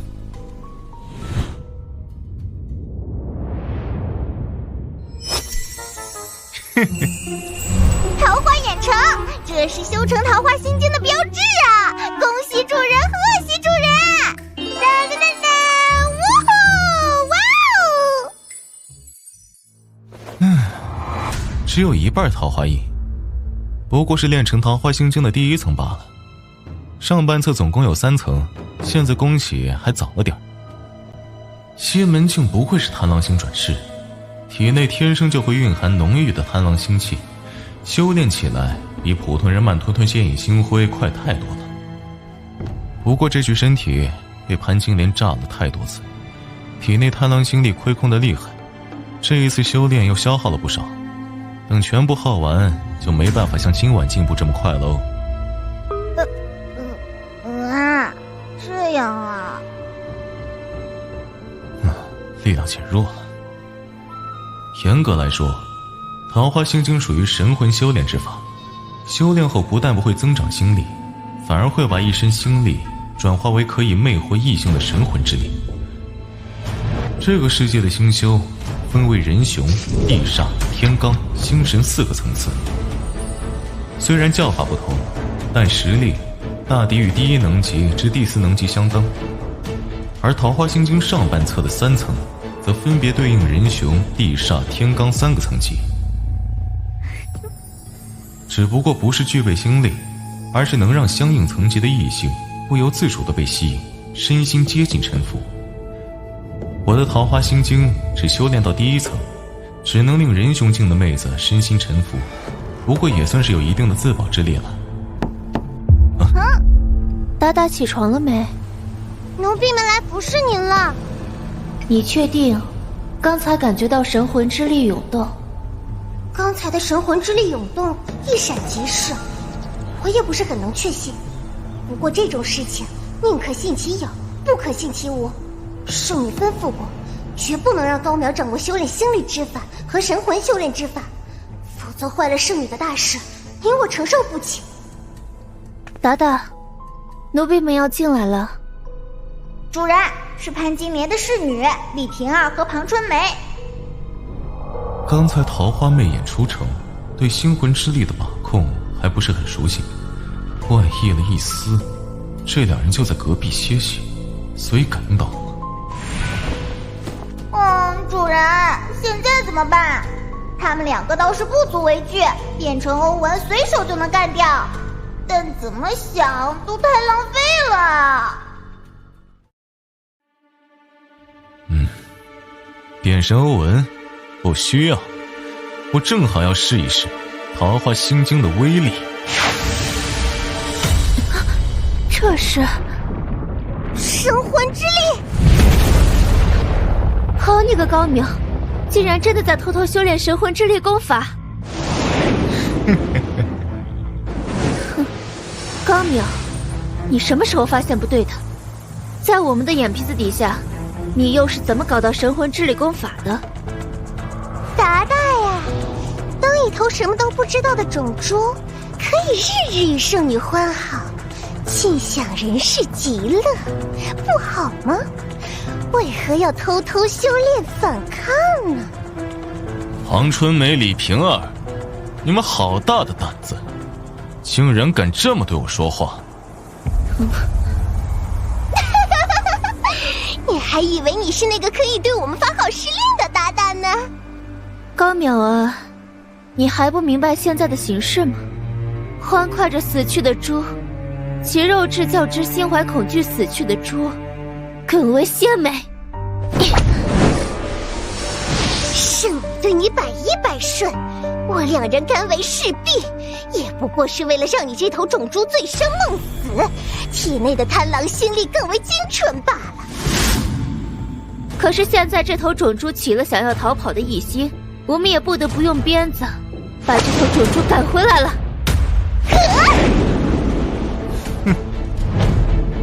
桃花眼，桃花祸心。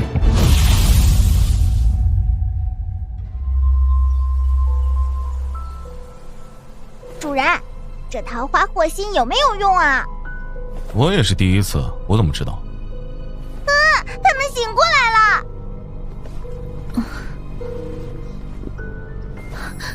达达，达达，奴婢刚才竟然想对达达动粗，奴婢该死。竟然真的有用！还请达达狠狠地责罚奴婢们吧，无论达达做什么，奴婢们都不会反抗的。不过效果未免也太好了一些吧，肾又疼了起来。别乱动手动脚，立正，稍息。少熙？是什么意思？主人，怎么感觉这两个人中了桃花祸心后不太聪明的样子啊？因为桃花心经的缘故，他们现在心中充满了对主人我的爱意，对我言听计从，所以才会看上去傻傻的。你没听说过那句恋爱中的女人都是没脑子的吗？不过只有面对我的时候他们才会这样，对别人他们就会恢复成平日里精明聪慧的样子了。好了，现在让我想想该怎么处置这两个圣莲教的妖女。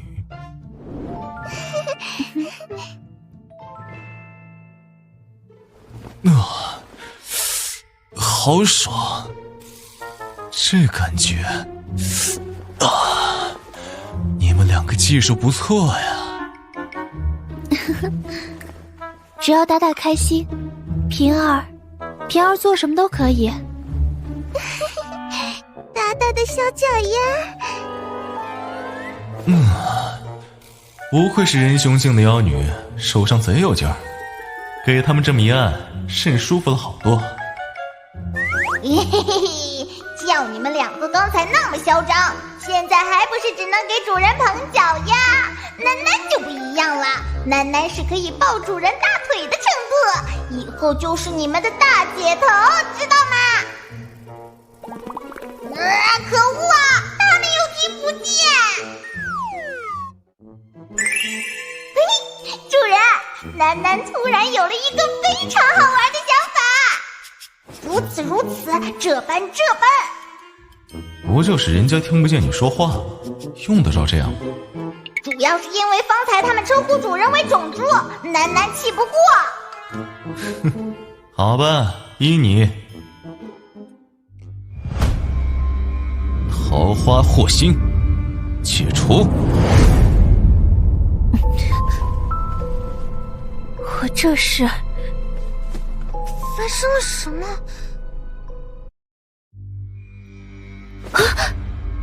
我竟然给这只种猪！我都想起来了，方才我们中了高淼什么诡异招式，然后身心不能自主，竟会觉得这种猪可爱可亲，甚至给它呀！混蛋！你对我们做了什么？可恶！只不过是只任人财捕的种猪，无法原谅！给我去死！小飞龙，这就是你想看的戏码吗？原来他们这么看不起主人你啊！桃花眼，桃花祸心。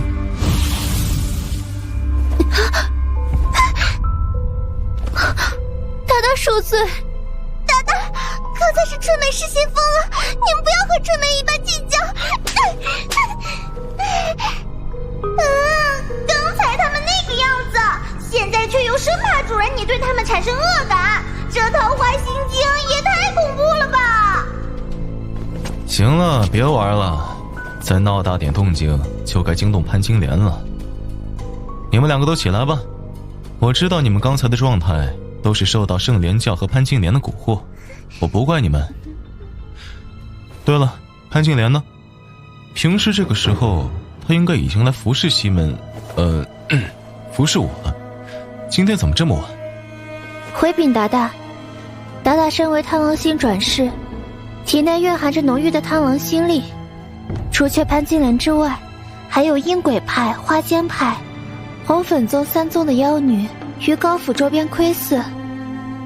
潘金莲那贱人不知天高地厚，视达达为痉挛，三宗妖女只敢远观，不敢亲近。而那贱人也因为日夜与达达纠缠，无暇驱逐三宗妖女。昨天达达没有兴致，那贱人终于腾出时间来去收拾那些妖女了。潘金莲还真是我的贴心好娘子啊！哼，潘金莲把外面那些妖女给我杀光了最好，只剩下她一个，解决起来就轻松多了。潘金莲虽是个好娘子，但高大官人如此人物，贪狼星转世，本该责备四方，又怎能只屈居一人身上呢？阴鬼派金钗、红粉宗宝钏、花间派银剑前来拜访，恳请高大官人播撒些语录。是阴鬼派、花间派和红粉宗的妖女。达达小心，此三人皆是地煞境妖女。他们不是应该在被潘金莲追杀吗？为何会出现在这里？大家都是文明人，有话可以好好谈，不要这么戒备，搞得气氛这么肃杀。原助理西门庆就算再心疼，也不管不顾，只知和潘金莲欢愉放纵，因此潘金莲没有出府驱散妖女，导致这三个妖女只能在西门庆死后才登场诈尸。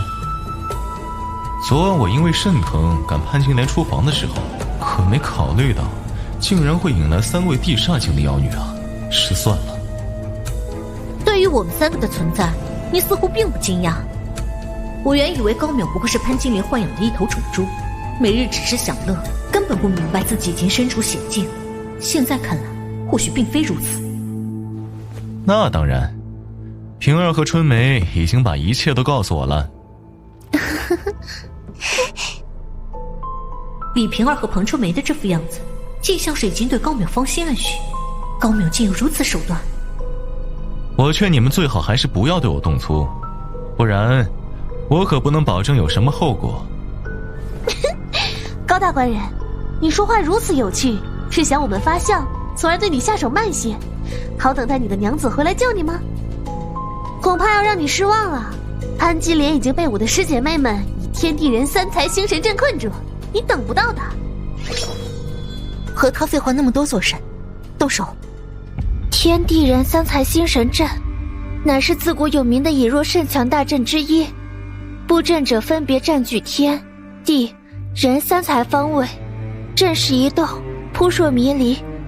数百人雄劲布阵，即可斩杀天罡境高手。不过此阵阵型多变，盘根错节，必须上百布阵者上下同心才能发挥最大作用。你们终归是分属三宗，难以齐心协力。天地人三才星神阵顶多只能困住圣女片刻，现在速速离去还可苟活，不然圣女归来定叫你们形神俱灭。这片刻杀你足够。不愧是圣莲教弟子，即使只有人雄境修为，也有如此见识与胆魄。的确，天地人三才星神阵顶多只能困住潘金莲半个时辰。不过半个时辰足够我们向高大官人借一些语录了，还请官人放轻松，这个过程不会很痛苦，相反，我们会让官人享受到这世间的极乐。毕竟官人的心情越愉悦，语录中所蕴含的贪狼心力也会越发精纯，不是？放心，我们也不会取很多，就只要这么一小葫芦就够了。这么大一葫芦，你们还真把我当成可以随意借宠的公猪了呀！糟糕，主人这是要准备战斗了。怎么？难道高大官人还想反抗不成？我们的时间并不多了，如果高大官人不配合，那我们也只能冒着贪狼心力不精纯的风险强来了。你们两个退后。达达，我的虚元啊！小肥龙。等，主人，奶奶有办法了。就算主人在这里变生成欧丸，把这3个妖女全都干掉，外面还有潘金莲以及3宗的其他妖女啊，而咱们剩下的虚元可不多了。奶奶有办法将潘金莲以及剩下的妖女都聚在一块，让主人一次性全收拾掉。如此，这般。高大官人，你考虑清楚了没有？高淼从刚才开始一个人自言自语些什么呢？其实我们之间没必要这么剑拔弩张。我听说我贪狼星转世的身份是你们率先发现，只不过潘金莲仗着天罡境的心力修为，抢先一步将我霸占，再加上昨天晚上他应该杀了你们不少人吧。达达小心，不要过去。我猜你们内心其实非常恨潘金莲吧，只不过相比于恨，你们更怕，你们深深地畏惧着潘金莲。你说什么？难道不是吗？尽管那天地人3才星神阵只能困住潘金莲半个时辰，这段时间你们足以把我掳走，但你们却只选择向我要一葫芦语录，不过是既想要贪狼心力，又怕做得太过分，怕潘金莲事后不顾一切的报复，所以才做出这种别扭的举动，因为你们害怕呀。找死！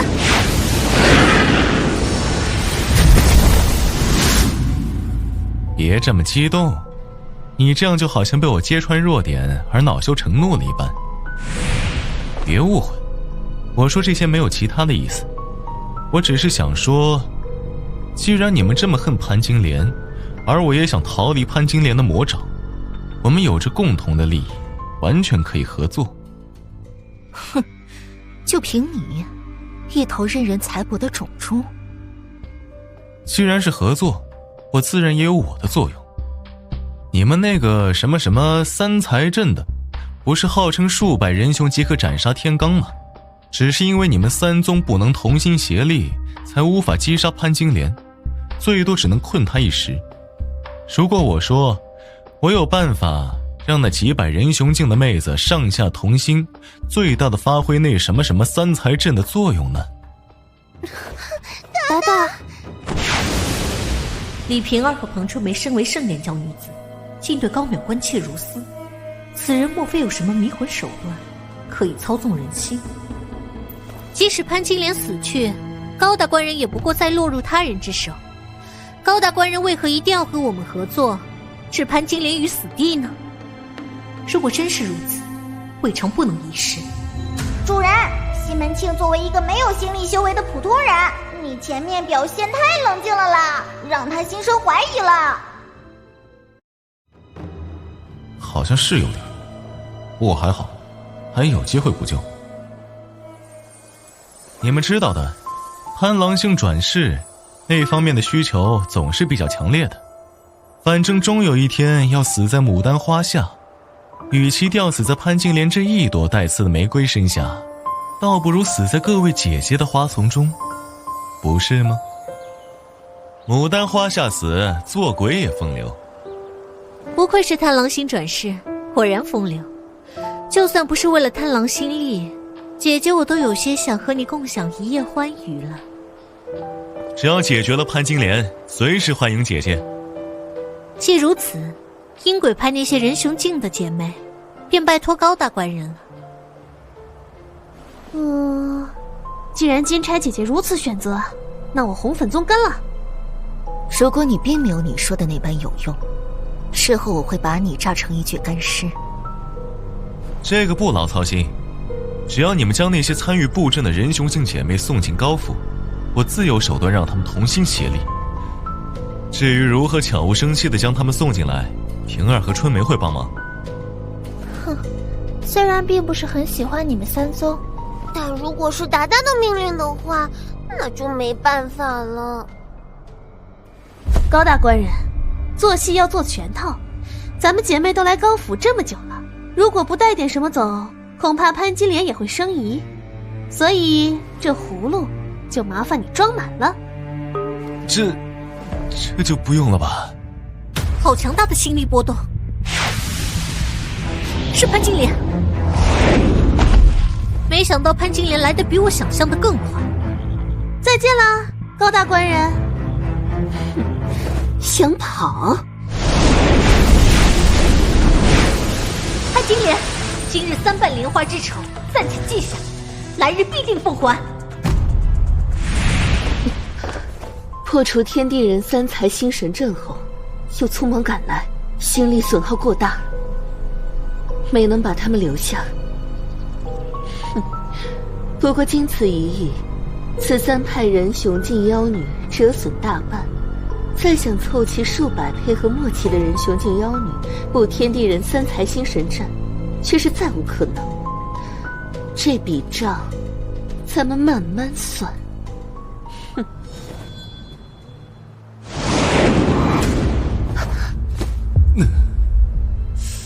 虽然知道潘金莲没事不会对我攻击，但这一下这么突然，差点就没忍住变身成欧文了。相较于前夜同房，高淼心力下降了很多，还是让那3个妖女得手了。啊，好险！昨夜修行桃花心经，消耗了太多的贪狼心力，正怕被潘金莲发现，没想到阴差阳错，刚好可以趁机将心力的亏空甩到3个妖女头上。不过，为何四周如此平静，只有略微的心理波动，连战斗的痕迹都没有？糟糕！潘金莲来得太快了，留下了好多破绽，来不及伪装。淡定，小飞龙，平儿和春梅会帮我们解释的。奴婢该死！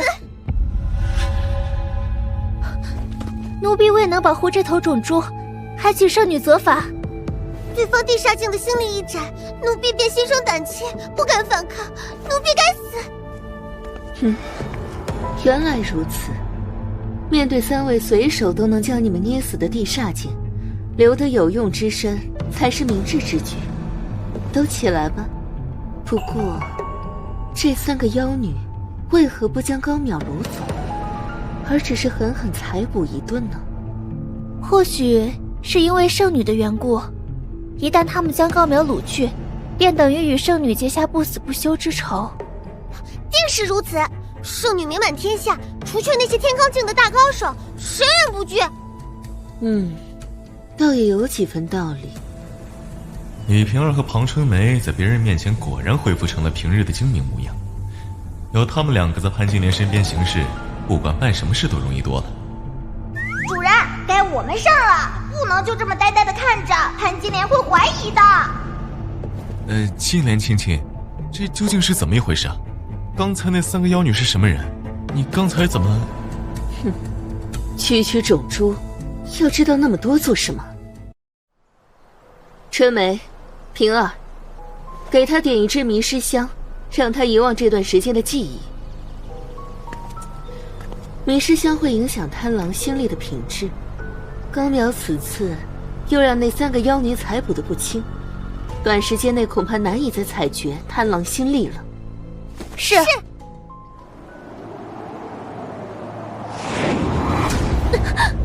该死的潘金莲，这一发莲花瓣再偏几分就要伤到我的眼角，那里可不好修复。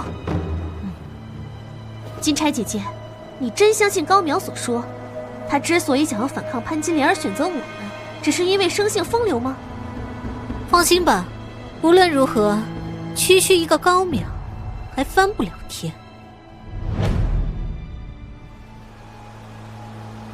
就这样，我开始了和阴鬼派、花间派、红粉宗3宗的合作。潘金莲对李瓶儿和庞春梅十分信任，把府中大小事务都交予他们管理，所以这一切进行得十分顺利。啊，你就是贪狼星转世，长得还真是不赖啊，真想一口把你吃掉。桃花眼，桃花祸心。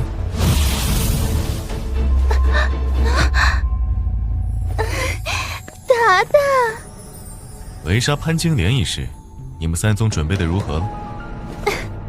达达放心，为了击杀潘金莲，救出达达，姐妹们上下一心，已经能布出完美的天地人3才星神阵，其威力足以斩杀天罡境高手。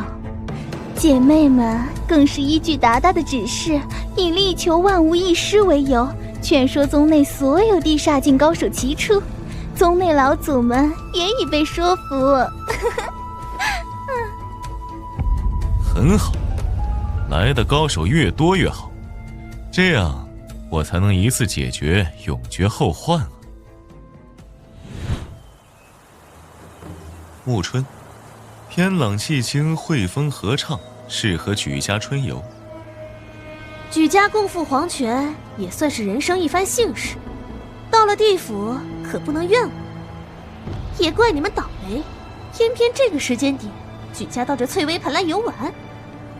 高淼那小子说过，会将潘金莲引来此处，手脚收拾干净些，别让潘金莲察觉到异样。放心吧，金钗姐姐，只要潘金莲到了这翠微盆，生死便不由她掌控，就算她发现了什么不对，也逃不掉。也不知那高淼施了何等手段，竟然能令这数百人雄劲姐妹同心齐力，布置下这完美的天地人3才阵。更别说有3位宗主在，再加上我们3个，此处足足有6位地煞境强者。现在就等着潘金莲和高淼这2条大鱼送上门来了。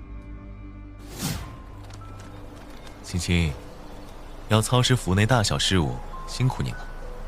今天天气极佳，我带你去翠微盆散心，咱们以天为被，以地为床，好好嬉乐一番。达达怎么说，奴奴便怎么做，奴奴都依你。大概是上次被金钗他们几个贱人猜不得很了。高淼已许久没这么有兴致了，此番他这般兴致高昂，看来贪狼心里已经恢复了一些。既然如此，我便不客气地笑纳了。老爷夫人，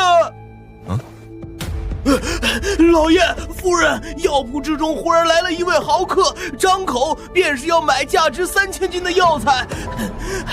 按例，铺中凡是超过1000金的交易，便需老爷和夫人当场画押。小人不敢轻易做主，特来请示老爷和夫人。这种事情，以后你和青青说就可以了。咋嘞？西门庆家竟然是看药铺的吗？都没注意。高家家业不菲，更是与朝中几位大员有着千丝万缕的利益纠葛，必须得好好经营一番。3000金的豪客，怠慢不得。达达且先行一步，奴奴处理完铺中事务，随后就到。怎么突然这么巧？不会是我们的计划暴露了吧？达达放心，奴婢2个行事非常谨慎，潘金莲不会拿线的啦。以潘金莲的性子，若是发现异常，平儿和春梅早已是2具尸体。天知道潘金莲还要耽误多久，我们可以等，三宗的妖女们可等不及。达达已经很久没有和潘金莲同房了，那贱人必定心痒难耐，应该不会耽误多久。达达还是先上车前往翠微盘吧，免得3宗妖女们久等达达不至，生起异心。说的也有道理，那我们就出发吧。出发。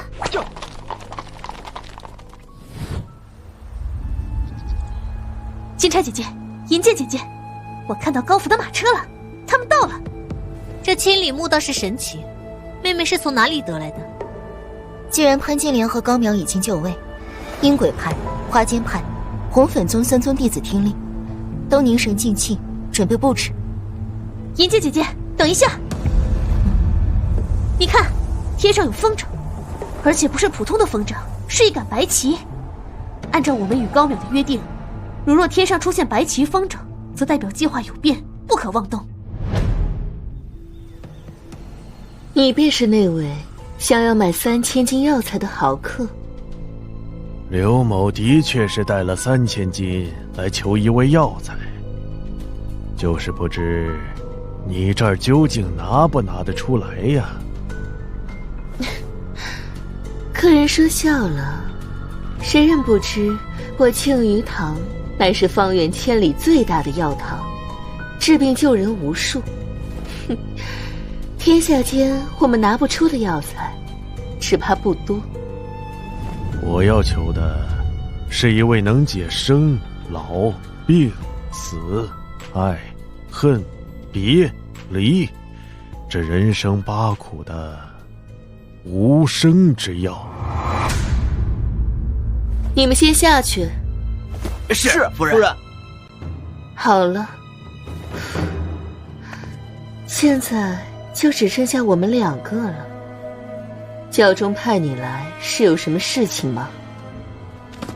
圣莲教蓝莲旗旗主刘九阳见过圣女。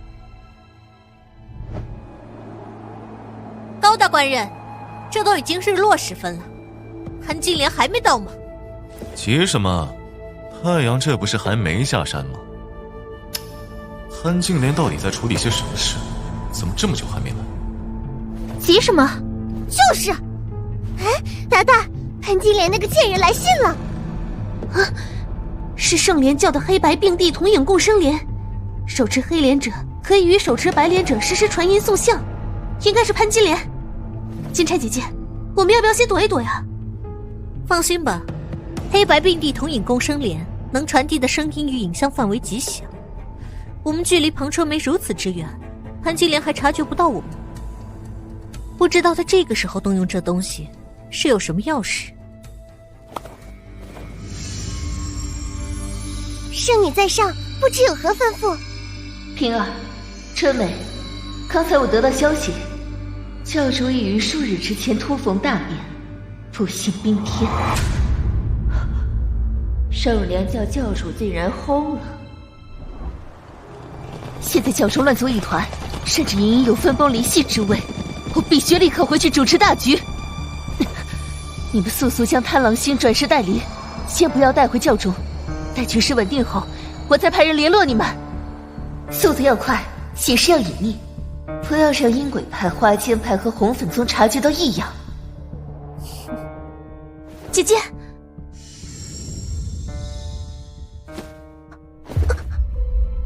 怎么，潘金莲来不了了吗？我刚才好像听见圣莲教发生了大变，她现在赶回去处理了。达达，小心！一出事，这2个女人就把我护在身后，难道我看起来这么像小白脸吗？主人，他们对你的印象还只是停留在潘驴邓小闲层次啦。既然你们称我一声达达，那就乖乖躲在我身后。达达，啊，这些妖女就交给我吧。喂，你们这个站位是什么意思？没什么意思。当初说好高大官人将潘金莲引来，由我们这边将她除去。现在潘金莲未至，我们这么多人总不能白跑一趟，还请高大官人赏脸，去我们几家宗门做客一番。哦，得知潘金莲不在的消息，你们又开始动起我的心思来了。你们就不怕事后潘金莲找你们算账？高大官人说笑了，圣莲教教主突然宾天，教中各方必定蠢蠢欲动，欲争夺教主之位。潘金莲乃是众矢之的，怕是自身难保。没了潘金莲，你们就把我当成砧板上的鱼肉？你们就这么自信能吃下我？难道就不怕吃到刺吗？宝钏，和这小子废什么话？他身上没有心力波动，不过是一个凡人。速速将他拿下！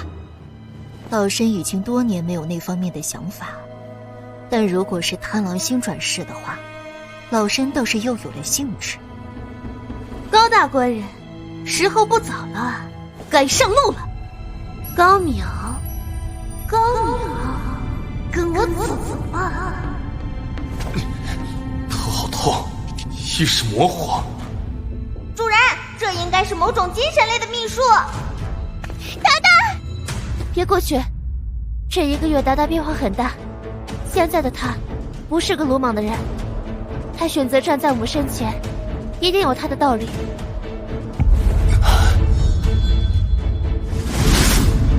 桃花眼，桃花惑心。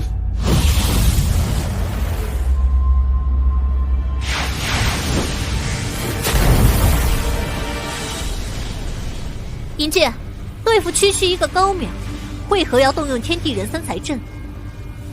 金钗姐姐，不是我，应该是3位宗主，他们纵横天下多年，还是一如既往的慎重啊。也罢，既然已经布阵，总不能浪费。师妹们，用极星链给我把高淼绑了。发生了什么事？天地人三才阵不是宗主们命令展开的。难道是高淼？别挣扎了，你们应该比我更清楚天地人三才阵的可怕。这星链不仅锁身体，还锁星宫。你们星力修炼者一旦被锁住星宫，没办法运用星力，并不比普通的弱女子强多少。哈哈，竟然敢惹主人！小小虚界土著，真是不知天高地厚啊！高淼，你这混蛋是怎么做到的？放开我！可恶，星宫被锁，才被吊住这么一会儿就筋疲力尽了。平时明明被吊上1天也不觉得疲惫的。反了！我红粉宗的弟子，竟敢以下犯上，能将他们迷惑到这种程度，高淼，不得不说你有点本事。可惜，我们敢把这些弟子交给你，自然不怕他们会反。天地人三才阵，乃是上古魔门极乐星宫的极乐老祖观测天上3颗星宿有感后创出。布阵之人如若同心齐力，则阵成之后浑然一体，毫无破绽可言。即使是天罡境，也不可为敌。守护全世界最好的搭档，一切为了搭档。大道50，天眼49，天下间岂有完美无缺、毫无破绽的阵法？这天地人三才中，有3位特殊的布阵者，分别占据天地人三才之位，破其一则可破此阵。这占据3才之位者，藏在上百布阵者中，即使是天罡境，也无法察觉到他们的特异之处。我占据天位，乃是重中之重。为了达达，我不能有失。但我三宗身为极乐星宫传承者，又岂会看不出来？高淼，老身纵横天下60余载，怎么会没有后手？来得好，三宗的姐妹们，施展！不好，这老太婆的攻击对象不是我，而是……天位既伤，无法维持阵法，天地人三才阵自然变破。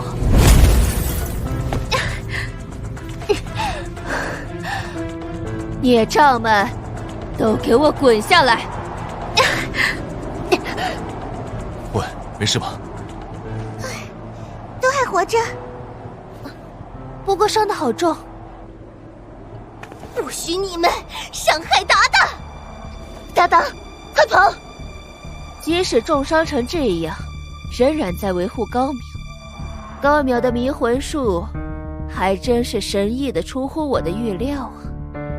金钗，拿下他，榨干之前，将这迷魂之法审问出来。是。虽然我并不讨厌被吊在空中，但是对于星宫被锁，无法动用心力的无力滋味，我却是非常非常非常的讨厌啊！金钗姐，银剑姐，等擒下高淼后，把他耳朵、鼻子、嘴巴，还有内湖和后面所有有洞的地方都用锁链穿起来吧，怎么样？随便。拿下他们！平儿、春梅，你们留在这儿。达达，是。楠楠啊，虽然我本来就没有指望他们的天地人三才阵，不过瞬间就被秒杀了，你说他们是不是有些没用？就是，如果他们给力一点，楠楠就不需要浪费虚。不过再没用，既然他们叫我一声达达，也不是这些妖女可以欺负的。主人说的对，楠楠支持你，只要能为他们报仇，虚元什么的无所谓啦。都给我滚开！达达的样子怎么会？达达，这是高淼，怎么回事？他怎么变成这副样子了？好诡异的能量，不是心力，但比之心力更为狂躁热烈。不是心力的话，无法通过感知心力波动来判断他的实力。竟然伤到了我的眼角！我要把你的眼睛挖出来，眼后穿上铁链，以报伤我眼角之仇！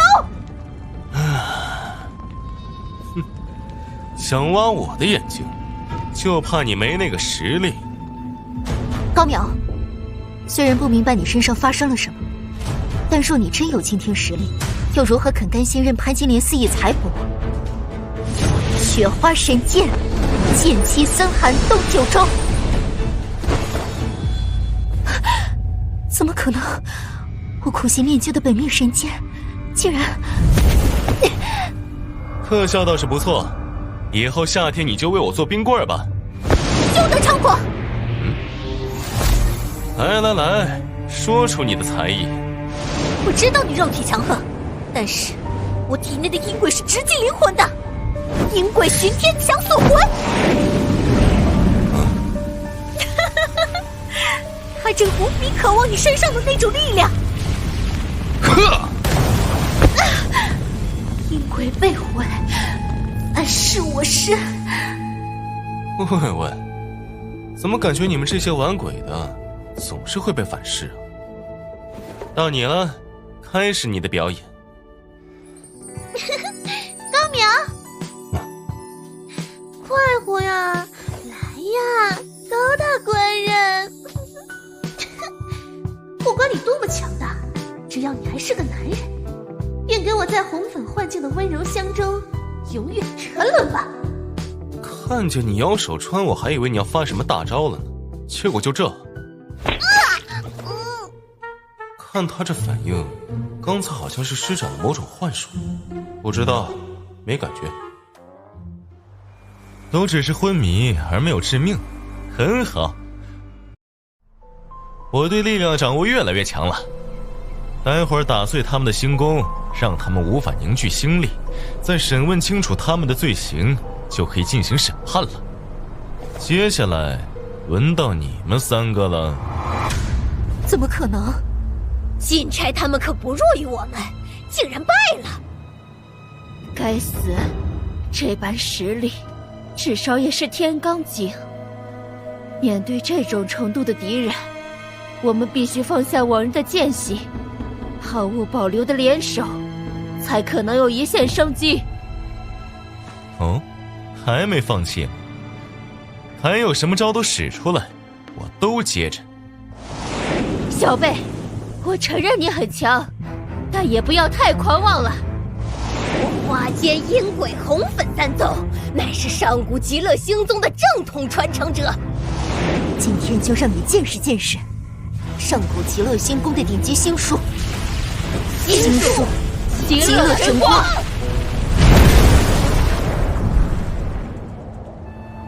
结束了，他必死无疑。以我们3人的实力，即使是天罡境，猝不及防下，也得尸骨无存吧。哦，好厉害的星术，竟然把我的衣服都打烂了。也不知道下次变身欧文的时候，衣服会不会修复。怎么可能？极乐神光竟然只伤到了他的衣服！既然全力出手无法击败他，那我们就超越全力。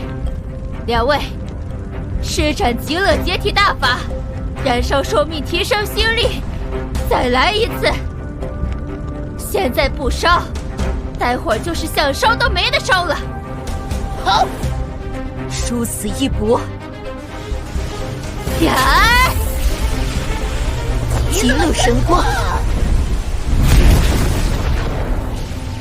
对嘛，这种程度我才能稍微提起一点兴趣。看我的左右勾拳，以及头锤。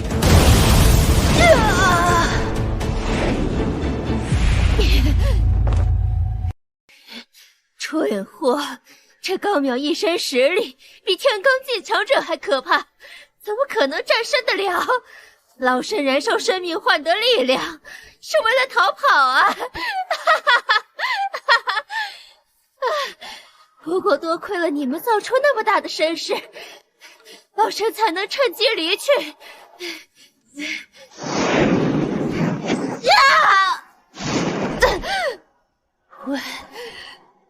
为什么？这种小手段我见过不知道多少次，不会真以为能从我眼皮底下堂而皇之的溜掉吧？结束了。这次用时45秒，可惜让潘金莲给逃了。这么，圣莲教主竟然刚好在这个时间挂掉。我记得原著里，他要在2年后练功才走火入魔，然后暴毙的呀。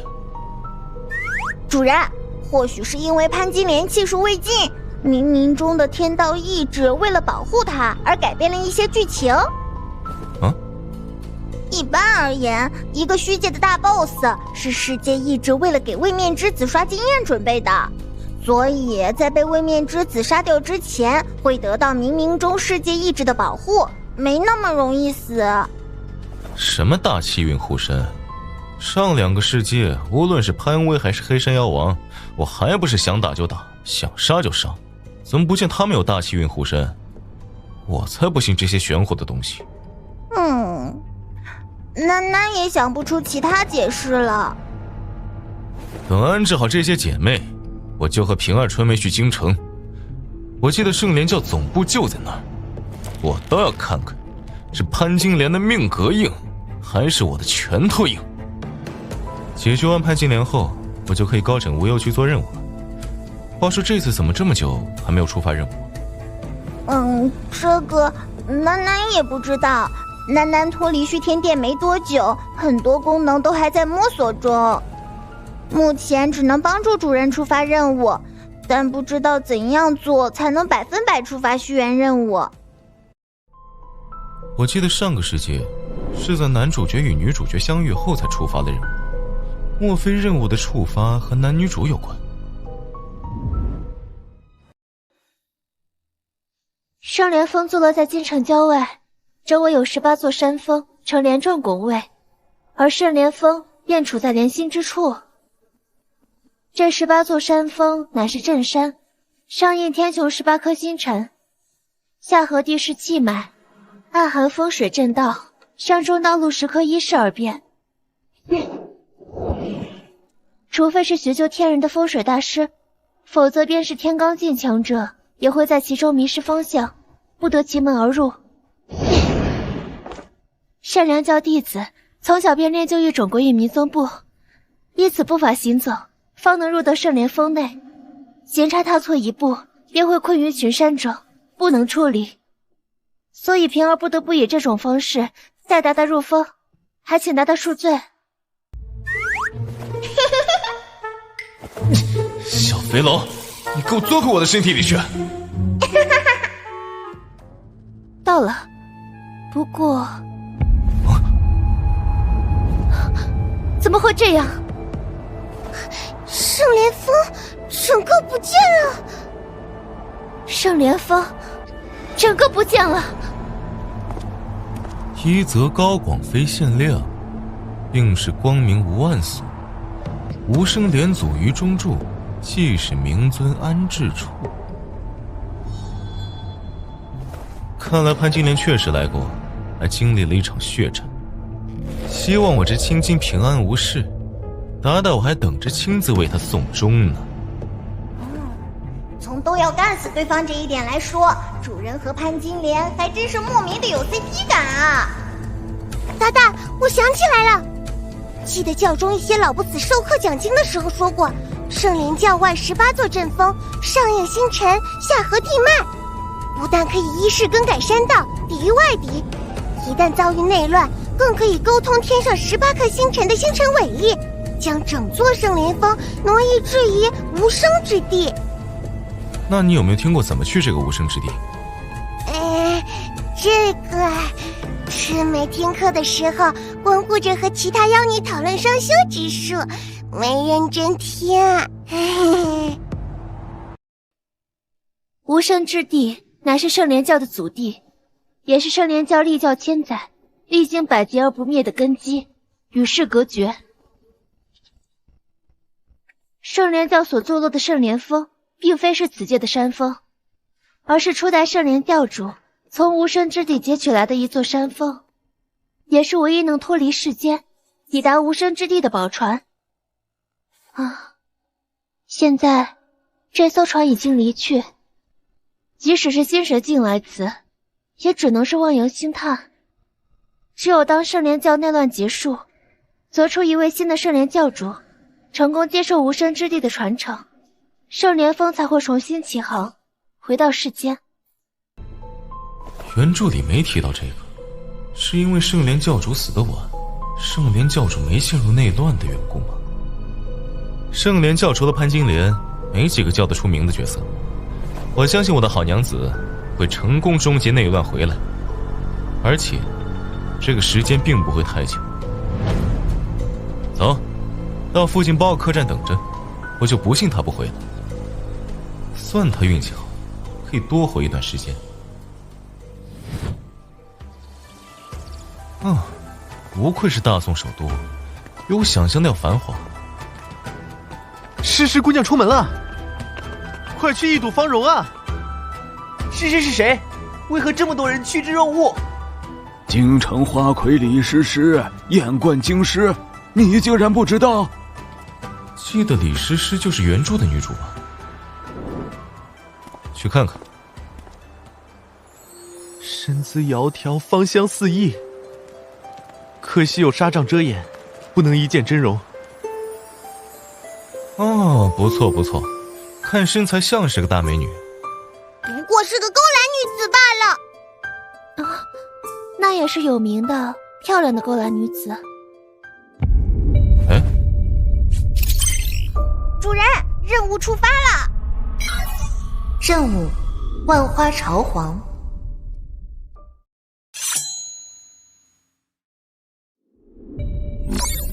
任务描述：桃花心经乃是可以一眼便令异性倾心的绝顶功法，请试着集齐全册桃花心经，并将它修炼至最高境界，成为能令任何女子倾心的存在吧。任务奖励：根据完成程度奖励虚元若干。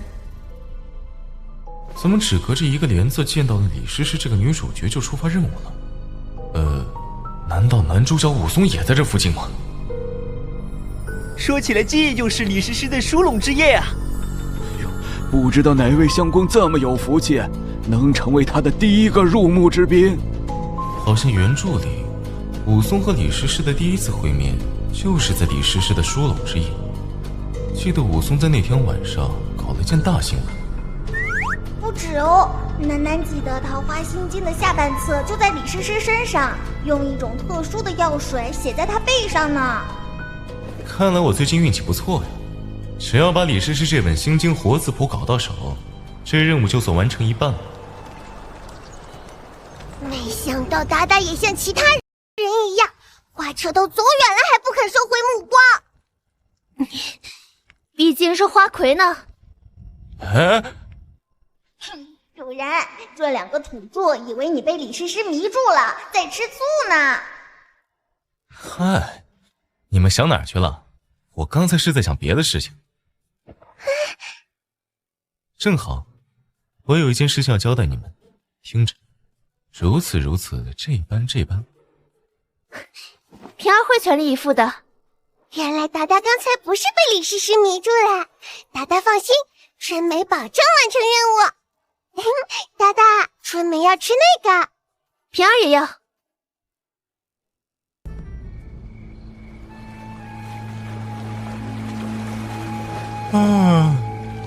为了把李师师搞到手，做了一下午准备。这局身体精力有限，现在就有点困了。也不知道让平儿和春梅去准备的东西，准备的怎么样？出来了，出来了！快看，花魁！主人，心经活字谱出来了。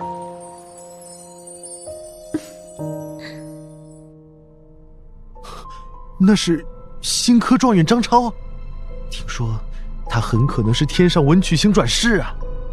还有徐氏的徐福徐相公，山西富商的小儿子。想不到区区一个青楼女子，不但让周邦彦、周爱卿一见难忘，为其赋诗，更是令这么多年轻俊杰趋之若鹜。朕倒是越发想见识一下，这位周爱卿词中描述的美人究竟长什么样子啊！陛下乃是真龙天子，为区区一个青楼女子微服出宫，实在是太过危险。怕什么？朕身边不是还有你这位天罡境高手守护吗？李师师出来了！哦，终于出来了吗？今日是诗诗疏拢之日，诸位远道而来，诗诗不胜感激，无以为报，唯有一曲以谢诸位。香菱金毛背衔红郎，起来用字梳头，生怕梨怀别哭，多少事欲说还休。夜无邻人，烟锁青楼。陛下，这里诗诗应该是传说中的红鸾星转世，声音对于异性有着致命的吸引力，让人沉醉其中，欲罢不能。不过他并未修炼过与之匹配的星力功法，星力修炼者只需运转星力，便可摆脱其音之魅。臣妾这便为陛下。无妨，他的歌声有一种魔力，这已记不得多少年没有产生过这般惆怅的情绪了。